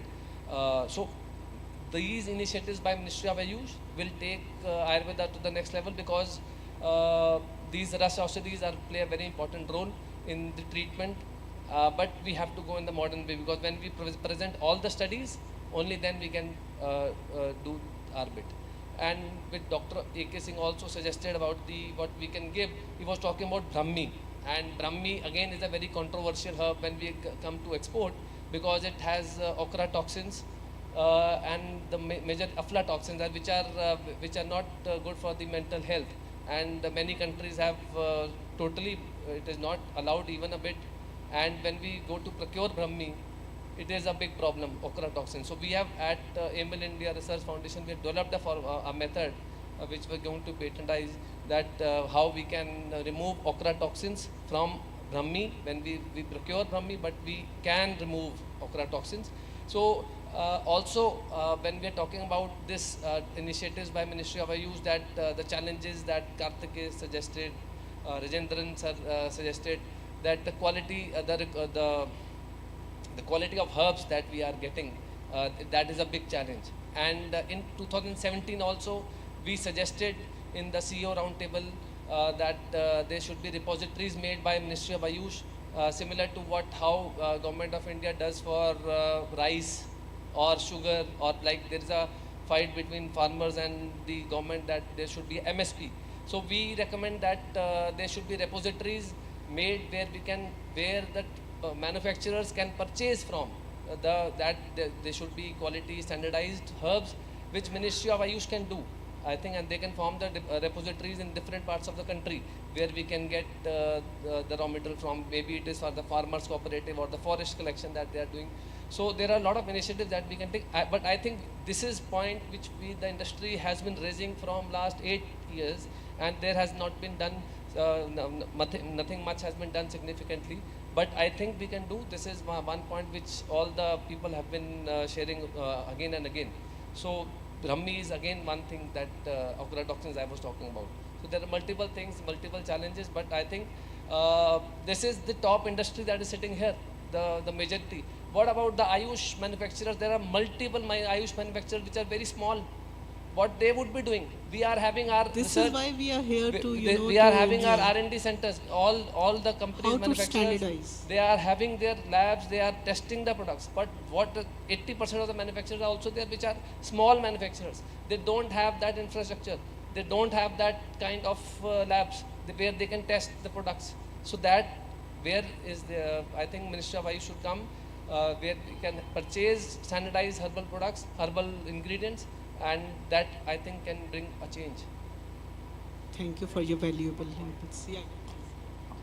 From our practical experience also, this is quite correct, because we have also developed P&P products. That is what we call classical derivative products. These are only around 40 crore, which is just 10% of our total turnover.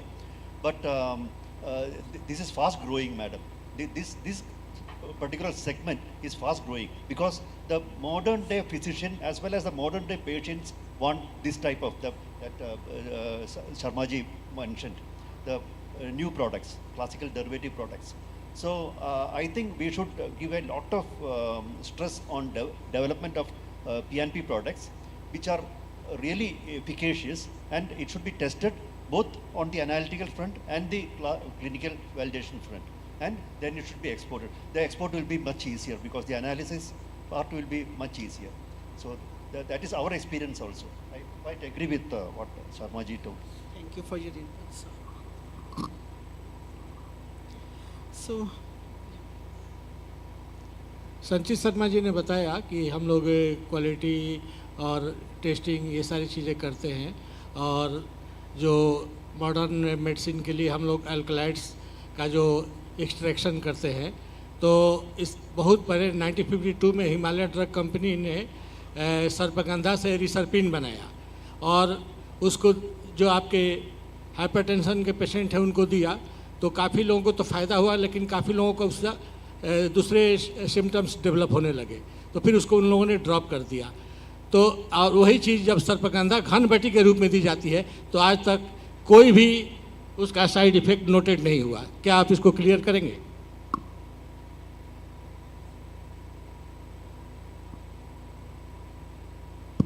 बिल्कुल ठीक कह रहे हैं sir आप। जहाँ तक की बात है कि हम प्योर कंपाउंड की करक्यूमिन के फेवर में मैं भी नहीं हूँ, क्योंकि हम कॉम्पोजिट हर्बल एक्सट्रैक्ट्स की बात करते हैं। आयुर्वेद हमेशा होलसम बेनिफिट्स की बात करते हैं। अगर हम एक हर्ब के अंदर देखें, बहुत सारे फाइटो कॉन्स्टिट्यूएंट्स होते हैं, अगर हम उसको आइसोलेट करके कोई कंपाउंड लेके आएंगे तो वो आयुर्वेद नहीं है, जो मैं मानता हूँ। तो आयुर्वेद में हमारा wholesome benefits of the herbal extract, तो कॉम्पोजिट हर्बल एक्सट्रैक्ट की बात कर रहे हैं हम लोग। सैनिटाइज करके हम लोग उसको आइसोलेट करके कुछ और बनाने की बात नहीं कर रहे हैं यहाँ पे। हम उसको सैनिटाइज करने की बात कर रहे हैं कि इसके अंदर कितने नंबर फ्लेवोनॉइड्स हैं, या फिर उसके अंदर कितने अल्कलॉइड्स हैं, या फिर वो उसकी safety, basically safety and the clinical evidence is much more required then I am not talking about the isolating any compound from that. And because उसके अंदर आज हमारे जामिया हमदर्द से मैं हूँ, और वहाँ पे पहले हम लोग एक्सट्रैक्शन के ऊपर बात करते थे और जो है ना फाइटो कॉन्स्टिट्यूएंट्स के ऊपर बात करते थे, लेकिन अब कॉम्पोजिट हर्बल एक्सट्रैक्ट्स के ऊपर ज़्यादा रिसर्च पेपर आप देखोगे कॉम्पोजिट हर्बल एक्सट्रैक्ट्स के ऊपर बात चल रही है, जहाँ पे मल्टीपल फाइटो कॉन्स्टिट्यूएंट्स हैं, और एक फाइटो कॉन्स्टिट्यूएंट में भी अगर आप उसको आइसोलेट करते हो, करक्यूमिन के में भी साइड इफेक्ट्स हो सकते हैं, बट कभी भी करक्यूमा लॉन्गा एक्सट्रैक्ट के आप उसके अंदर साइड इफेक्ट नहीं होंगे या बहुत रेयर होंगे, because the reason behind it, because curcumin when given alone may have side effects, but when curcuma longa extract is given along with curcumin, there are a lot of phytoconstituents which may be negating the side effects of curcumin. So composite herbal extracts is what is required, and what is Dr. that is Sharma, what we have time constraint. Actually, we have to go around. No, but we are in a Sharma session, जी, curcumin के साथ आप पैपरिन को मिला दीजिए तो उसकी bioavailability बढ़ जाती है और सिनर्जिस्टिक इफेक्ट होता है। Views of Dr. Baidyanath Mishra, sir. Yes. So, sir, Ayush has recently revised a central sector scheme in 2021. So, how does this support, this scheme support the globalizing and Nice question, madam. I think in front of me Dr. Upadhyay sir is there, who is directly from Ayush, and being myself is an Ayush disciple and working in various multinational companies, we always welcome the good work completed by Department Ayush. Ayush has started, like many people know, that international that is IC has been implemented in way back in our 5-year plan, 11, 12 also has been implied. But recently, after the AIA has come into force, so that responsibility has given to AIA to continue from 2019 onwards. So this IC, I don't know how many people are aware that IC provides different support in terms of incentivize the product to the different market, like exhibition which happening in for Ayurveda product, not for the that is the dietary supplement or nutraceutical, which are typically happening for Ayurveda products.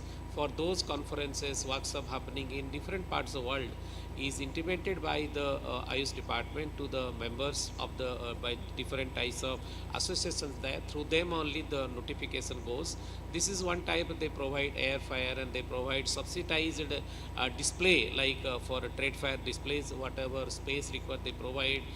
And also they have, like my colleague has recently said, they provide different type of scholarship for the foreign student coming to study in India in the National Institute.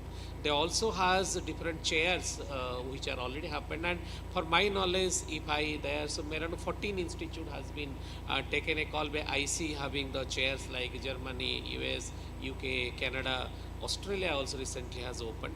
So these are all advancements that are happening, and also in addition to that, by the committee of IC, Ayush department also has been propagating different types of short-term courses for creating awarenesses, like 3 months course, crash courses for the different type of Ayurveda product, Ayurveda therapies, and for the goodness of Ayurveda, they are imparting by AIA and by in India, and also outside. I am closely associated with the CCRS because of my R&D activities by more than 30 years. So always they do lot of activities in terms of by propagating this type of workshop activities, and propagating different university professors, industry people going there, and also sitting for chairs more than 2 years, 3 years in the admin chair, and they try to bring the relationship between India and Ayush they're doing the real good work.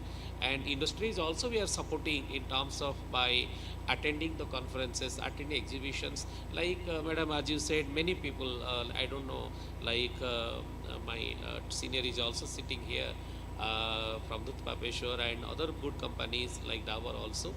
We always never see as USA as one of the major market, because for us is the world is a major market. And we like in Dabur, which revenue generation from export is more than 6,000 crore. We usually have a universal approach of our quality compliances, R&D intensivities across the world. Like we have our own setup office in Dabur US, Dabur UAE, Dabur UK, Dabur that is called GCC, Dabur Africa, Dabur Turkey, and Turkey gives us 43% revenue. Recently, our board of director meeting completed where Turkey provides 43% growth, unbelievable. So we never sell the product a dietary supplement in the outside market, because that world market what they do, I don't know how many people are aware. If you are going to southeastern market like Australia, New Zealand, in coming to there our Indonesia, there is an example of Ayurvedic medicines which are manufactured in India. Can we go to the licensing subject to their quality parameter we oblige, and that can be licensed as Ayurvedic drug. Even if you go for SAFRA, South African Food Regulatory Authority, even Philippines Food Regulatory Authority, there is a separate classification of Ayurvedic product at there, which they define as a herbal drug, herbal medicine, Ayurvedic medicine. Even go for Canada, NHP, which I traveled multiple times. They also give like a recognition to the Ayurvedic people, but subject to your dossier, your subject expertise should speak that what exactly you define for. So all these are being taken care by IUS very nicely in the ICs, and many good companies also support for that. And coming to Madam, like whenever I see we say about the quality parameters, like my senior Dr. A.K. Singh, who is my senior in my PG. So like I want to tell Dr. A.K. Singh sir, there are many companies which I know that maximum companies, they do their best work by the scrutinizing the raw materials. They have their own network of how to validate the supplier, how to like select the supplier. Even the bigger companies, they have tie-up with the government like forest department for sourcing the raw materials. And many companies, they spend crores of rupees in establish own laboratories, because that is way we can go to India as a best company, as a best organization, and world. Anyhow, dream is there.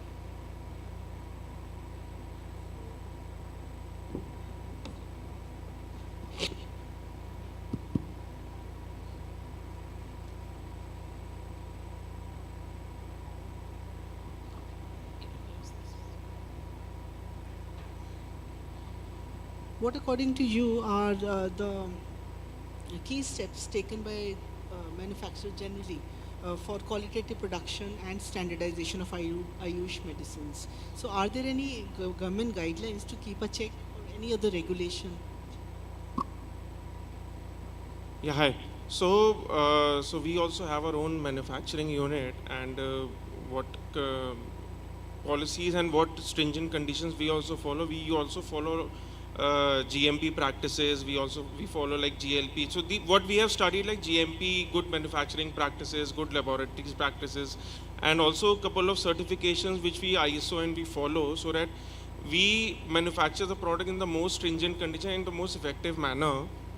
Because what we have seen that yes, what our fellow members are saying, ingredients at times become a concern, quality ingredients, and we also reject a lot of ingredients because of quality issues.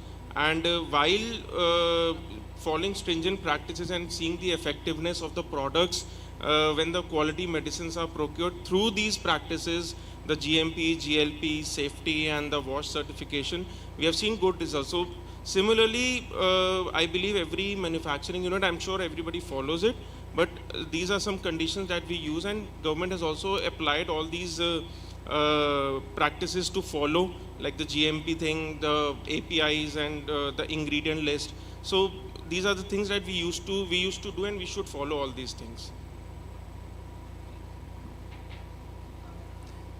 So, Mishra sir, Ministry of Ayush has introduced Ayush certification mark for Ayush products.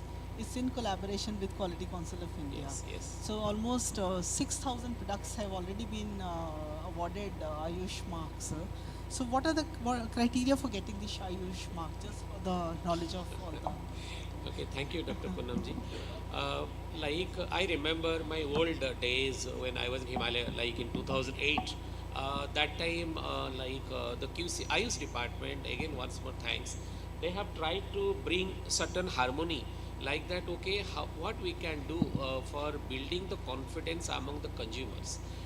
Because that time, various people, when they take a product of Ayurveda, if it's Indian product, okay, they feel that my quality is not parameter made. And that was the one of the concerns. I have seen my in different workshops, exhibitions, and also meetings attended in 2006 to 2008 with directly coordinated with the IUS department. So IUS has come up with an guideline of basically how to increase the confidence consumer by the giving the implication of a IUS trademark and that given to QCI. So QCI is the management program wherever they continues, and but ownership goes to IUS. But so there are two categories of license are there. One is called standard, one is called gold. And standard is basically meeting to the consumer dependencies or confident voluntary certification for the quality parameter which is seen for the Indian standard or Indian GMP Schedule T about its premises, quality control, raw material sources. Mainly they look their importances for the quality of raw material, selection of the vendors, how they do, the usual inspection happen for that. Wherever the premium category is called gold standard, premium category has been implied for the exactly matching to the CDSO standard WHO. Again, I remember Dr. Das when he was there in CDSO, because I also have CDSO for many years. So that time they have implied for the quality control how to make, for the different TRS, we call TRS 63. TRS 64 for basically for the international standard. So IUS trademark, a particular gold has started for that, is exactly matching WGMP, and also CDSO has already been initiated. But these logos will have a positive when Ayurveda companies goes to other countries, Ayurveda product, not a dietary supplement, not a nutraceutical. Dr. Upadhyay sir is here. So in addition to Ayush mark for products, Ministry of Ayush is planning Ayush mark for services as well. So in I think near future we will see Ayush mark for services as well. Am I right, sir? यहाँ पे मैं सभी को सुन रहा हूँ और मुझे यहाँ से कुछ लेके जाना है। मैं सारी कंपनियों से चाहता हूँ कि आयुष कॉलेजेस जो हैं उन्होंने 5-5 गांव गोद लिए हैं, तो ये उनको फंडिंग करें कि वहाँ के किसानों को खेती करने के लिए ये करें। तो जितने भी कंपनीज हैं वो 5-5 गोद को फंडिंग करें, जिससे वहाँ के किसान जो ये चाहते हैं वो उगाएं। Thank you. उपाध्याय जी आपको रिपोर्ट करेंगे ये लोग करके। So just last question to Dr. Mishra, that globalization of Ayush products, how important for integration and having evidence-based Ayurveda? That's a good question. I think our Honorable Prime Minister, when he was addressing in 2022 during inauguration of Traditional Institute in Jamnagar, so I was also part there listening to him and also understanding the beautiful. And what exactly he has been, confessing that, okay, evidence-based Ayurveda should be the one of the sole motto, because here we are going for quality control raw materials, and then its standardization of the raw material, because raw material standards are two types. One is called a marker for the efficacy, that is for therapeutic or health benefit. Second is a marker for analytical marker for my batch or my batch variation not to happen, my batch release specification. And like my colleagues all said, how to look or how to evaluate the efficacy of product by bioassays, cell line studies, in vivos, and now the different artificial intelligence models has been incorporated. Our we are incorporated AI in research now. We are having meeting next week. So AI is coming to the picture. Integration of data sciences come into picture. So now the clinical trials is coming in the more aggressive way, and many companies are also starting to make that one. So the integration is one of the aspects. Like just now said my colleague about aflatoxins is a challenge. But basically, in my 22 years in R&D expenses, I never encountered any such material is failing for aflatoxin. Very rarely happens, because when we control the cultivation, when we control the collection of raw materials, when we control the education to the farmers, all this matter can be minimized, cannot reduce, can be minimized. So here, there we stand for that. What analytical marker we envisage for my batch release? How can we go for health benefit? All this integration with modern pharmaceutical person, modern technical persons, artificial intelligence, data sciences. So many data are there in Ayurveda. So if we can integrate it together in a science based, we can win heart of the people. Very true. So that has been a very interesting and a very informative discussion. So we sum up the session and we conclude. Sir, can you बात वही रह गई कि बिल्ली के गले में घंटी कौन बांधेगा। हम लोग तो सब एक दूसरे के ऊपर टाल गए कि आयुष मिनिस्टर करे, ये करे, वो करे, ऐसे करे, वैसे करे। करेगा कौन? Who will be the responsible? कोई तो हो जो बताए कि हाँ ये हम करेंगे, हम करेंगे, हम करेंगे। Thank you very much. So the floor is open for questions if there are any questions from the audience. So if we don't have any questions, we close the session. Thank you so much for your patient listening.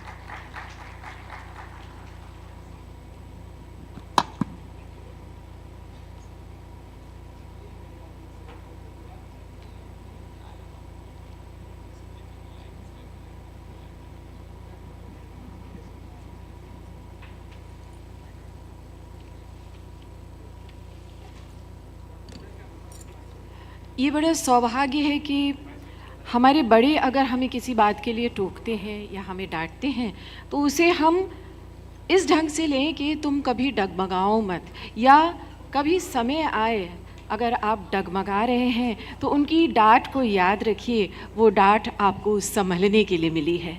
तो निश्चित रूप से आज हमें अपने बड़ों का मार्गदर्शन मिला है।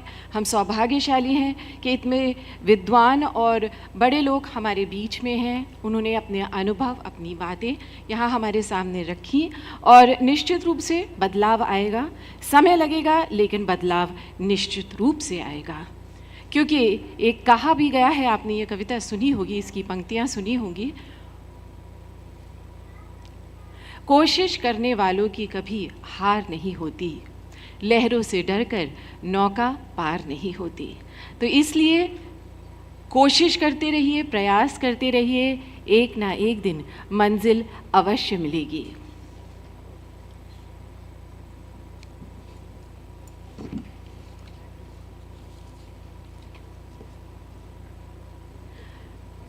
So now we will move on to our next session.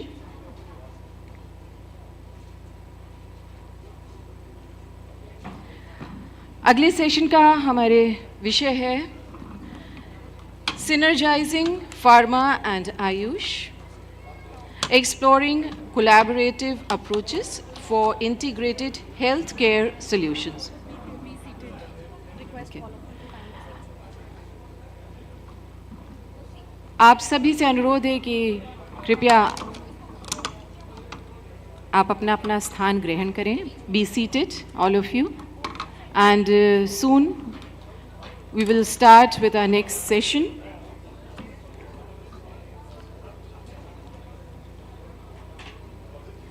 All our guests are present here, and the topic for the next session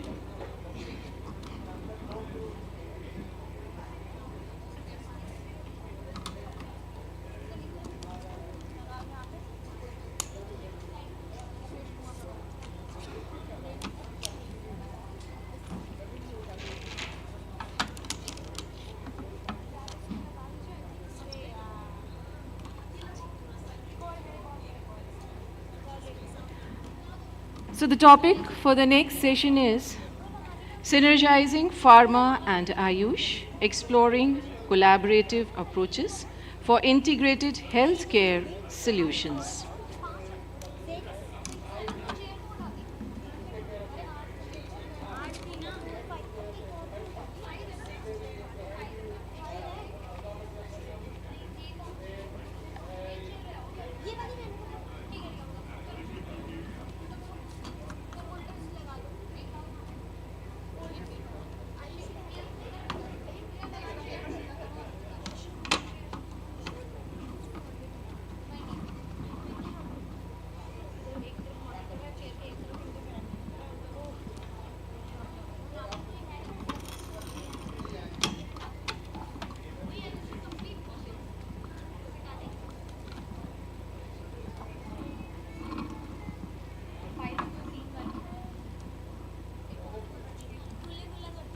जब तक मंच व्यवस्था हो रही है, कुछ पंक्तियां हैं आपसे शेयर करूंगी।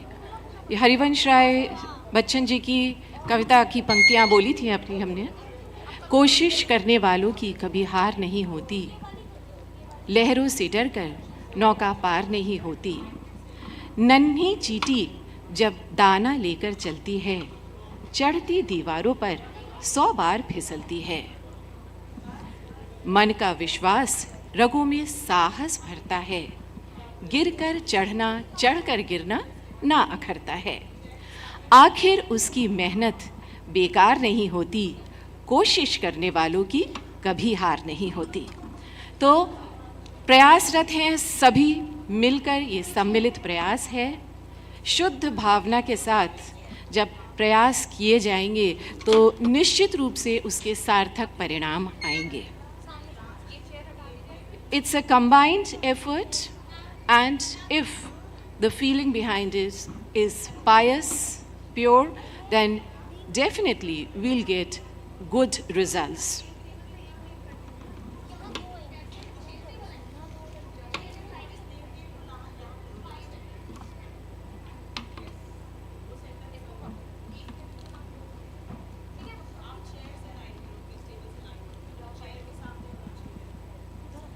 So now,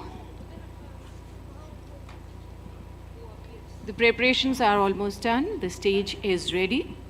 And once again, I will repeat the topic of this session. The topic is Synergizing Pharma and Ayush, Exploring Collaborative Approaches for Integrated Healthcare Solutions. And the experts, the panelists for this session are, kindly, I would like to invite you on the stage, the chair, Dr. Kaustubha Upadhyay, Advisor, Ministry of Ayush, Government of India. The panelists are Mr. Ranjit Puranik, Managing Director, Shri Dut Papeshwar Limited, Shri Shashank Shandu, Director, Sandu Pharmaceuticals, Vaidya Dr. Abhay Narayan Tiwari, Senior Ayurvedic Physician, Shri Jadkhor Godham, Dr. Mukesh Kumar, Managing Director, IMPCL, Indian Medicines Pharmaceutical Corporation Limited, and the moderator for this session is Dr. Serene NS, Consultant, FITM, Research and Information System for Developing Countries, RIS. So all the guests are welcome, and now I would request the moderator, Dr. Serene, to please start with this session.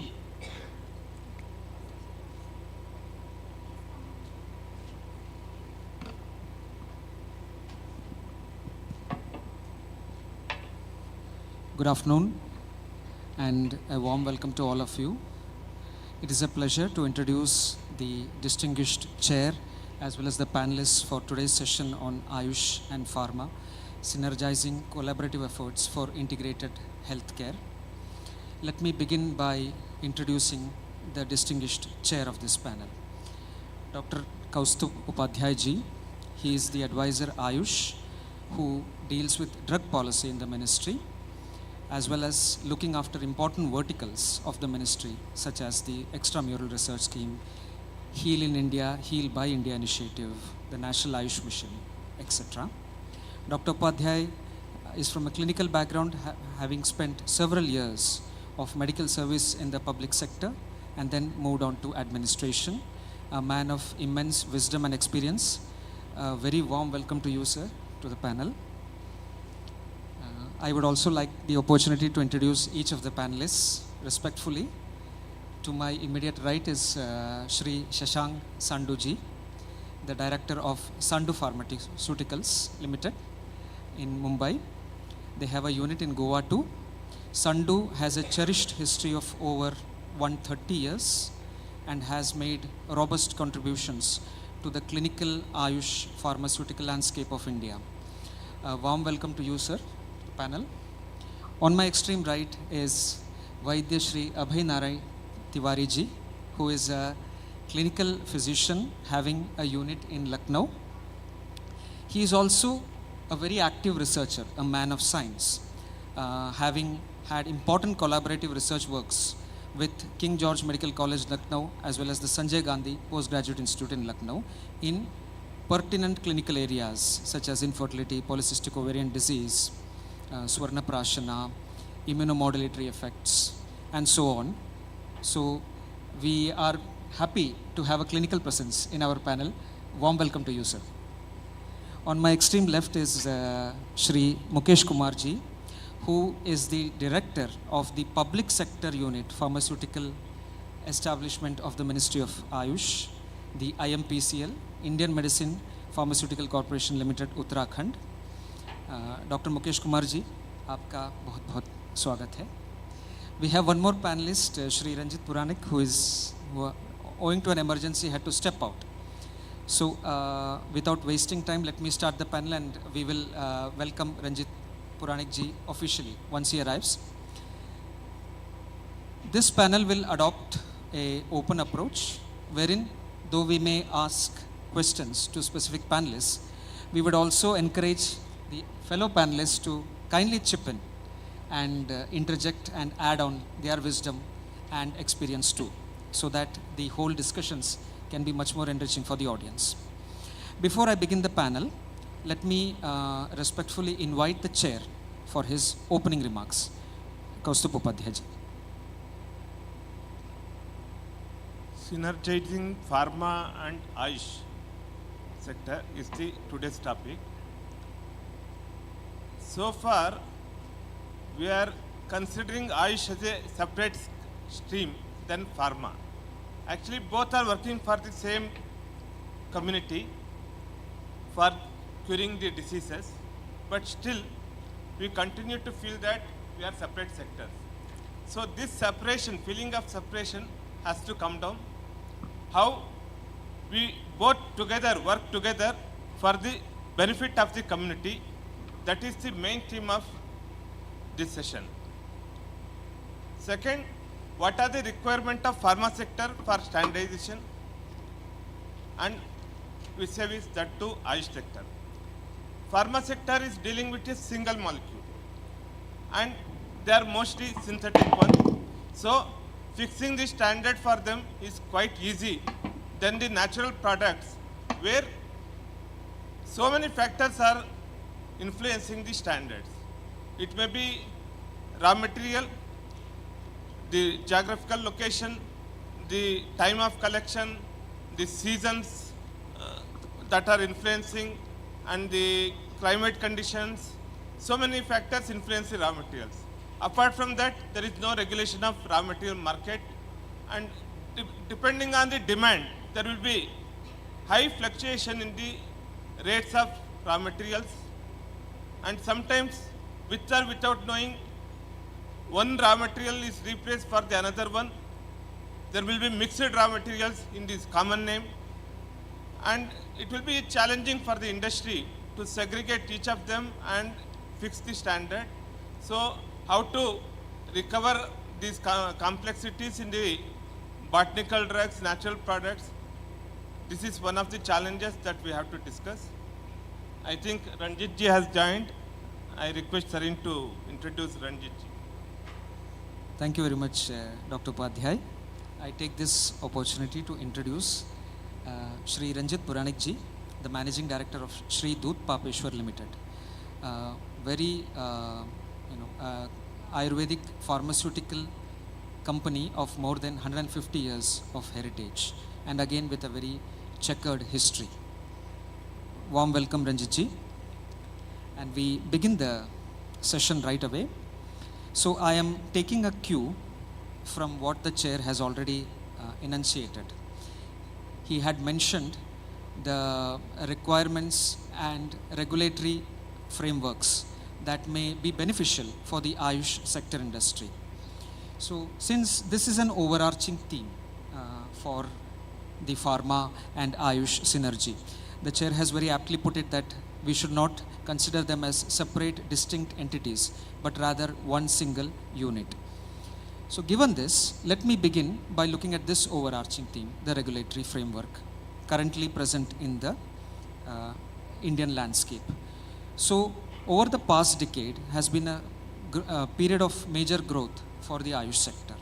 In fact, it would not be wrong to say that we have made major progress through several policy initiatives, through several verticals that have been created, and several forums that have been established for espousing the cause of Ayush nationally and globally.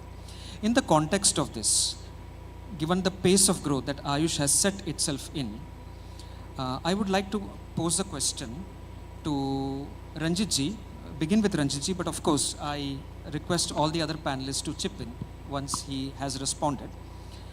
What would you suggest as a starting point, Ranjitji, from a regulatory framework perspective, to initiate the thrust for the next phase of growth in the pharma sector for Ayush? From a regulatory perspective? From the regulatory perspective. Okay. See, when you talk in terms of regulatory perspective, I think as a formed company, we are always evolving, but from a regulatory perspective, I would, of course, vie for a level playing field. And a level playing field means something that Ministry of Ayush and the industry together have to embrace. And we are talking about A to Z calibration, setting of definitions, setting of, not setting, but to me, the quality standards have already been defined to a very large extent, but the entire certification that's required in the marketplace. So I do believe, if you have to summarize everything that I've said, I've asked for a level playing field, I've asked for calibration, and I'm looking forward to something in the market that rewards quality and not necessarily the percentage discount. So I think that kind of reward for quality is kind of missing the entire pie of commerce, which somehow needs to be engaged. Thank you, Ranjitji. Request Mukeshji. Account of the integration and regulation part. Yeah. On account of the integration and the regulation part, as a patient, it is immaterial whether taking the Ayurvedic medicine or the pharmaceutical medicine. Basically, patient is taking oral dose tablet, syrup, capsule. So quality parameter of the Ayurveda must at par with the pharma, but we cannot match with the pharma standard since both are the different field, different standard. At least whatever we can integrate in the regulation. Suppose class area is not in Ayurveda. Whether in pharma we are operating class A, class B, class C, class D. And like syrup is manufacturing in certain class, tablet is manufacturing in the certain class. In the Ayurveda there is no such type of the demarcation in regulation. So these are the gray area should be looked into. One more issue with the Ayush sector is we have huge number of very small manufacturers whose turnover is in 25 lakhs, 10 lakhs like that. And while framing the rules, we should keep in mind of all the small manufacturers as well as the big manufacturers. So we have to harness the both quality concern as well as the practical difficulties of the different manufacturers, especially small scale sector. So that is one of the major challenges for Ayush sector as a regulator. So with your permission, if I can add, if we look at quality is a continuum. You cannot say that it is a destination. And if it is a continuum, what was actually a quality of yesterday becomes a lower level of benchmark of tomorrow. So it would be worthwhile if we look at it saying that, look at when Schedule T was introduced for the Ayush sector, and what is it today? It is more than 10 years, but the Schedule T standards are remaining the same. Now, if we want to upgrade ourselves, we need to change the standards with modern times or with contemporary times. The Schedule M, which is applicable to the allopathic sector, has undergone 3 iterations. So they have undergone, let us say, we'll call it as Schedule M1, M2, M3. Now, if that be the case, why can't we in the Ayush sector have these iterations on a periodic basis? Having said that, we also need to enhance the capabilities of the micro and small players to meet these standards. Only then we can aspire to have world-class standards, if I may call so. Because again, there's a very big gray area when we talk in terms of nutraceuticals or we talk in terms of, traditional complementary medicine. So the standard which is set by the country becomes the global standard. And if that be the case, we should actually talk in terms of the effectiveness of the formulations, of the effectiveness of the medicine would become the standard. So if, let us say, Tribhuvan Kirti of yesteryears was working in a particular time frame, and at that point of time the manufacturing criteria or standards were not laid down, and now with Schedule T they have been laid down, what would be a contemporary Schedule T standard, and whether the efficacy is being enhanced, met with, or it has reduced, should also be a factor which we need to consider. So quality being a continuum, we should not rest on what was yesterday, but let us keep on upgrading and graduating as we move ahead in the continuum. Sir thank you very much. भाई जी आप कुछ कहना चाहते? मैं pharma sector का तो व्यक्ति नहीं हूँ, इसलिए फार्मा सेक्टर में तो कुछ ज़्यादा नहीं बोल सकता हूँ, बट मेरा निवेदन ये रहेगा कि जब भी हम आयुष को ग्लोबलाइजेशन की बात करते हैं तो हर जगह मैं सुनता हूँ कि research based, clinical based, evidence based medicine की प्रैक्टिस होनी चाहिए, जो हम लोग कर नहीं रहे। हमारा जो साइंस है, मैं अपनी बात 2-4 मिनट में ख़त्म करूँगा।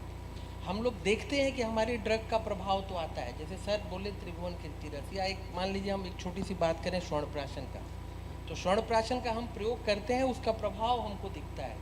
लेकिन जब हम मॉडर्न साइंस में या ग्लोबली उसको एक्सेप्टेंस की बात करते हैं, या जैसे मान लीजिए मेरा सपना है कि उसको यूनिवर्सल इम्यूनाइजेशन शेड्यूल में कैसे डलवाया जाए, तो जब हम उसको डलवाने की बात करते हैं तो मॉडर्न साइंस के लोग पहले ही शब्द कह देते हैं कि हैवी मेटल्स है, हम उसकी तोड़ दे नहीं पा रहे।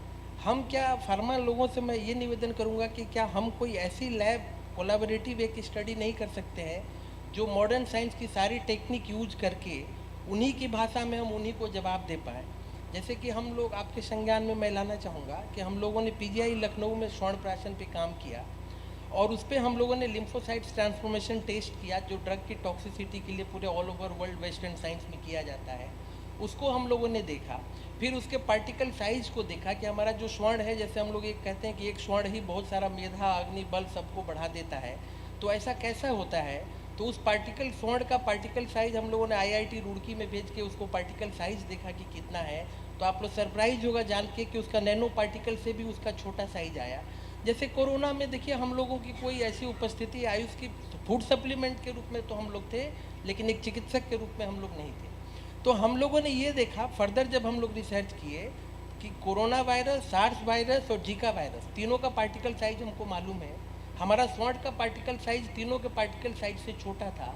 हम आईसीआर को समझा नहीं पाए कि IL-6 के इन्फ्लामेटरी साइटोकाइनिन से और IL-17 इम्यूनोमोडुलेटरी साइटोकाइनिन से अगर हम स्वर्णप्राशन देते तो हमारे बॉडी में जाके एक डुप्लीकेट वायरस प्रोड्यूस करता है और जो आपके कोरोना वायरस के को कंफ्यूज कर देता, क्योंकि IL-6 जो इन्फ्लामेटरी साइटोकाइनिन से उसको IL-17 स्वर्णप्राशन से हम लोगों ने लैब में देखा कि IL-17 को काफ़ी प्रोलिफरेट माने करता है हमारा स्वर्णप्राशन, तो दैट इज ए मॉडुलेटरी साइटोकाइनिन, वो IL-6 को काउंटर कर सकता था।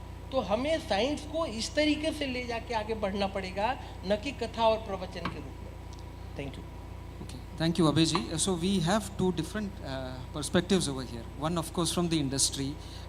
The chair has mentioned that we have a huge number of small and micro establishments, which again, then issues of standardization and quality control come up. Sanduji also added on to that, that quality is a continuum that is always progressive, and that we should now aspire to improvise. But Dr. Sareen, just if I may interject. Sure. See, Professor Abhay Narayan ji has made a very important point.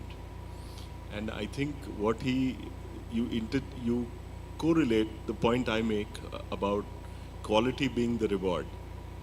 And let's overlay the point that he brings in.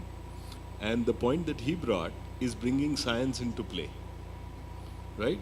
Now, you bring science into play, then yes, I agree with Shashank, quality becomes a second particular part, but also take into account what Kaustubji, Upadhyayji talked to us of having a practical approach. So if we keep our specifications to, let's say, a vague level or a basic level of only confirmation of identity of medicinal plants or the absence of contaminants or the hygienic levels, then the aspect is like this, you remain at that realm. Now, if you want to make quality a reward, quality is aimed at for a purpose, which is what Abhay Narayanji talked about, is like bringing science into play. So the entire aspect is that I'll give you an example right here to give a very large example. Everybody talks about COVID being a particular spike in the Ayurveda industry. And everybody talks about the Ayurvedic industry contributing to COVID control in India. I'm not going by press reports and various kind of parts, but speaking about dialogues that industry also has had with very serious practitioners. Yes, the practitioners were right there even in ICU, delivering COVID care when SpO2 used to be as low as 72 and 74. They used to ensure that the patient walked home, did not go into ventilator and perish. Now, this particular aspect never got sung. You understand? It never got sung as science into play. Now, this is something that when you talk in terms of quality being a continuum, science also and the utility, the efficacy portion of Ayurveda, resulting into SOPs, resulting into something that is let's say, nationwide, comes in as I'm not calling it a campaign because it's not marketing, it's absolutely health services. So this kind of SOP coming into play with science as a complete particular support, I think this can make a big difference in our sector. So we may have said different things, but we're actually talking of the same things. We have to bring science into play. That's the point. Thank you. That was a very nice overview on that. Now, let me pick up from what you have left, Ranjitji. So science has to be at the forefront of this. Given this, in terms of technological innovations, because there is this focus of science and technological innovation for achieving SDGs. This is again voiced in the G20 vision and also across sectors of health primarily. Now, given this vision, leveraging of technological innovations with industrial collaborations nationally and internationally, what, as representatives of the industry, would your take on this be? Let me begin with the public sector, sir. Mukesh.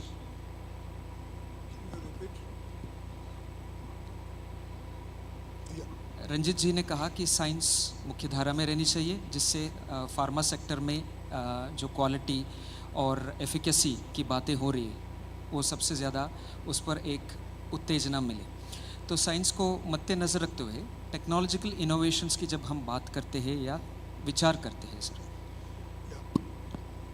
Definitely Ayurveda segment has some sort of lacking on the technology aspect, development of the clinical trial and drug development stage, not at par with the pharma. Synergy integration in the research is also needed at the basic level, at the teaching level itself. Once you exchange the pharmaceutical graduate from B Pharma, from the Ayurvedic graduate, Ayurvedic college, they should learn how to use the technology first. In the pharma side, technology is very advanced stage. We consider to be the hub of the pharma industry in the world. Volume by sixth and value by third largest in the world. So basically, synergy in the technology is must, and research institute at the top level, the CSR integration is also required. JNU, CCBM, Hyderabad, all these are the required. Ayurveda research is doing basically before 2014 in complete isolation. Nowadays it is not in complete isolation. There is synergy, but it is further required to be strengthened at the whatever infrastructure available in the pharma industry in India.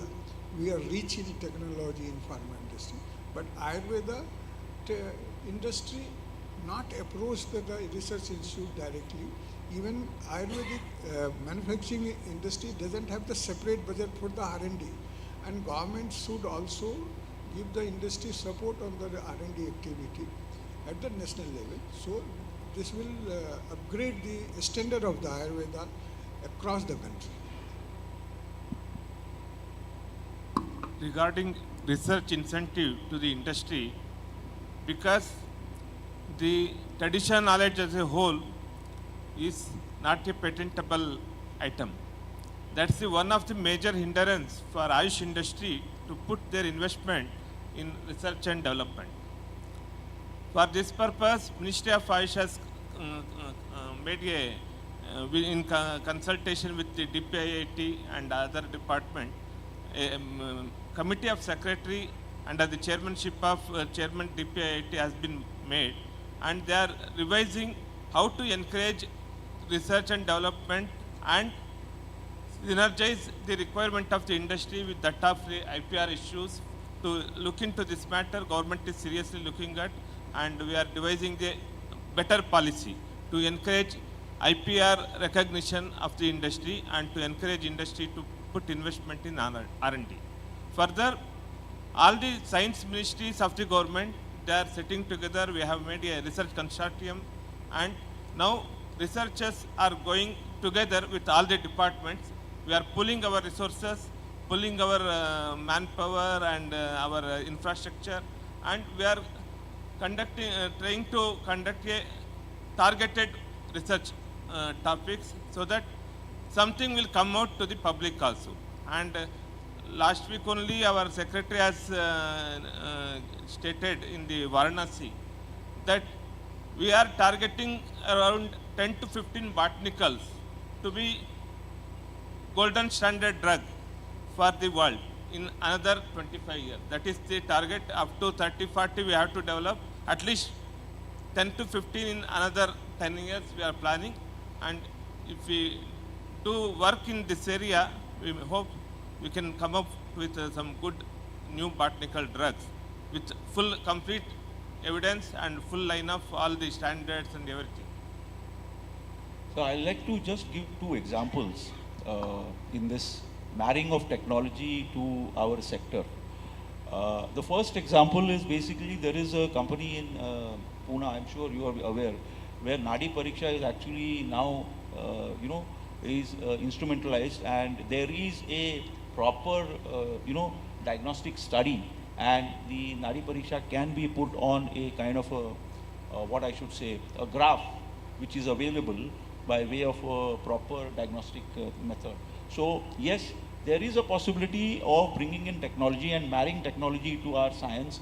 That requires what I would call it as out of the box thinking, and more importantly from the regulator side rather than from the innovator side. Because many a times it so happens that the innovator comes up with a technology which is adaptable and which is implementable, but the regulator is very steadfast and dogmatic, not accepting this particular thing. That was the example one. Second example, sir, it is the same situation in terms of non-patentable matter in case of the Indian pharmacy. But today, India is known as the pharmacy of the world. Now, that is a dichotomy. Why? Because we are the cost leaders in the world. What we have done basically in pharma, that is being the pharmacy of the world, can't we not do the same thing as far as Ayurveda is concerned? Offering very easy, cost-effective, and impactive solutions through our products. So, and very simple, sir. जो चीज़ काम करती है वो बिकी जाती है, और जो चीज़ बिकी जाती है उसका पूरा जो लोग जब ले लेते हैं उसको लोकाश्रय मिल जाता है. आपने तो अभी राजाश्रय मोदी जी ने हमको सबको दिया है, उसका हमको ज़्यादा से ज़्यादा बेनिफिट लेना जरूरी है. So these two things which are there, it is not that it is not achievable. We have to think out of the box, and these are the two examples. One is the pulse meter, which is already there, where the Nadik Pariksha is actually automated or this thing.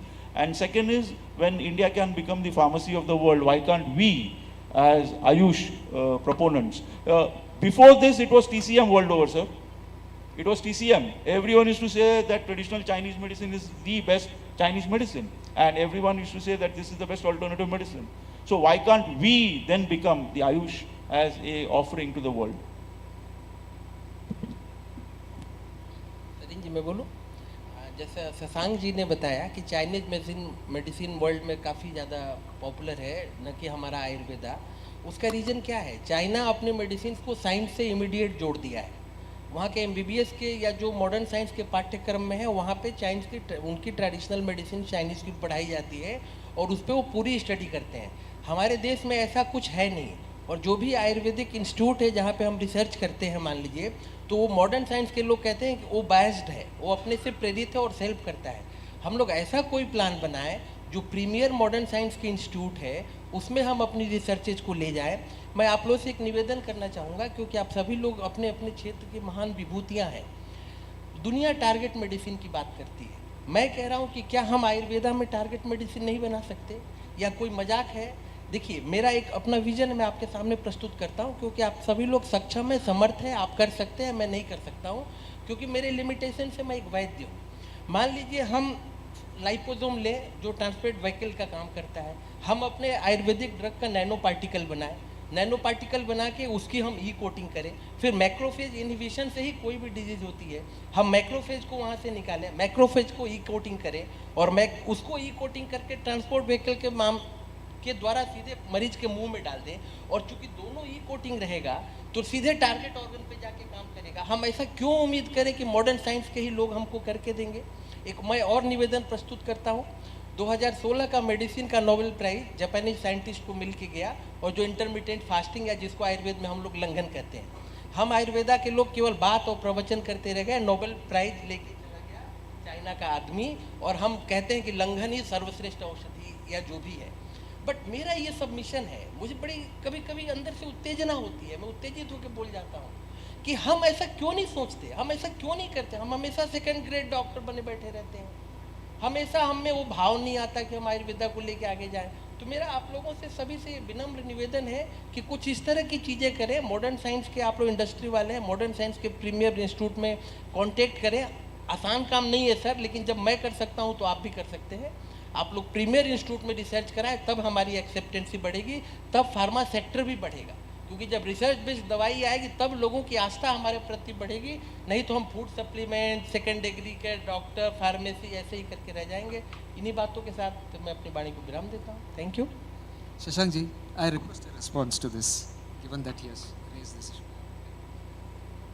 So if you can give me a one-liner as to what exactly sir was wanting to hint at. Well, he was focusing on target vehicle-based kind of medications, preparations for specific conditions. So I look at it differently. I recall one particular discussion which happened, and this was a very intellectual scientist discussion on Ayurveda.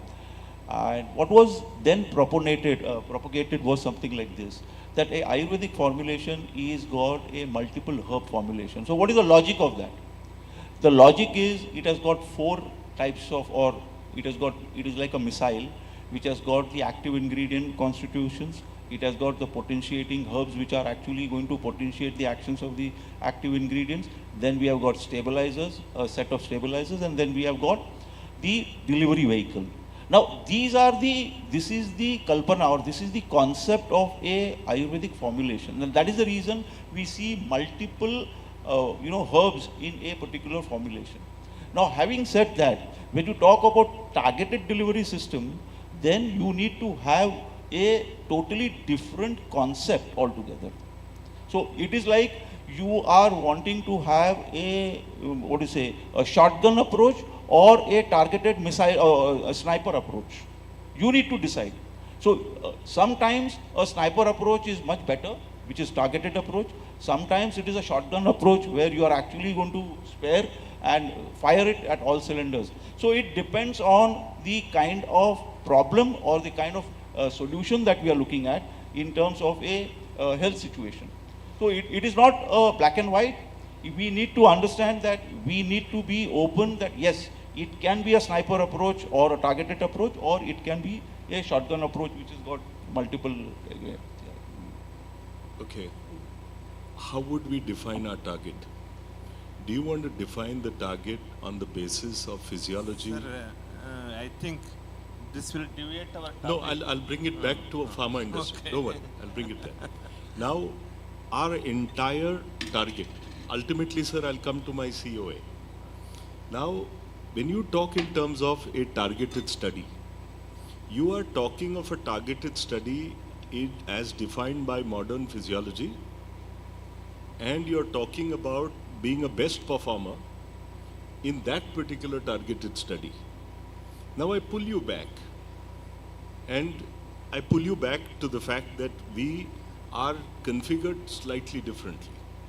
Our definition, our even Dravya Gun, is everything is Tridoshik centric. So you take into account your best certificate of analysis. It has nothing about targets there. It has no Tridoshik reconfirmations of target performance. So when you talk in terms of intellectual property rights in Ayurveda, you talk in terms of research stress in Ayurveda, we talk in terms of research collaborations in Ayurveda, we talk in terms of technology absorption within Ayurveda, the aspect of me as a manufacturer, I am unable to vet a technology to know, will this really give me something that increases my ability to deliver the Tridoshik performance of the intended drug. Now, cracking this code, not a single R&D second, not a single rupee is being today expressed to define or decode in absolute objective manners as to what exactly is Tridosh, because from there, that pharmacology will flow. The entire aspect of Dravya Gun will move towards my Bhaishaj Kalpana, and all of this will come into my COA, giving me complete impetus to do even better, because now I will have a reconfirmatory, something like a litmus paper test. You talk of Tribon Kirti, you're talking of 8 Bhavana Dravyas to be given almost 32 times each. You're talking about why is it 32, why is it 8, can I skip once, can I skip 2? Today with absolutely heads down, we do everything rigorously in the regimen as prescribed because we do not know better. So one of the things that we've been taught in our company is, do not embrace things just because they are new, whilst discarding everything that is old just because it is old. So the aspect is like this, we are extremely good servants of the Ayurveda treatise. Now the aspect is like this is where science and technology needs to help me in industry, sir. I need to scale up. I don't know how to scale up. So the aspect is like this, which technology is good for me? So if you can, in targeted technologies, sum and substance, decode the Tridoshik particular balances that we need to bring in and marry them with the Dravya Gun, marry them in modern pharmacology, I think we will be ready for the world. So, Ranjit, then you're talking in terms of basic research. And basic research would be the realm of the government, because ultimately you're talking. I think we will move to pharma than research.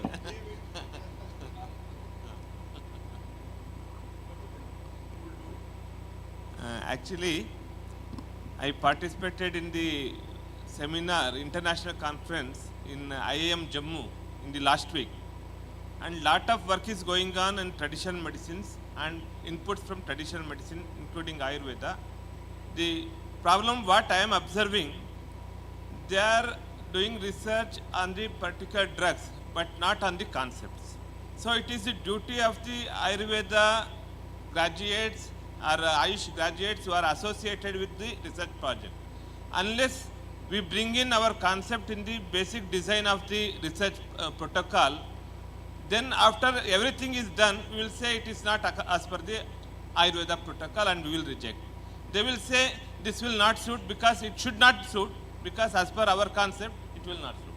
So this disconnect between the concept and the study design, that has to be bridged, that gap should be bridged, and unless our research protocol should involve our concepts also, we are not going to succeed as a researcher. Further, the concept of pharma or making medicine in bulk for the masses has come only 300 years before. Ayurveda is not designed for this type of delivery of medicines. It is designed for the patient-centric, village-centric. If my patient in my village is having any disease, what are the medicines available around me? That I have to search, and then I should design a formula for the medicine, and then I have to give it to the patient. That is the flow where Ayurveda comes from. But because of advent of mass manufacturing, it is just 300 years this has come into force.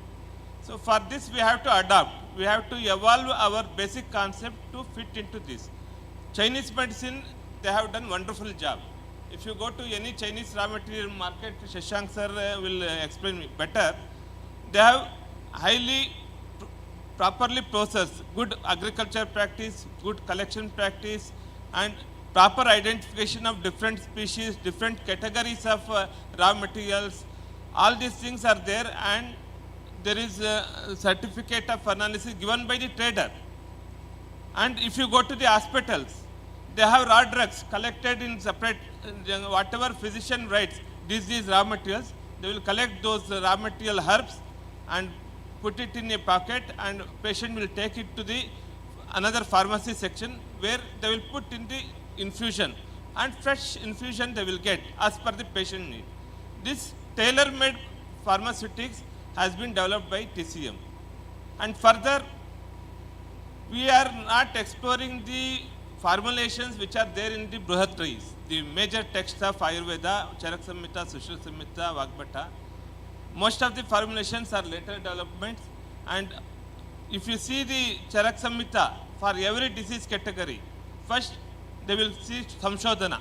For all diseases, generally they will say what should be the Shodhana therapy to be done. Then Avastiki Chikitsa. In these different stages, these 2-3 drugs only will be there. These are all the formulation which you have to be tried. But they are not available in the market. ST Gruta, it contains only ST and Gruta, basic thing. But we don't have in the market. So I request, as a industry, we have to think whether we can bring some new formulations which are there in the classics, new classical formulations, which may be very effective, and this we have to spread among our younger generation, younger graduate. Further, we are dependent too much on advertisements for selling our products. Actually, even though industry and as a sector as a whole, we are thinking it is promoting our science, in long run, it is not promoting our science for 2 reasons. Any product, whether food or medicine or dietary supplement, whatever it is, without the the concept behind it, when, how much, for what conditions, what is the duration, unless we don't know these things, it should not be taken blindly. But we are promoting all these products on the advertisement basis, and doctor is nowhere there in the picture. Even if doctor prescribes any medicine, the patient who benefited, he will prescribe to another 4 patients. He will become doctor. This is what is happening on Ayurveda and Ayush side. Because we don't recognize this as a whole science. First, we should feel that this is the domain of the Ayurveda physician to prescribe the medicine, even prescribe the diet. Even we have dietitian in modern science. We won't decide diet on our own. We will depend on her prescription, his or her prescription. Like that, Ayurveda medicine, if a public wants to take, they should consult Ayurveda doctor. And Ayurveda doctor has to apply his science and he has to advise properly to the patient when to consume what and everything. Then only our science will promote. Otherwise, what happens?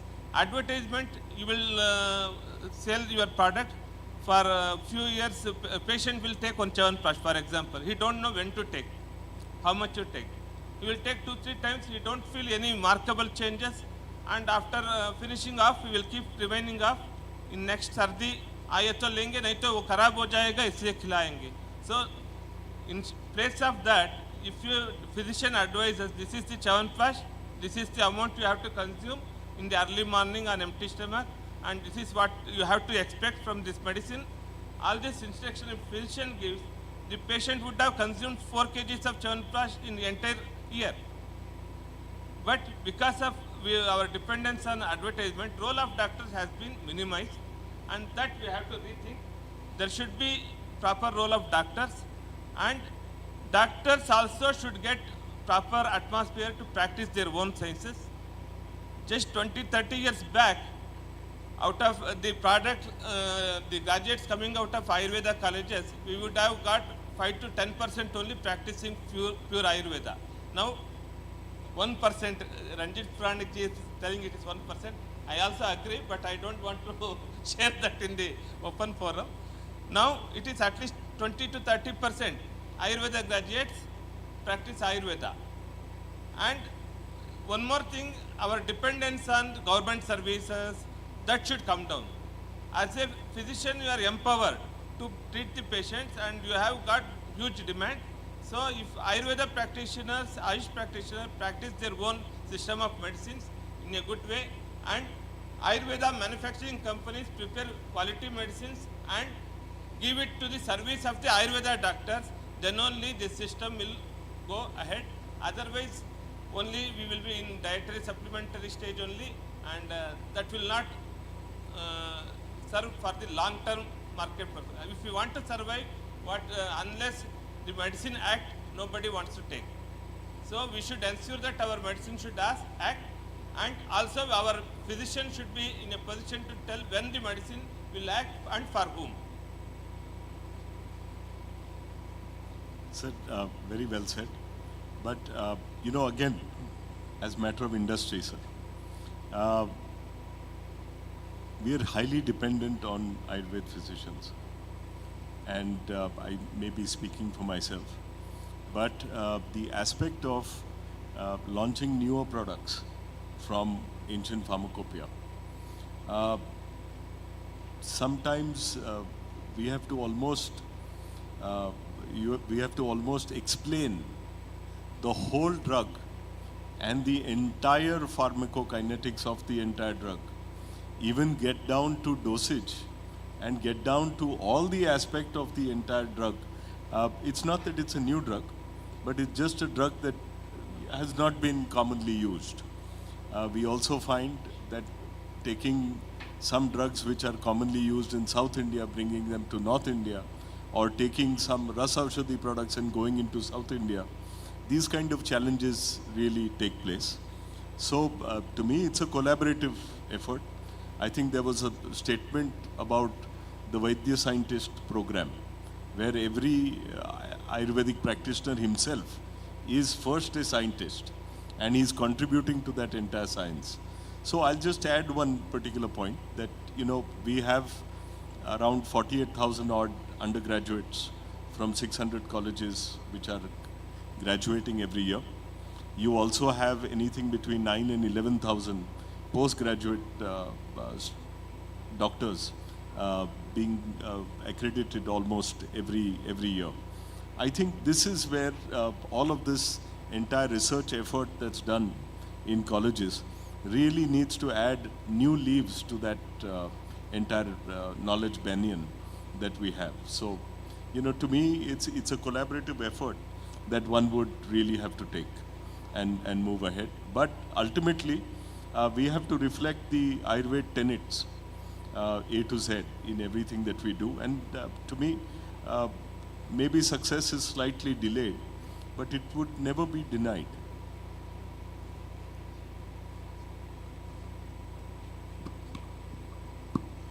Definitely. Okay, sir. Definitely it is a collaboration between the physician and the industry, and whatever regulation part, advertisement should be banned, like in pharma. Some advertisement is completely banned.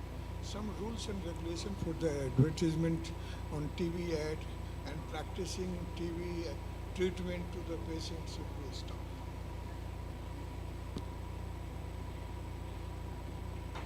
Complete banning of advertisement may be difficult because at present we as a fraternity, we are not equipped with so many doctors practicing Ayurveda and physicians approaching doctors for getting Ayurveda, and many of the formularies or formulations that are available, there are over-the-counter drug even in true sense of Ayurveda also. So entirely prohibiting will be difficult, but first thing we require a regulation of selling Ayurvedic medicines. Now it is anybody, XYZ, whether he is a medical shop owner or a pansari or anybody, they can sell the Ayurvedic products. That has to be checked. So for that, first step is regulation of sale of Ayurveda drugs, at least for those containing poisonous drugs, even drugs. Because for online marketing, we have insisted that the prescription of the doctor should be ensured for selling of the medicines. But the same medicine is available in the open market, in the nearby shop of your home. So this has to be regulated. So we are looking for that, and also as Shashankji has told, many changes are continuously we are doing in the first schedule books is under revision. GMP provisions are consideration for revision. Actually, 2 GMP standards have been published as a draft notification, but because of the objection from the industry only, we are again rethinking whether we can enhance the existing GMP rather than having 2 GMP for small industry as well as big industry.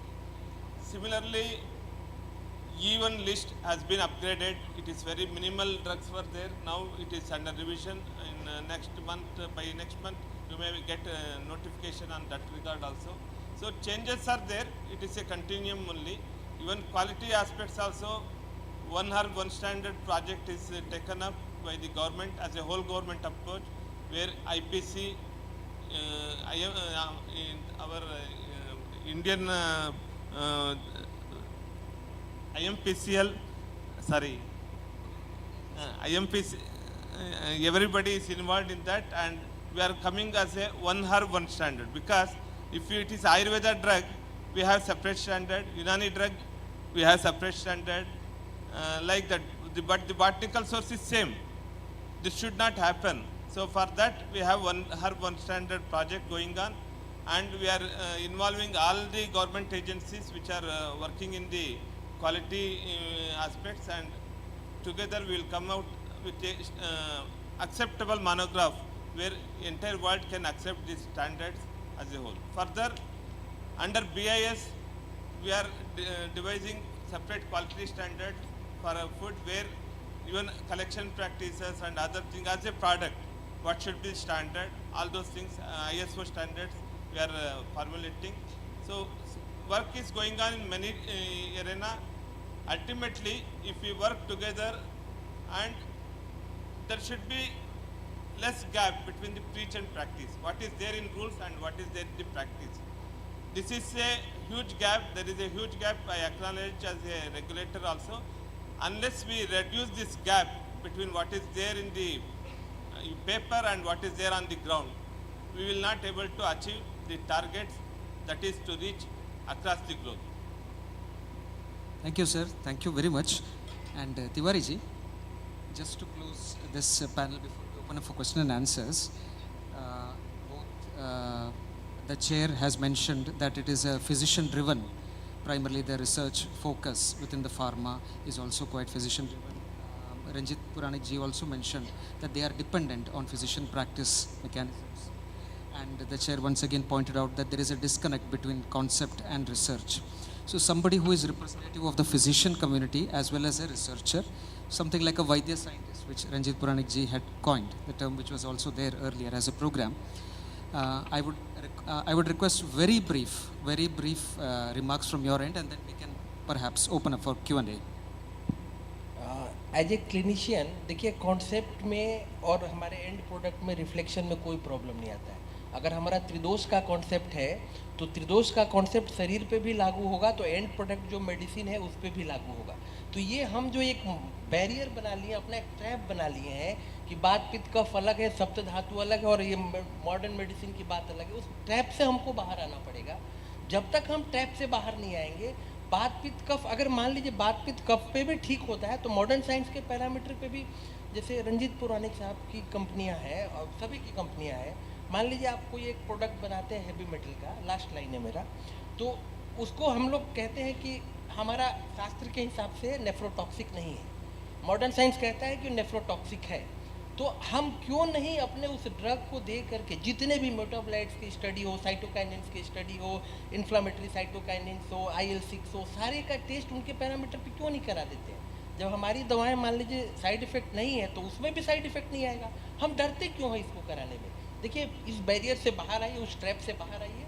जो सिद्धांत है वही मूल product भी है, उसमें कहीं कोई लड़ाई नहीं है. हमको मॉडर्न साइंस के टूल्स को, मॉडर्न साइंस के डॉक्टर को, साइंटिस्ट को कोलैबोरेट करके जब हम आगे बढ़ेंगे सर तभी हमारा नाम होगा. अदरवाइज हम कथा कहानी थाउजेंड्स ऑफ ईयर से सर्वाइव कर रहे हैं, चलते आएंगे. पाश्चात्य जगत, साइंटिफिक कम्युनिटी हमको नहीं मानेगी. इस ट्रैप से हमको बाहर आना पड़ेगा. यही मेरा सजेशन है. Thank you very much, Tiwari ji. May I request the audience to please feel free to raise questions. We have a bit of time, so we can open up for 2 to 3 questions, and then we can wind up the session to maintain time for the next session.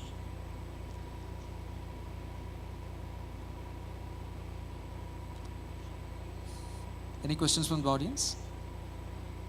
Yes. Can you please pass the mic to him?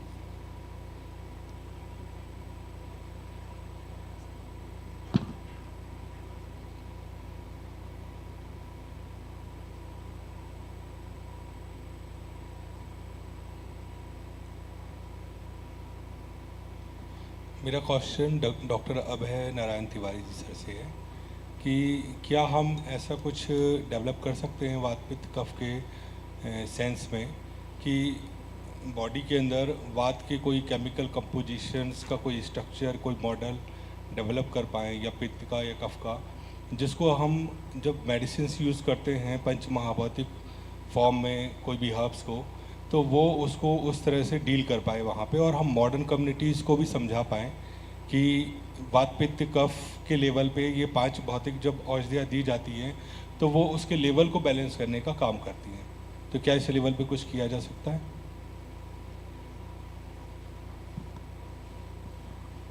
जब हम modern science के doctor के पास जाते हैं तो जैसे हम बात कहते हैं, हमारा पहला ही फैक्टर, वो कहता है कि बात ही अगोचर है, जो दिखता ही नहीं है उसको तुम साक्ष्य में कैसे एविडेंस में लाओगे. तो इस तरह की लड़ाइयाँ अक्सर होती रहती हैं, क्योंकि जैसे हमारा साइंस भी कहता है कि वाह गति गंधन है, जो दिखता नहीं है, जो गति करता है, गमन करता है, वो वायु है.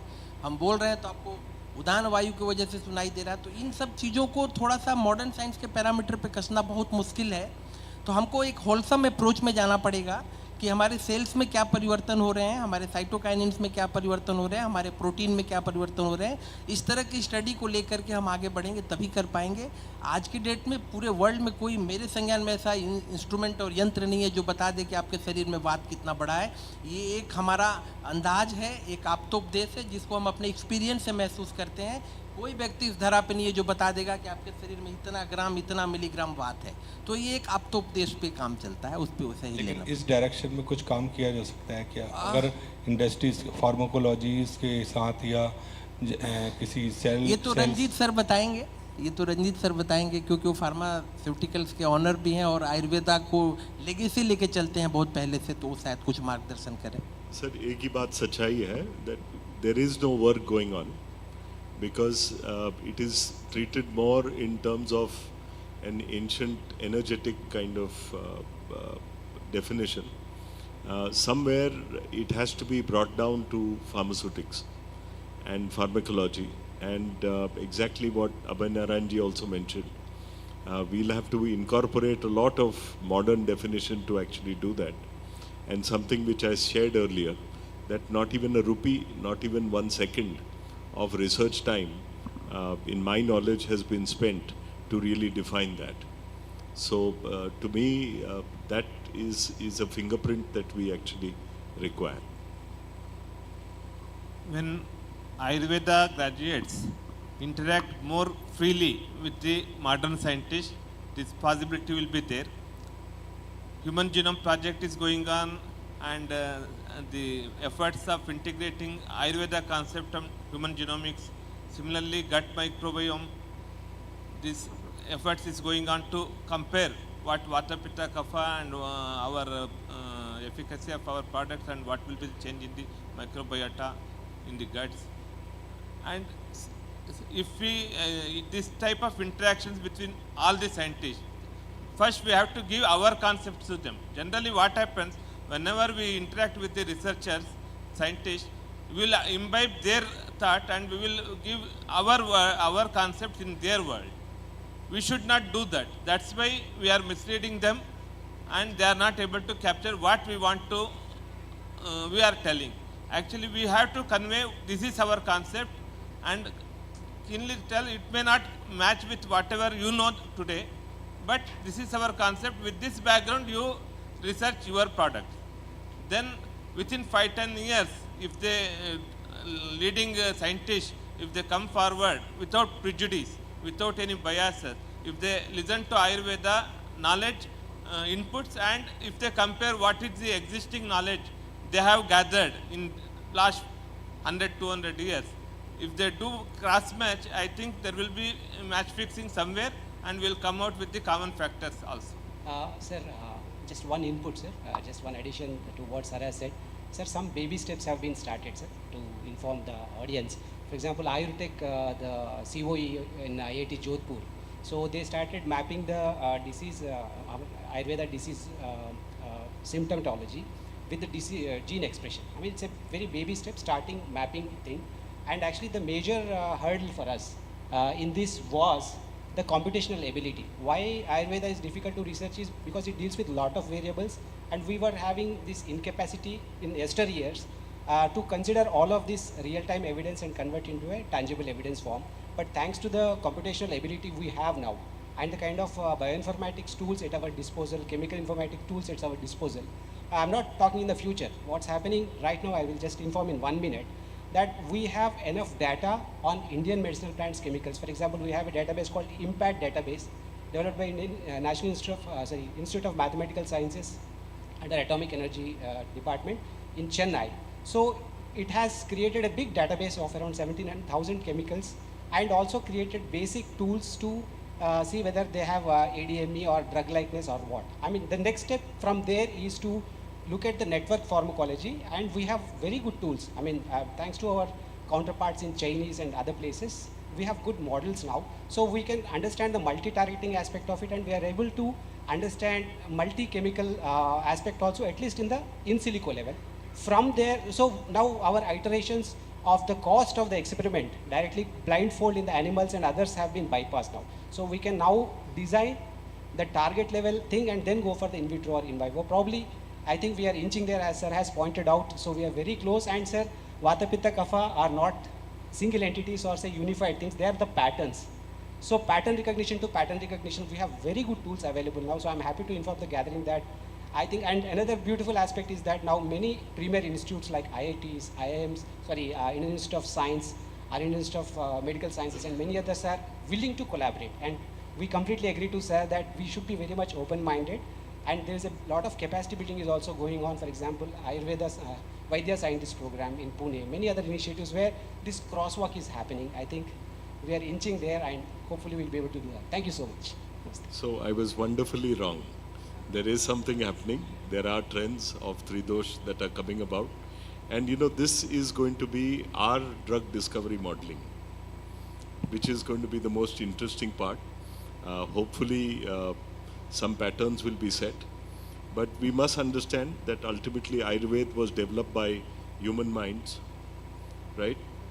Extremely brilliant human minds.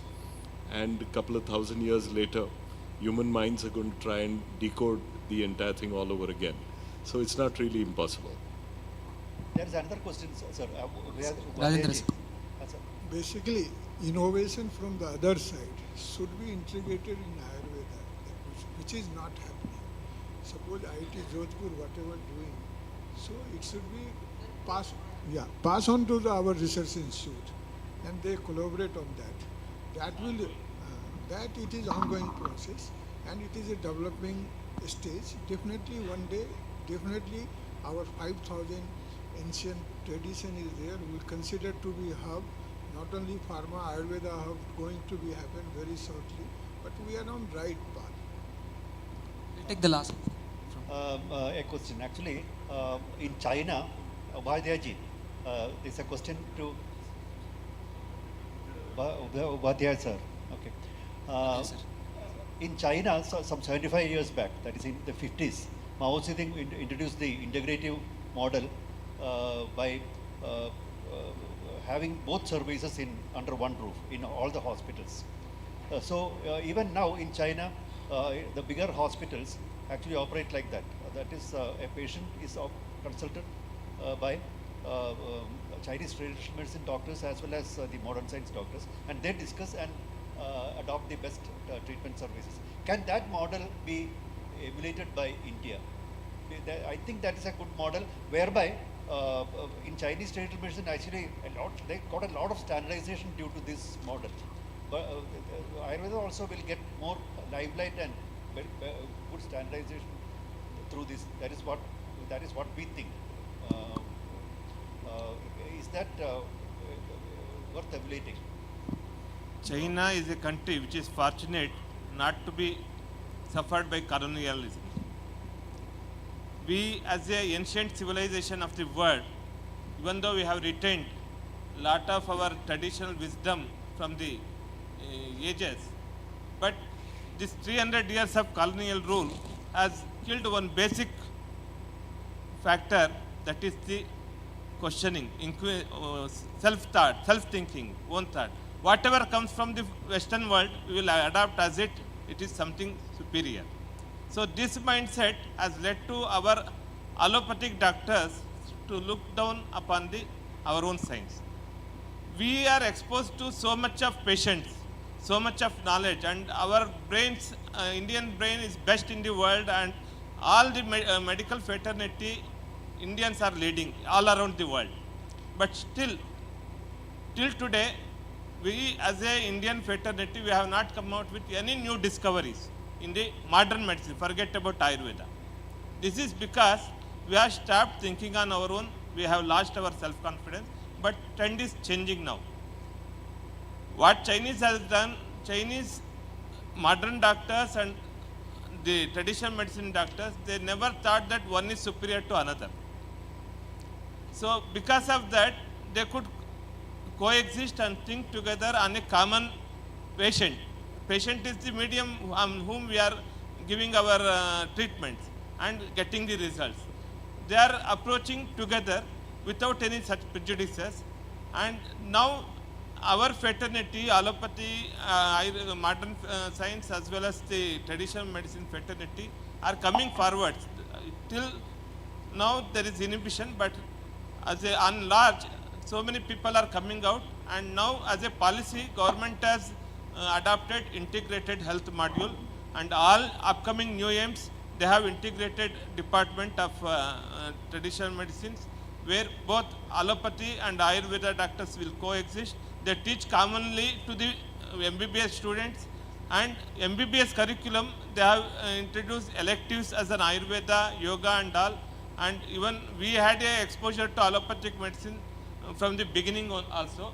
So this integration of the studies, and once even in private setup, we have so many hospitals who have both traditional medicine setup, Ayurveda setup, as well as modern medicine.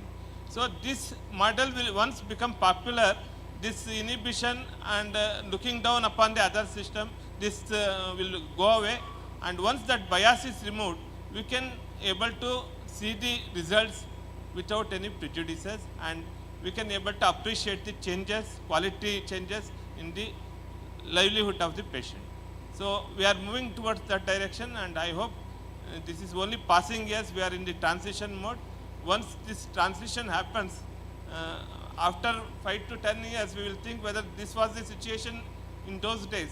Like that, we may have to think of. Just to add on to this, you must be very well aware, Dr. Rajendran, that we have this policy now through officially through the ministry, that we are now expanding our presence in terms of medications and services being offered at secondary and tertiary.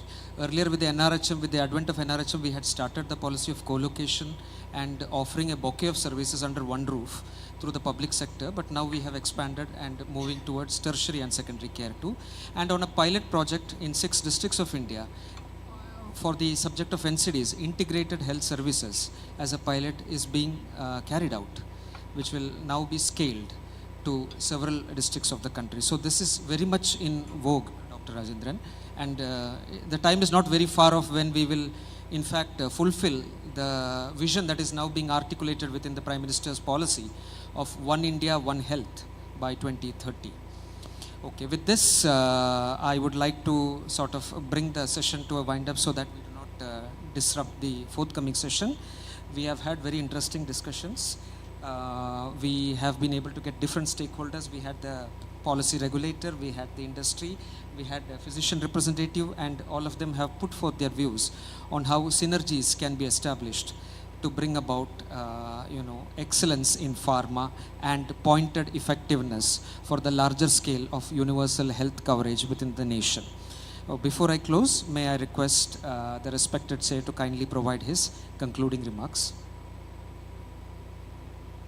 The integration of pharma and Ayush industry is phytopharmaceuticals.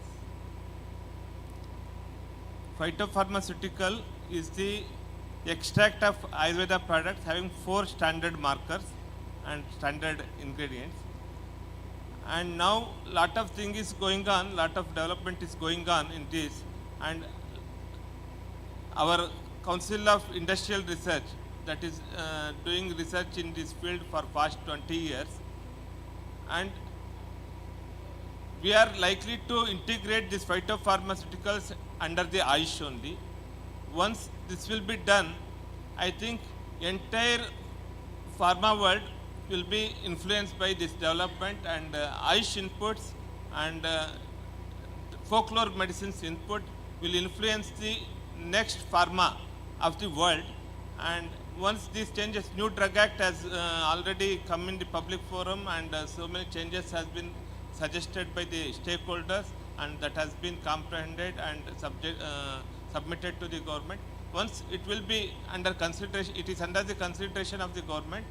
Once new drug act comes, lot of scope will evolve in the pharma sector, especially in the phytopharmaceutical module. And see, artemisinin, he has told, we have very few molecules which are coming from the botanical source. Once we open up this sector, I think in another 20 years, India will come out with at least 50 to 100 molecules which will rule the entire pharma industry of the future. So this changes once it comes to the public domain, and if it is accepted by the Parliament and new drug act comes, so many changes are expected even under cosmetics because of the limitation of the regulations. All the Ayush products are going as a cosmeceutical licensing. We don't have separate category of Ayush for cosmeceuticals. Once that categorization comes, that also has a potential to reach all over the world, because the name Ayush itself is popular among the world community. So we have to exploit that demand, and we have to give quality products to the world in a proper form. Thank you very much, sir, for your very inspiring remarks. And so we have quite a few things to be happy about. The new drug policy that is about to come into existence, and also things that were put forth by Dr. Saket Ram on terms of research that is happening with concepts of Ayurveda that can lead to innovations within the pharma industry. So before we close, let me, on behalf of the entire panel, let me thank each one of you distinguished panelists and the distinguished chair for your precious time and your valuable experience inputs. Let me also thank on behalf of the entire panel, FICCI, Ayush Excel, Ministry of Commerce and Ministry of Ayush for organizing this significant important panel. Thank you one and all for your patient hearing and participation. Wish you a very good evening.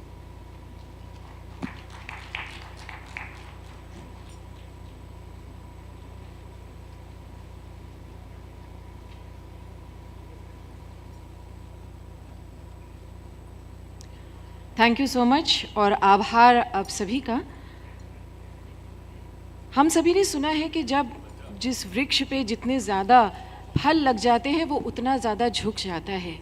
जब आज इस सार्वजनिक मंच पर हमारे बड़े विद्वान एकत्रित हैं, उनमें से एक जना बात सुनकर कहता है I am happy that I was wonderfully wrong, ये बहुत बड़ी बात है कि ऐसे विद्वानों का हमें सानिध्य मिल रहा है, उनका मार्गदर्शन मिल रहा है, and definitely we are on the right path because slow and steady will definitely win the race. तो हम लोग निश्चित रूप से सही मार्ग पर हैं, शनय शनय अपनी मंजिल पर अवश्य पहुंच ही जाएंगे, क्योंकि मंजिल उन्हीं को मिलती है जिनके कदमों में जान होती है।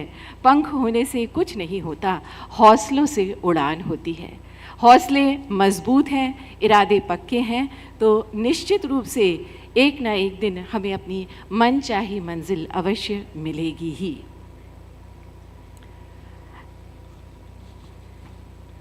बहुत ही बेहतरीन, बहुत ही अच्छा ज्ञानवर्धक सेशन था ये। It was very educative and very lots of knowledge was shared, and what are the hurdles that are coming on the way, in the way, and what all new things, innovations, or what all work is being done in this field. All that, all the knowledge, all the ideas were shared over here, and it was no doubt indeed a very informative and knowledgeable session. I hope you all enjoyed it. And now we have our next session.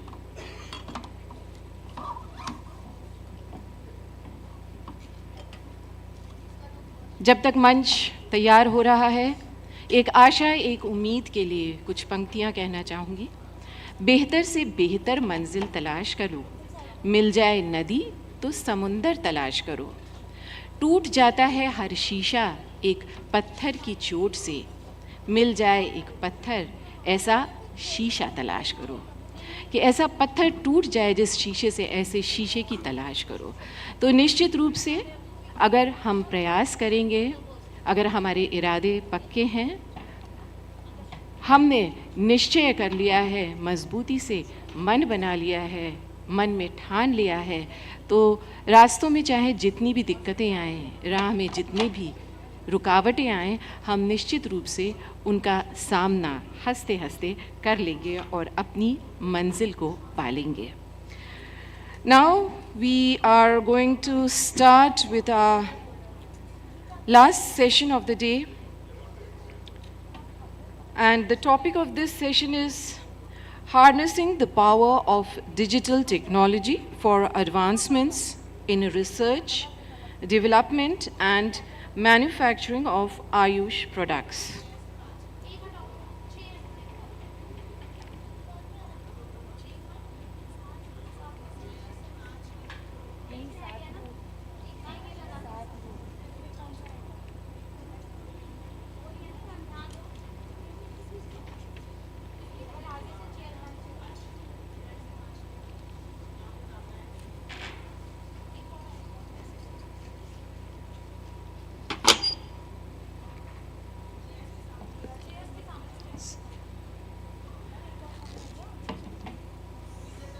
So once again, I would like to repeat the topic of this session. It is harnessing the power of digital technology for advancements in research, development, and manufacturing of Ayush products. And the panelists for this session, I would like to invite them on stage.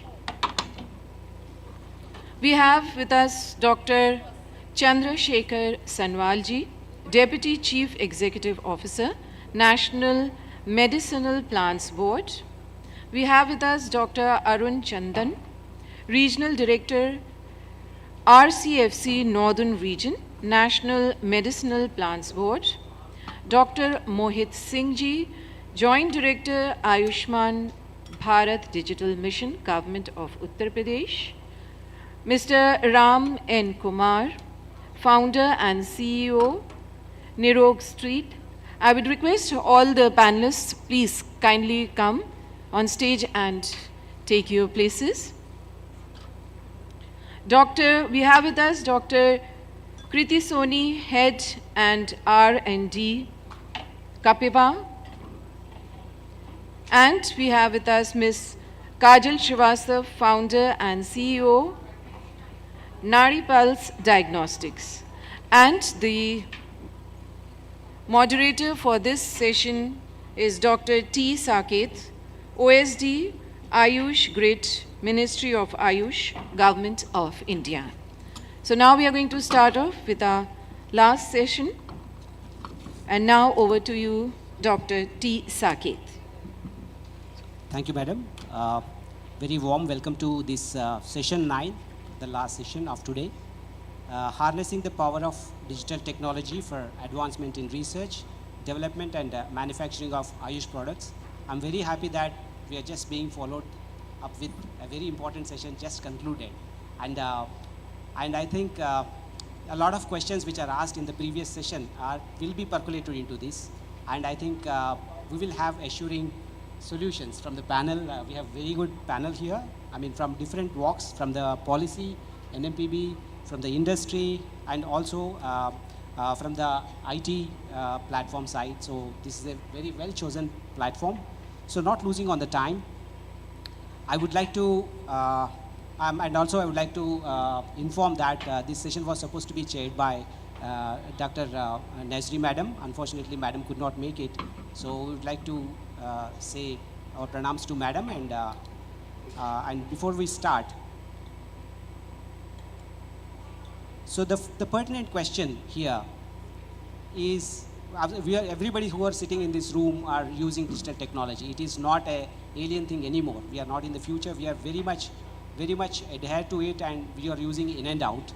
And how this is going to impact our lives from the traditional medicine point of view. That's going to be the focus of today's discussion. So we would like to make it as interesting and as precise as possible, so that it brings in sort of a solution-oriented, productive discussion. So to begin the discussion with, so I would like to start with one of our flagship initiatives of Government of India. One of the latest additions to the India stack, along with Aadhaar, along with UPI, we have something called Ayushman Bharat Digital Mission, which is already a backbone of the digital health ecosystem in India, which will connect health providers, health seekers, as well as all the verticals on the information highway. So we have here with us Dr. Mohit Singh Ji, Joint Director, ABDM from UP chapter. So welcome, sir. So I would like to take the privilege of requesting you to let us know about what is ABDM and what is the application of it for the Ayush system, sir. Please. Thank you, sir. Welcome you all. Myself, Dr. Mohit Singh, Joint Director, Ayushman Bharat Digital Mission, Uttar Pradesh. Actually, Ayushman Bharat Digital Mission launched by the Honorable Prime Minister on 15th August 2020 in 6 union territories. Later on 27 September 2021, it was launched in entire country.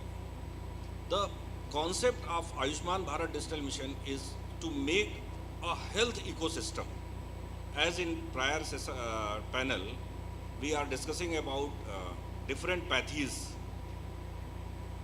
If I see the health ecosystem from outside, it having three major segments: central, state, and private. And if we go in any one of these three, we can divide this in many parts, like modern medicine, traditional medicine. If we are going in traditional medicine, we can divide it in homeopath, Ayurveda, Unani, Siddha. And if you go in even modern medicine, the health sector is divided in diagnostics, clinics, pathology lab, nursing homes.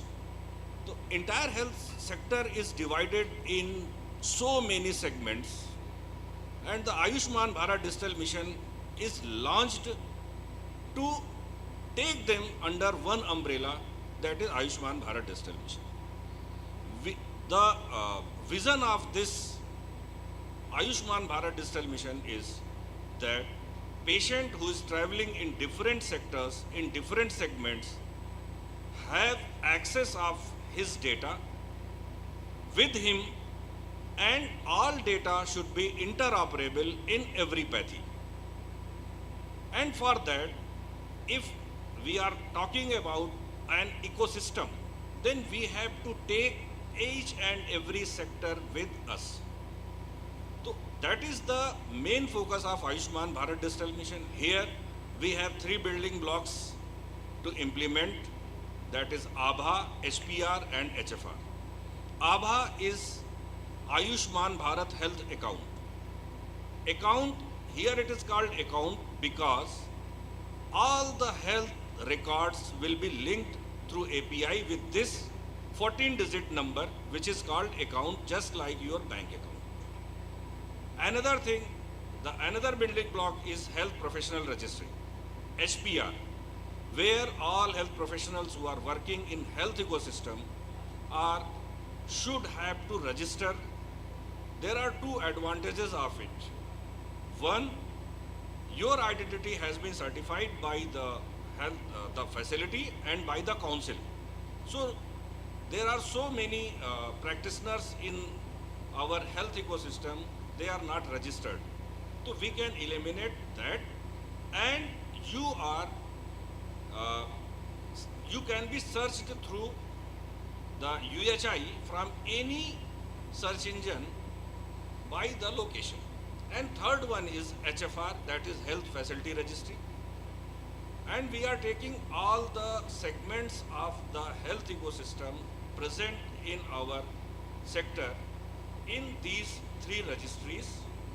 And right now, if I talk about the implementation, so there are 1,618 applications for SPR in Ayurveda, 294 in homeopath, 321 in Unani, and few are in Siddha, and same like in HFR. So we are taking together the all segments of health sector under one umbrella, that is Ayushman Bharat Digital Mission. Thank you, Dr. Mohit Singh, sir. I'm very happy to understand that ABDM is a system agnostic system. It's a system, it's not system specific. We are talking about integration. So integration at an IT level, how it happens, ABDM is the best example. It does not differentiate between a Western medical trained doctor or Ayurveda doctor or say homeopathy doctor. It has given placeholders for everybody.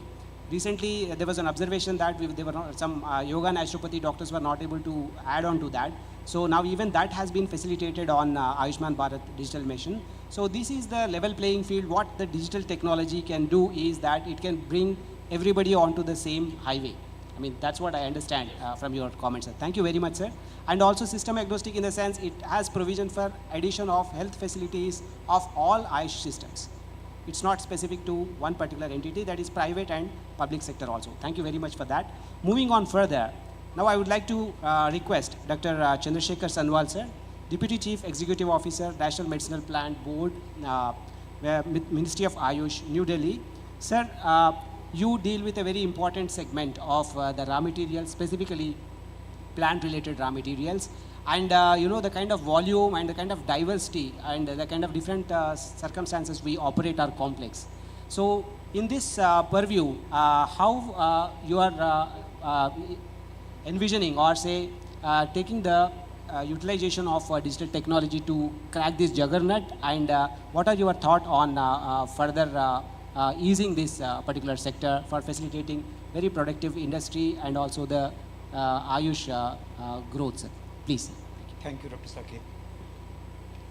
Just I would like to say this National Medicinal Board, because see, nature is a source of medicinal plants, and herbal renaissance is happening all over the world, because herbal products are considered safer than modern synthetic drugs, which sometimes leads to ADR, AMR, and MDR. So, not only NMDB is looking after conservation, cultivation, also the marketing of medicinal plants. So recently, with the assistance of CDEC Hyderabad, NNPB, Minister of Ayush has launched e-Charak portal for facilitate the marketing. Actually, e-Charak portal is a virtual platform for sale and purchase of medicinal plant that can be utilized by all the stakeholders, whether it's cultivator, whether it is collector, whether it's manufacturers, because it provides the market price of 100 commonly traded medicinal plants in 5 languages there, and the market price is collected from 30 mandis across the country. So presently there are more than 2 crore visitors across the country. So this is the latest development by Ministry of Ayush and MPV regarding marketing of medicine. Thank you very much for us letting know that, sir, there is a portal, a national portal called e-Charak portal. You can search it online, it's available. So, 100 volume, highly traded drugs. It is a marketplace where the producer or the collector comes onto the platform through 30 mandis across the country, and they can offer their fair price, and the industries can go and procure those things. In a way, so a sort of a facilitation portal has been already developed, and I'm happy to note that, sir, it is available in 5 languages. I mean, that's very important. I think keeping in view of the diversity of India, and most of the transactions operate in the very local languages, I think this is a wonderful facility, sir. Thank you very much for that wonderful information for us. So moving on to the discussion. Now we will actually delve into the topics of little inquiry now. So now I'd like to ask the panel, what are the current challenges faced by the Ayush industry, and how can digital technology address them effectively? I would like to start the answer from Mr. Ram. Mr. Ram N. Kumar is founder and CEO of Nirog Street, one of the technology platforms which has widely caught up the attention of the users, and it's a platform where the physicians are given their rightful place for proper consultation and insurance of the patient getting the proper medicine in a very short time. It's a wonderful platform, and best compliments for Mr. Ram for coming up with this idea, and we would like to hear what are his takes on the challenges faced and the possible solutions. So please. Thank you so much, sir, and thank you, Vicky. Before I start on a problem, I'll just give you an anecdote. We have to come out of something called nostalgia. I used to study in kerosene lamp. My requirement was light. Today, my son studies in electric bulb. His requirement is also light. Only the delivery has changed. So, and who controls that? So, and that will come to the problem. Basically, it's a demand. Where is the demand? So we have to change with the time. So the biggest problem today that we face in the industry is the problem of trust. People trust Ayurveda. But on a wider note, people do not trust the products and the practitioners. The reason is the people do not know, and it has become a circle. They do not know if the product is right. They do not know if the practitioner is what practitioner is doing right. If the puri is having, say, for example, a steroid or not. So you have so many notions. So delivery is important. So one of the biggest problem that I see is basically how the services and product, that was a targeted delivery that we were talking about in the last session, how it is being delivered. deliver to the end user, and it has to meet the requirement of the market forces. So for example, if someone wants to eat mango, you cannot give them, say for example, a tamarind. Not possible. So this is where I see the problem, the biggest trust gap.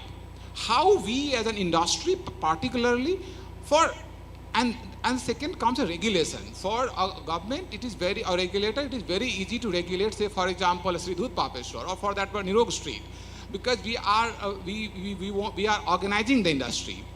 So, but the thing is how we take that, the delivery medium to everyone who is part of the ecosystem, and they are going to accept that, so holistically it grows, number one. Number two, we as a category is basically established as health and wellness. It should be stopped. This is basically Ayurveda healthcare. You have to basically bifurcate things. Wellness है, अलग है. हम healthcare हैं. Healthcare में क्या है? Pharma है. अब ऐसा तो नहीं है ना कि बाकी कैटेगरी में कॉस्मेटिक नहीं चलता है, होता है, वहाँ भी है, लेकिन आप वहाँ पे नहीं कहते, वहाँ पे हेल्थ केयर की बात करते हो. तो यहाँ भी हमें ये कहना होगा कि Ayurveda health care, Ayurveda pharma, उसमें बाकी चीज भी करते हैं, करने दीजिए, बट उसका जो प्राइमरी किस लिए जाना जाता है? प्राइमरी इसलिए नहीं जाना जा रहा कि ये हम वेलनेस इंडस्ट्री है. अब जैसे ही वेलनेस का टैग लग गया, अब वेलनेस हो गया, फार्मा वाला प्रीमियम नहीं मिलेगा फिर किसी को, न वैद्य को मिलेगा, न मैन्युफैक्चरर को मिलेगा, किसी को भी न फार्मा को मिलेगा. फिर प्रीमियम के लिए उसको देखना पड़ेगा कि किस तरह से उसको क्या चाहिए, क्या वो देखना चाहता है. हेल्थ केयर का प्रीमियम है, so we have to go for that. So these two problems, and everything comes back to the same problem, trust. So we have to deliver what people want. We have to change. So I would not like to go back to kerosene lamp. नहीं जाऊंगा sir, मुझे तो बिजली चाहिए अब. हाँ ठीक है, फ्यूचर में आप ग्रीन इलेक्ट्रिसिटी चाहिए होगी तो मुझे ग्रीन इलेक्ट्रिसिटी चाहिए. So this is where I'm coming from. Thank you. Yeah, thank you, Mr. Ram. You have touched on a very soft point and very relevant point, and I'm happy to echo what Ram is saying. Our Honorable Secretary Sir Rajesh Vaidya sir always keeps on reiterating in all the meetings we fight. Whenever somebody alien comes and says you are a wellness thing, we are very very fierce about this argument. No, we are treatment first and wellness follows, because see, wellness is a different domain anyway. As he has said, many players are there, but when Ayurveda and other Ayush systems comes, they are basically looked at by the people as therapeutic systems. For example, मेरे पास कोई patient आता है, मैं उसको भाषण देते बैठूँ कि ऐसा होना वैसा होना, दिनचर्या हो बाद में. As a patient, he needs treatment first, and the Vaidyas are, and the pharma industry, the most of the products which are Shastric and otherwise are meant to treat people. Then the wellness automatically follows. The point is well taken, Mr. Ram. And I would like to ask the same question to Dr. Kirti Soniji from Kapiva. And I'm happy, I've used few of your products, ma'am. I'm very happy that you have come up with a very, very diligent concept of bringing that authentic Ayurveda in well-packed and very nice manner. Best compliments for that. Thank you. And please, I would like to know what's your take on these challenges and the possible solutions from your side. Please, ma'am. Yeah, I would say the question is really, really broad, so I'll break it into pieces. But thank you so much, Vicky, and the Ministry and Ayush Exil for organizing this event and having me here. So, challenges are a lot. It's not that pharma doesn't have challenges. The industry is every time facing challenges, and we are always trying to improvise and match the current requirements. So what I would like to really touch upon is that we've been, a lot of debate happens all the time regarding whether we are in the wellness category or we are in the preventive medicine or even the treating or diagnostic medicine. So see, the areas are too many. We all understand that there is a lot of research that already is there and a lot is happening. So I was glad that in the previous session there was a lot of discussion about targeting. So fortunately I would really like to share a very small story that pharma had realized it long back that we have to go back to natural plants, natural medicine.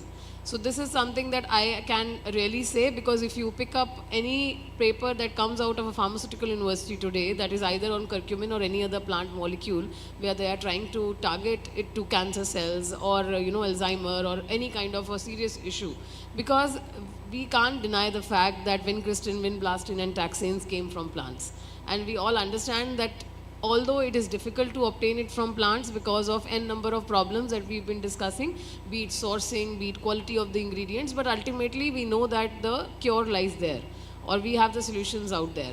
So they are packed in it, the nature has packed that in such a way that it's difficult to get a consistency out of it or get a quantity which can serve our populations, but that's the major challenge, I guess.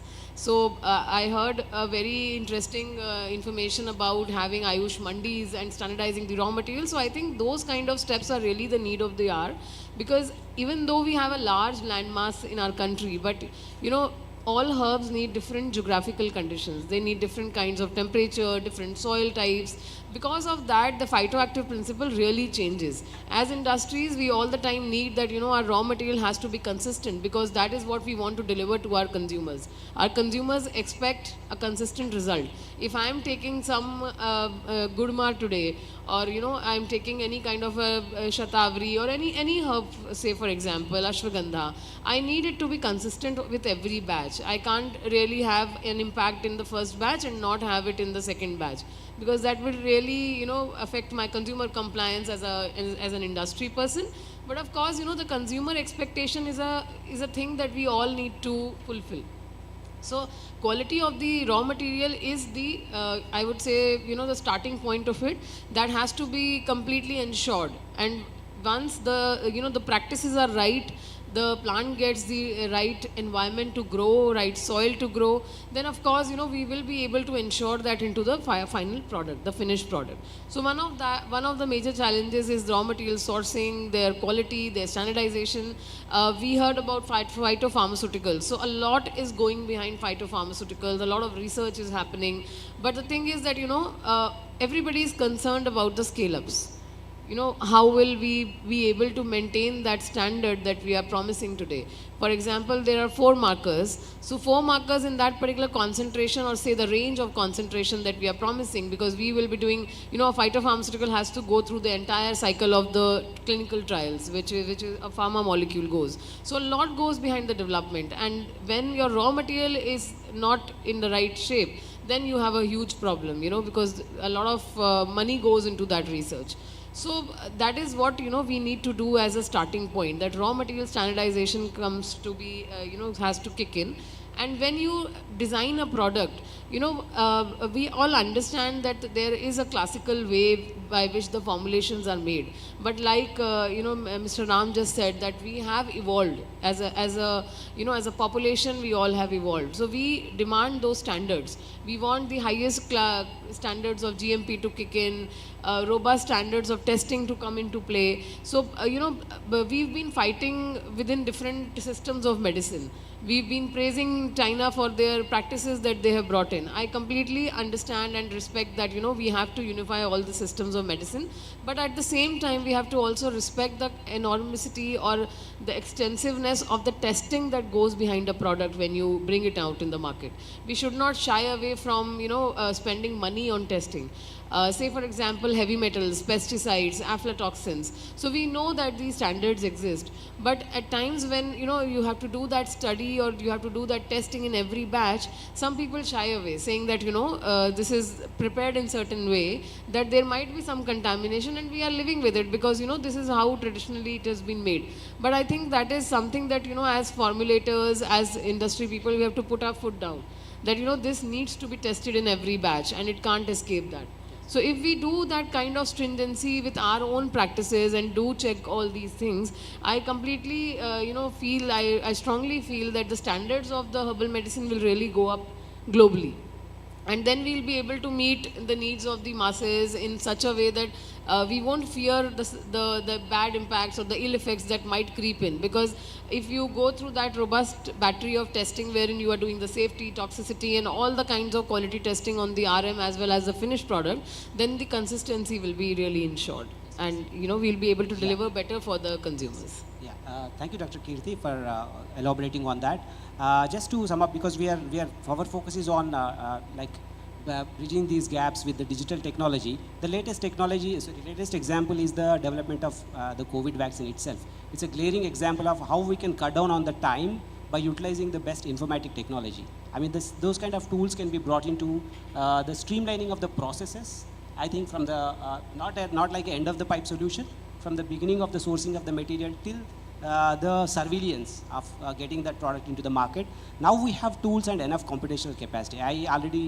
We know that those were the limitations. Yeah, Anyway, moving on. just to add on to that, basically this can come from the manufacturing processes. Like, like I said, that we are doing a lot of traditional ways of manufacturing, but once a lot of modernization happens, like for example, using vacuum evaporators while you are evaporating in an open vessel, will really help, save a lot of phytoactive, which is thermolabile. So that kind of modernization definitely will scale up the industry in a big way. Completely agreed. And we have another interesting panelist and a great addition in terms of medical instrumentation. That's a big lacuna in proliferating or say like convincing the people with objective parameters on the Ayush practice. We have Ms. Kajal Srivastava, founder CEO Nadi Plus Diagnostics, and this is an area where I think it's a very big area which is very less spoken and has least attention.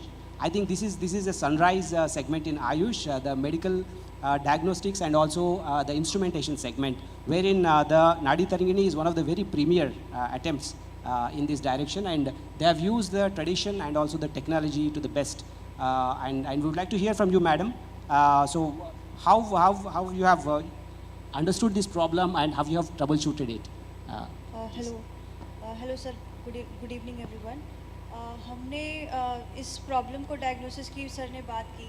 So I learned about Ayurveda from my father. He is an Ayurveda doctor. मैंने उनको पूछा कि आप नाड़ी क्यों नहीं practice करते हैं. मुझे YouTube वीडियो से पता चला कि नाड़ी भी कुछ होती है. मैं इंजीनियर हूँ बाय द वे.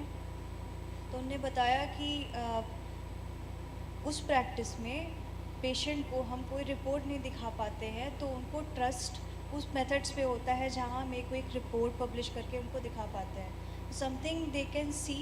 आज की दुनिया में वही चाहिए था. When I pursued my engineering, उसमें मैंने इसे फाइनल ईयर प्रोजेक्ट की तरह किया था to understand the depth of nadi, because मैंने मतलब बुक्स पढ़ी थी, ये वो किया था, बट टू अंडरस्टैंड रियली कि नाड़ी क्या है. मैंने खुद डॉक्टर से सीखा नाड़ी के सटिलिटीज़, एक माइन्यूट चीज़ें. मैं डॉक्टर लाड की स्टूडेंट हूँ बाय द वे. तो वहाँ से it took me 5 years to make an instrument which can really read nadi. And I am sure and we have tested it, we are 96% accurate in that segment.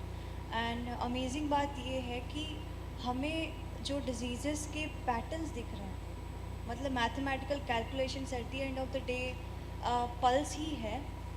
उस पर आप गति, गमन, बल, ताल, कठिन, तापमान, ये सारे फैक्टर्स लगाइए और एक बार को भूल जाइए और फिर उसे मैथमेटिकल पर्सपेक्टिव से देखिए तो आपको हर एक डिज़ीज़, क्रॉनिक डिज़ीज़ में एक पैटर्न दिख रहा है.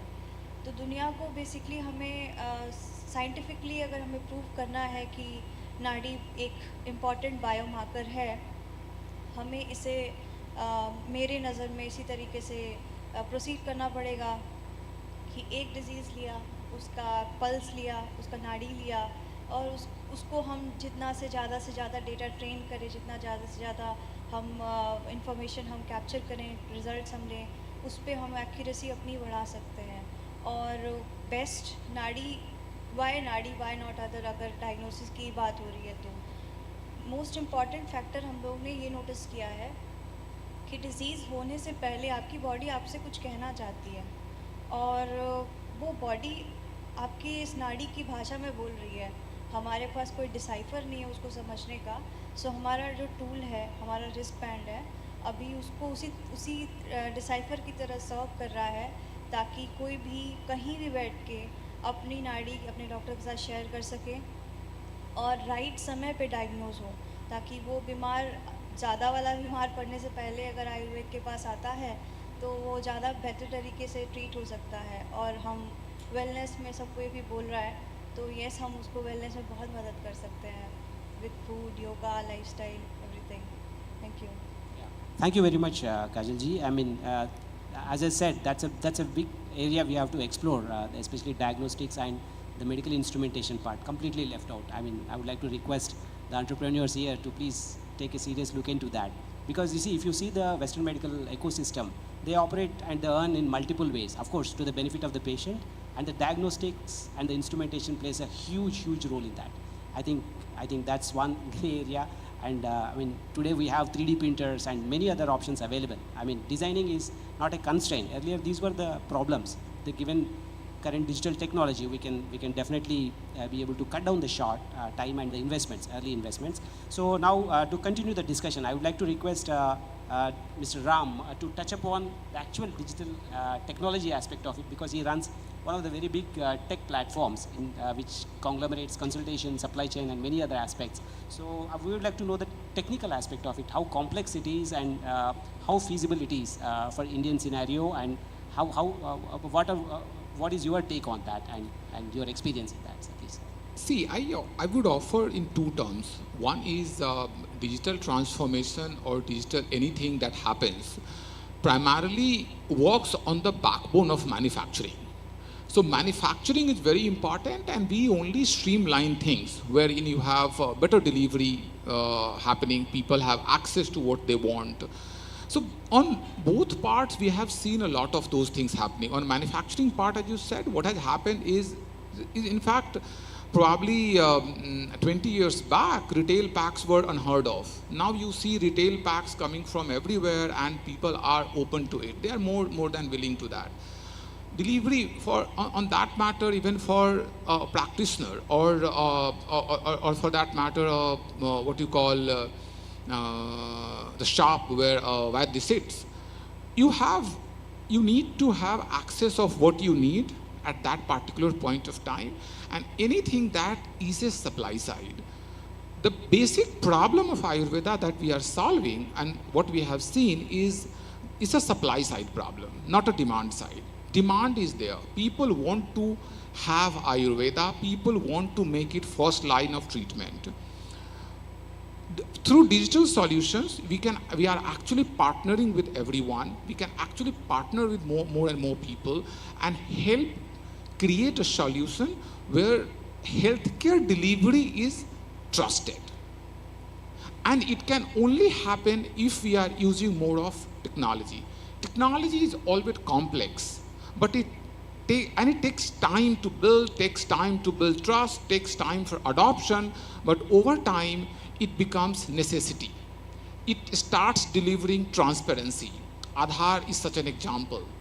Nirog Street's certain technology tools that we have built is also building certain degree of transparency, how things can happen.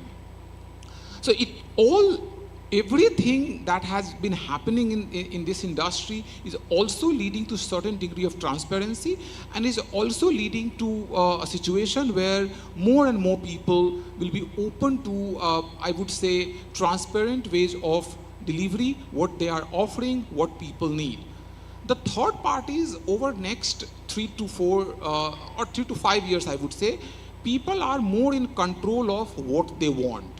So as much anybody would not like them to say accept any healthcare system or say any medicine, but people do know about themselves. Did we expect about 10 years back that people would know what is their blood pressure, what is the oxygen level? There is something called bilirubin level or SGPT, SGOT. They are getting themselves tested. They know what they lack and where they need support. As we grow scientifically, as we grow digitally, people will be more in control, and they would know what they want. At one point, which Ayurveda doctor, which medicine, which brand would do a lot more good to them.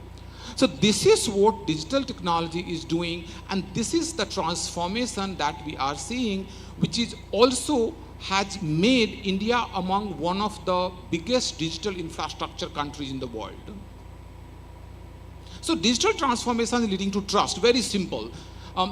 on all across segment, be it manufacturing, be it distribution, be it supply chain, be it even on the side of consumers, all across the systems.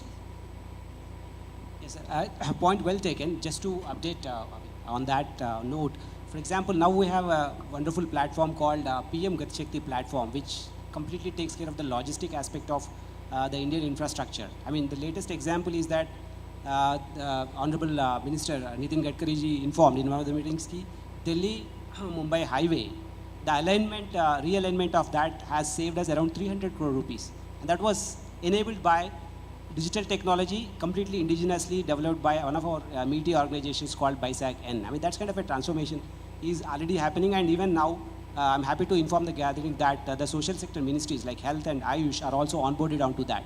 So probably with that, so all these points can be connected.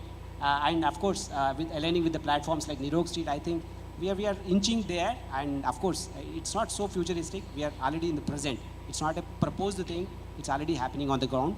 And I would like to ask Dr. Arun Chandan ji, Regional Director NMPB UP. Sir, मुझे दो बातें आप बताइए sir. एक, what are the misconceptions around the Ayush products in general, and हम आज की technology बहुत सारे मीडियम्स हैं, we have social media and many other platforms, how to dispel the myths around this and leverage the digital technology for the benefit of the patient and also for development of the system, sir. So please. Thank you. See, before I answer your question, मैं थोड़ा बोलना चाहता हूँ raw material के issues पे जो मसला हुआ है. I just want to share some of the experiences we are having at NMPB. See, NMPB has 7 regional centers across the country. They were created in 2017, and we have been assigned a task of working as single stop solution to deal with all matters of raw material of medicinal plants which is demanded by the industry. So we are into cultivation, we are into conservation, so we work with farmers. It's a multi-stakeholder approach, working with academic institutions and all that. So what we are doing, I would like to share one example where we have used technology. NMPB funded a project to a pharmaceutical university in Punjab to come out with that was a technology based on Google Lens, where 12 medicinal plants they have been identified to them. So they have developed a protocol where correct identification of the species is now being taken place. So in addition to that, using NIR and using spectrometry, again one project is being run in Punjab and Himachal Pradesh. So where it was started with turmeric, and now 9 more medicinal plants have been taken for identification of the phytoconstituents in that. So, and that way, if I go back for the backward linkages of medicinal plants, which RCFCs are doing, so we are working with farmers now. So now what we are doing is we are creating clusters of the farmers together, going for large scale cultivation of medicinal plants, and we are trying to link them with industry. So there, now we have started trying blockchain also. And we are now even in 2-3 projects we have started biofencing also, geo coordinates and all that. NMPB has a separate initiatives for that. So now I'm sure that in the coming times we should be in a position to give you raw material based on the specific genotypes as well as the chemotypes. So I think we look forward for that future. So but we would be interested to give a call to the industry कि जैसे आपने कहा ना कि quality के लिए cost तो देना होगा, and moreover what we are doing is we are dealing with wild collection also. We are going for GFCP certification and training programmes. तो वहाँ पर जब GFCP की सर्टिफिकेशन के साथ में रॉ मटेरियल आएगा, कॉस्ट तो लगेगा. So similarly if we are going for cultivation, GAP certification is there, our own scheme is there, voluntary certification scheme. Through that we are doing it. So now coming to your question, you see, I think being a physician also, I feel many of the people they think that Ayurveda is a pseudoscience. No one requires a doctor for prescription. They can buy it on OTC. This is only for vegetarian people. So number of myths are there. But you see, I think everybody knows, and this house will agree with me, that see, this is a science of life. It's a complete science of life. We need to understand from preventive to promotive medicine and curative medicine. मुझे शायद उसको बोलने की यहाँ ज़रूरत नहीं है. अब उसमें डिजिटल टेक्नोलॉजी, ये प्लेटफॉर्म्स का बहुत बड़ा रोल है. and I'm sure कि जो भी platforms यहाँ हैं, e-charak for that matter of NMPV is playing a very vital role in that, because हम देखते रहते हैं कि क्या हो रहा है e-charak पे. Although trading बहुत कम take place होती है, लेकिन जो लोगों का knowledge वहाँ exchange of knowledge होता है, लोगों को even they come to know cost prices of the raw material or their uses also.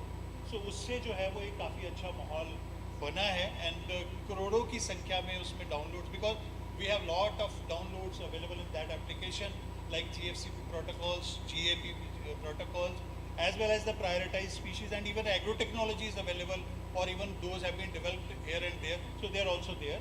People can use them.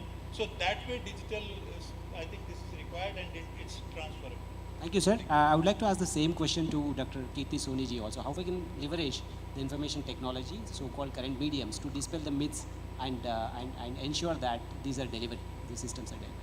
Yeah, so sir very correctly said that, you know, a lot of platforms are available to dissipate information, but personally what I would like to add up here is that, you know, COVID really taught us a lot. That time there was a lot of misinformation also happening. So a lot of people stepped in because, you know, we were all working from homes, and we found technology to be the only tool that we could use at that time to spread information. So telemedicine, you know, really progressed at that time. So that really, you know, gave us also an impetus that we can actually reach out to more people, help them. So what we have started doing as a company is that we give free consultation. We actually reach out to our consumers ourselves. That, you know, and we have a panel of 60 doctors in-house who actually help our consumers, and we don't charge anything for that. So that is something that we are voluntarily doing, because what people do is, अच्छा एक dose miss हो गया, मैं 2 एक साथ ले लेता हूँ. अच्छा एक दिन छूट गया है तो इम्पैक्ट तो वही रहेगा ना. तो मतलब this happens a lot, because, you know, and it's not just with Ayurvedic medicine, it happens with allopathy also. Let's accept that. People miss their antibiotic dose and then they say, okay, we'll take 2 together. And the entire regime is gone for a toss.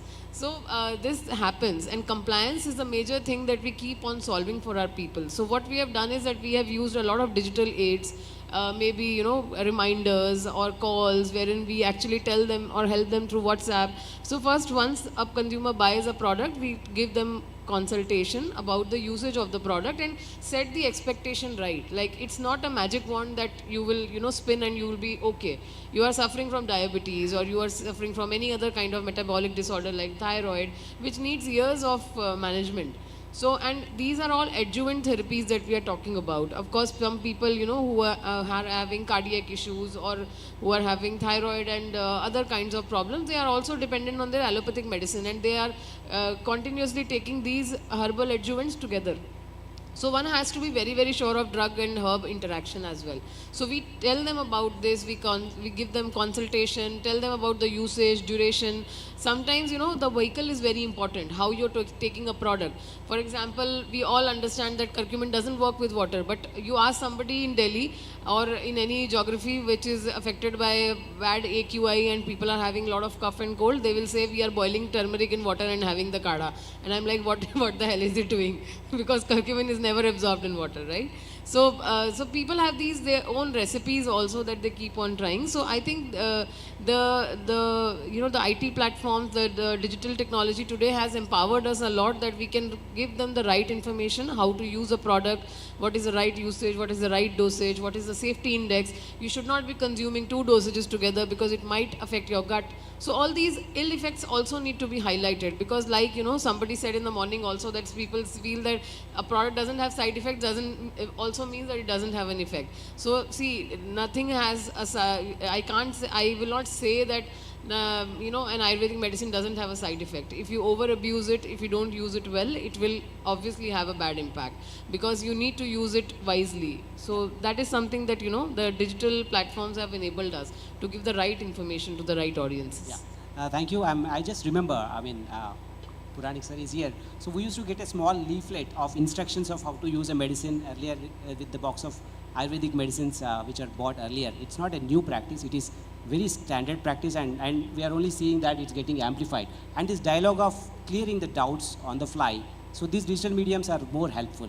Now we have chatbots also, AI, of course, we have to be very careful in feeding what we are feeding to that machine so that we get the diligent answers. Mr. Ram, can you answer this question quickly? This problem, I think. Sorry, come back again. The how to leverage the digital technology for proper messaging and seeing that the benefits of Ayush are delivered properly to the individuals. Sir communication का तो सबसे बड़ा ये है, जो दिखता है वो बिकता है, जो दिखेगा ही नहीं वो बिकेगा ही नहीं. तो वहाँ पर और यहाँ पर दिखना किसको पड़ेगा? वैद्य को, डॉक्टर को. तो how we actually work with vaidya और how we work with doctors and how doctors are able to use it effectively is going to be a bigger catalyst than anything else.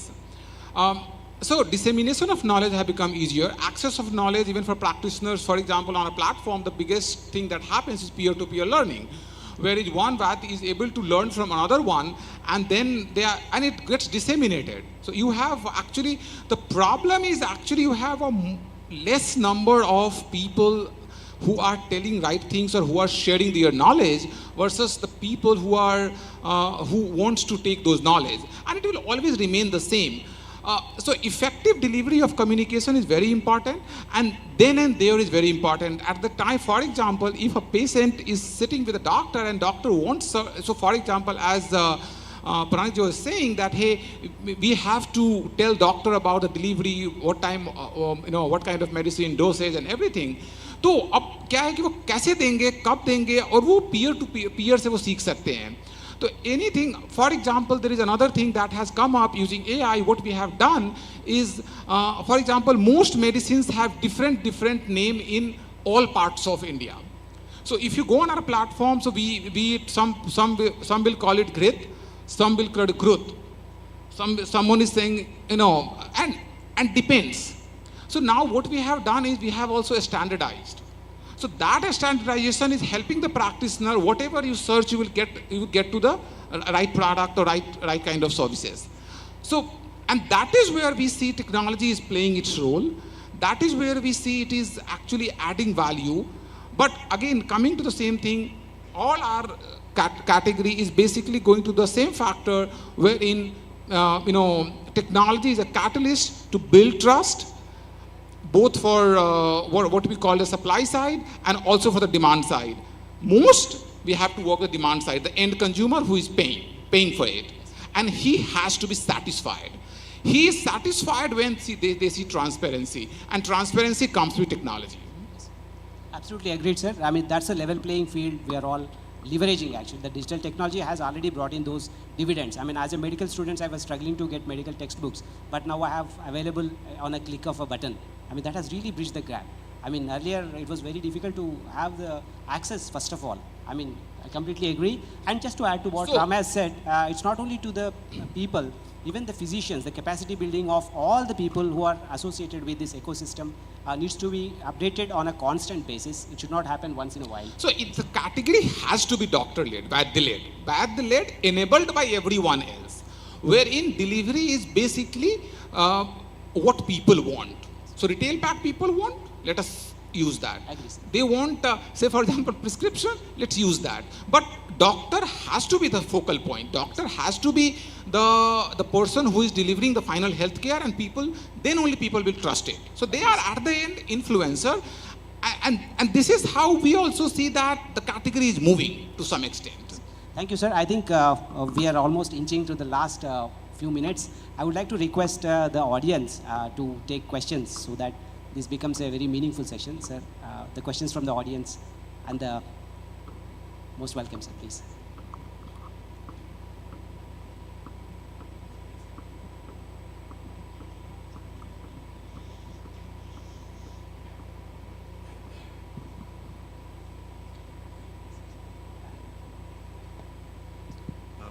I have a question for Kajalji.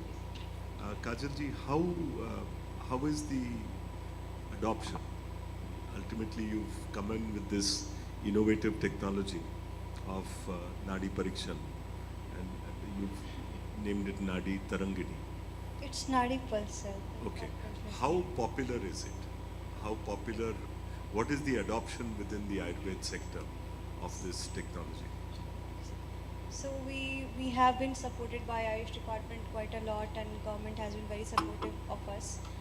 this instrument is going to be used for students, जो college में आयुर्वेद के students जितने भी BMS के students हैं, वो नाड़ी परीक्षण की जो उनकी वो क्या कहते हैं सिखाते हैं जब उनको, तो they will be train using this device. Apart from that, we are in running for a project where ASHA workers will be given this device. और सर ने आभा ID मेंशन किया था, it is something related to that. तो वहाँ पे pre screening tool की तरह this will be used to identify किसको डॉक्टर के पास जाना है, किसको डॉक्टर के पास नहीं जाना है. और भी बहुत सारे हम लोग डिफरेंट प्रोजेक्ट कर रहे हैं. और येस, डेफिनेटली क्वेश्चंस बहुत सारे होते हैं कि आयुर्वेद के फील्ड पे भी क्योंकि हम टेक्नोलॉजी वर्ड से को बिलोंग कर रहे हैं, और वहाँ पे इस पूरे सिस्टम पे ही क्वेश्चन मार्क लगाया जाता है. इस क्वेश्चन मार्क का आंसर सर सिर्फ डेटा ही है, जो हम लोग जितना से जितना ज़्यादा कलेक्ट करेंगे, जितना से जितना ज़्यादा हम लोगों के सामने लेके आएंगे कि यस, इस रिसर्च में ये डिवाइस या nadi as a whole diabetes diagnose कर सकता है, nadi as a whole fatty liver diagnose कर सकता है, because we have held many people. Kidney stone diagnose कर सकता है, 1 mm 2 mm हम लोगों ने डायग्नोज किया है. और वहाँ पे ज़रा सी मेडिकेशन, ज़रा सा लाइफस्टाइल चेंज में वो आराम से सही भी हो गए हैं. You said you used the word machine learning. Yes, sir. Now this is machine learning for your entire, let's say, server. Yes, sir. Or is it the machine has to learn my nadi trends? वो individual नाड़ी trends भी देखता है, और overall जैसे disease पे labelled नाड़ी अगर हो गई, लेट्स से मुझे 100 पेशेंट्स मिल गए जहाँ पे मुझे डायबिटीज़ का डेटा मिला, फिर मैंने उसको ट्रेन किया, कल किसी का और डेटा आया, तो मेरा सिस्टम देख के बता देगा कि इसको डायबिटीज़ है या नहीं है. और इंडिविजुअली आप जैसे वीकली आप मेरा डिवाइस यूज़ कर रहे हैं, घर पे अपनी पूरी फैमिली के लिए यूज़ कर रहे हैं, तो आपकी नाड़ी कब ऑफ हुई, कब आपका हेल्थ ट्रेंड गलत गया, आपने कुछ शायद गलत खाया था, या कोई आप ट्रैवल की वजह से थके हुए हो, या जो भी है, जो भी पर्टिकुलर केस है, उस पर हम सजेशंस भी प्रोवाइड करते हैं. And that is where AI has played a very important role. जहाँ पे हम लोगों ने किया क्या है कि सारी आयुर्वेदा बुक्स जो भी इम्पॉर्टेंट हैं वो हमने अपने बॉट को पढ़ा दी हैं, और जो भी इंफॉर्मेशन आती है, अगर हम बोलते हैं कि अदरक भी खाओ, तो वो किस बुक में किस पेज नंबर किस लाइन नंबर पे लिखा है, क्योंकि बहुत ज्ञान है इस समय सोशल मीडिया पे, सबको बहुत ज़्यादा है कि ये खा लो, डिस्पाइट नोइंग कि पर्सन का प्रकृति क्या है, विकृति क्या है, तो वो कहाँ लिखा है, क्या लिखा है, किस पेज नंबर पे लिखा है, इंफॉर्मेशन की ऑथेंटिसिटी भी हम वहाँ पे प्रोवाइड करते हैं sir. Thank you.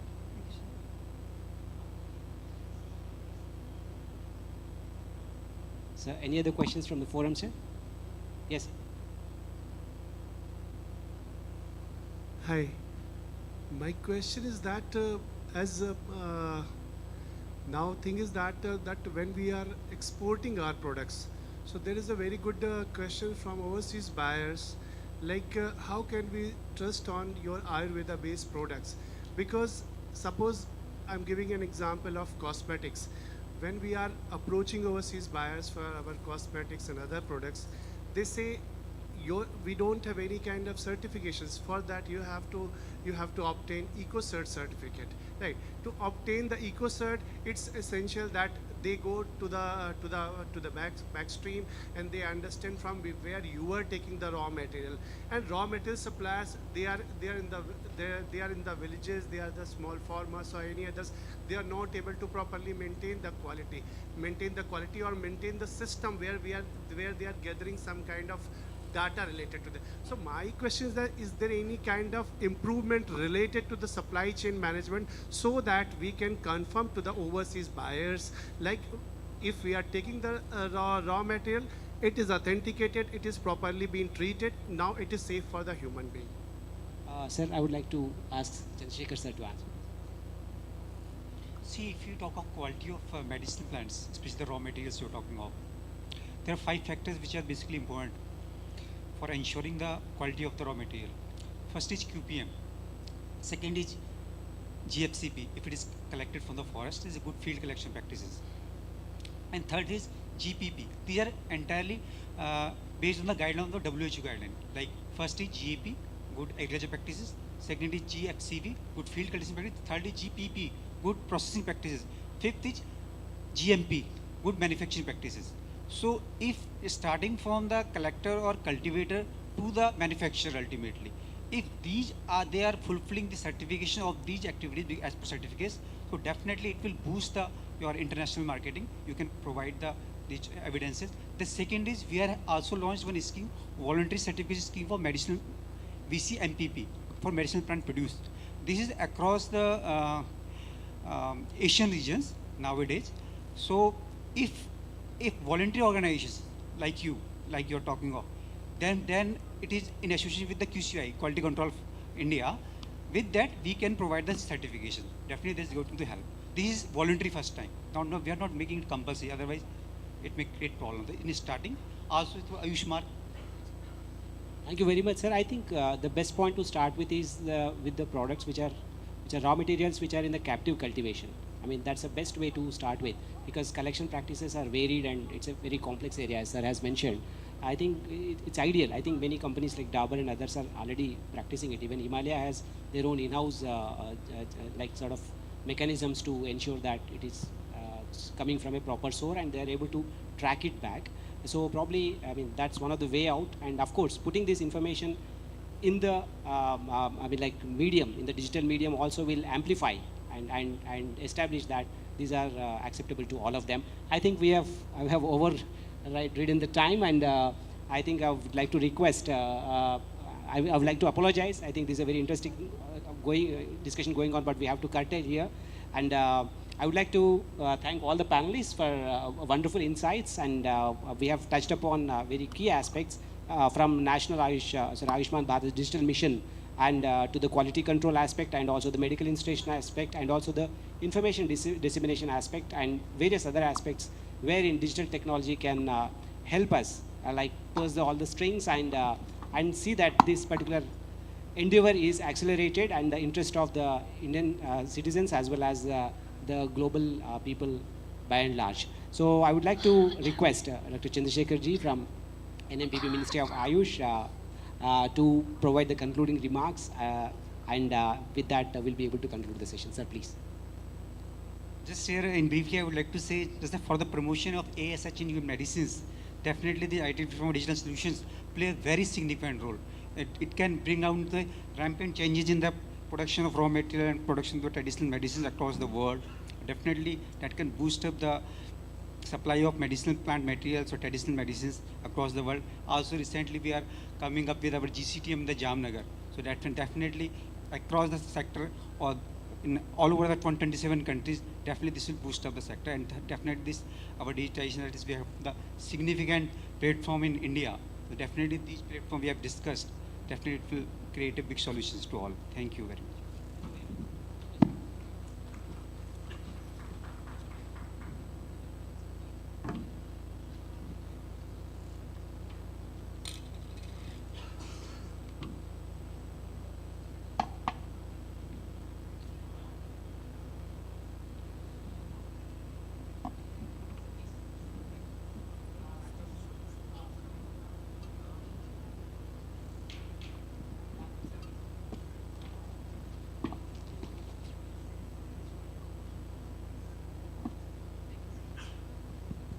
Thank you all for this session, and for all the sessions that we have had.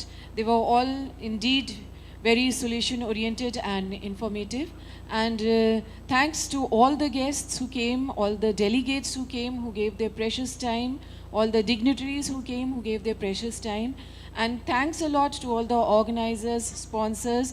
And it was a collective effort, and indeed we think for the positive.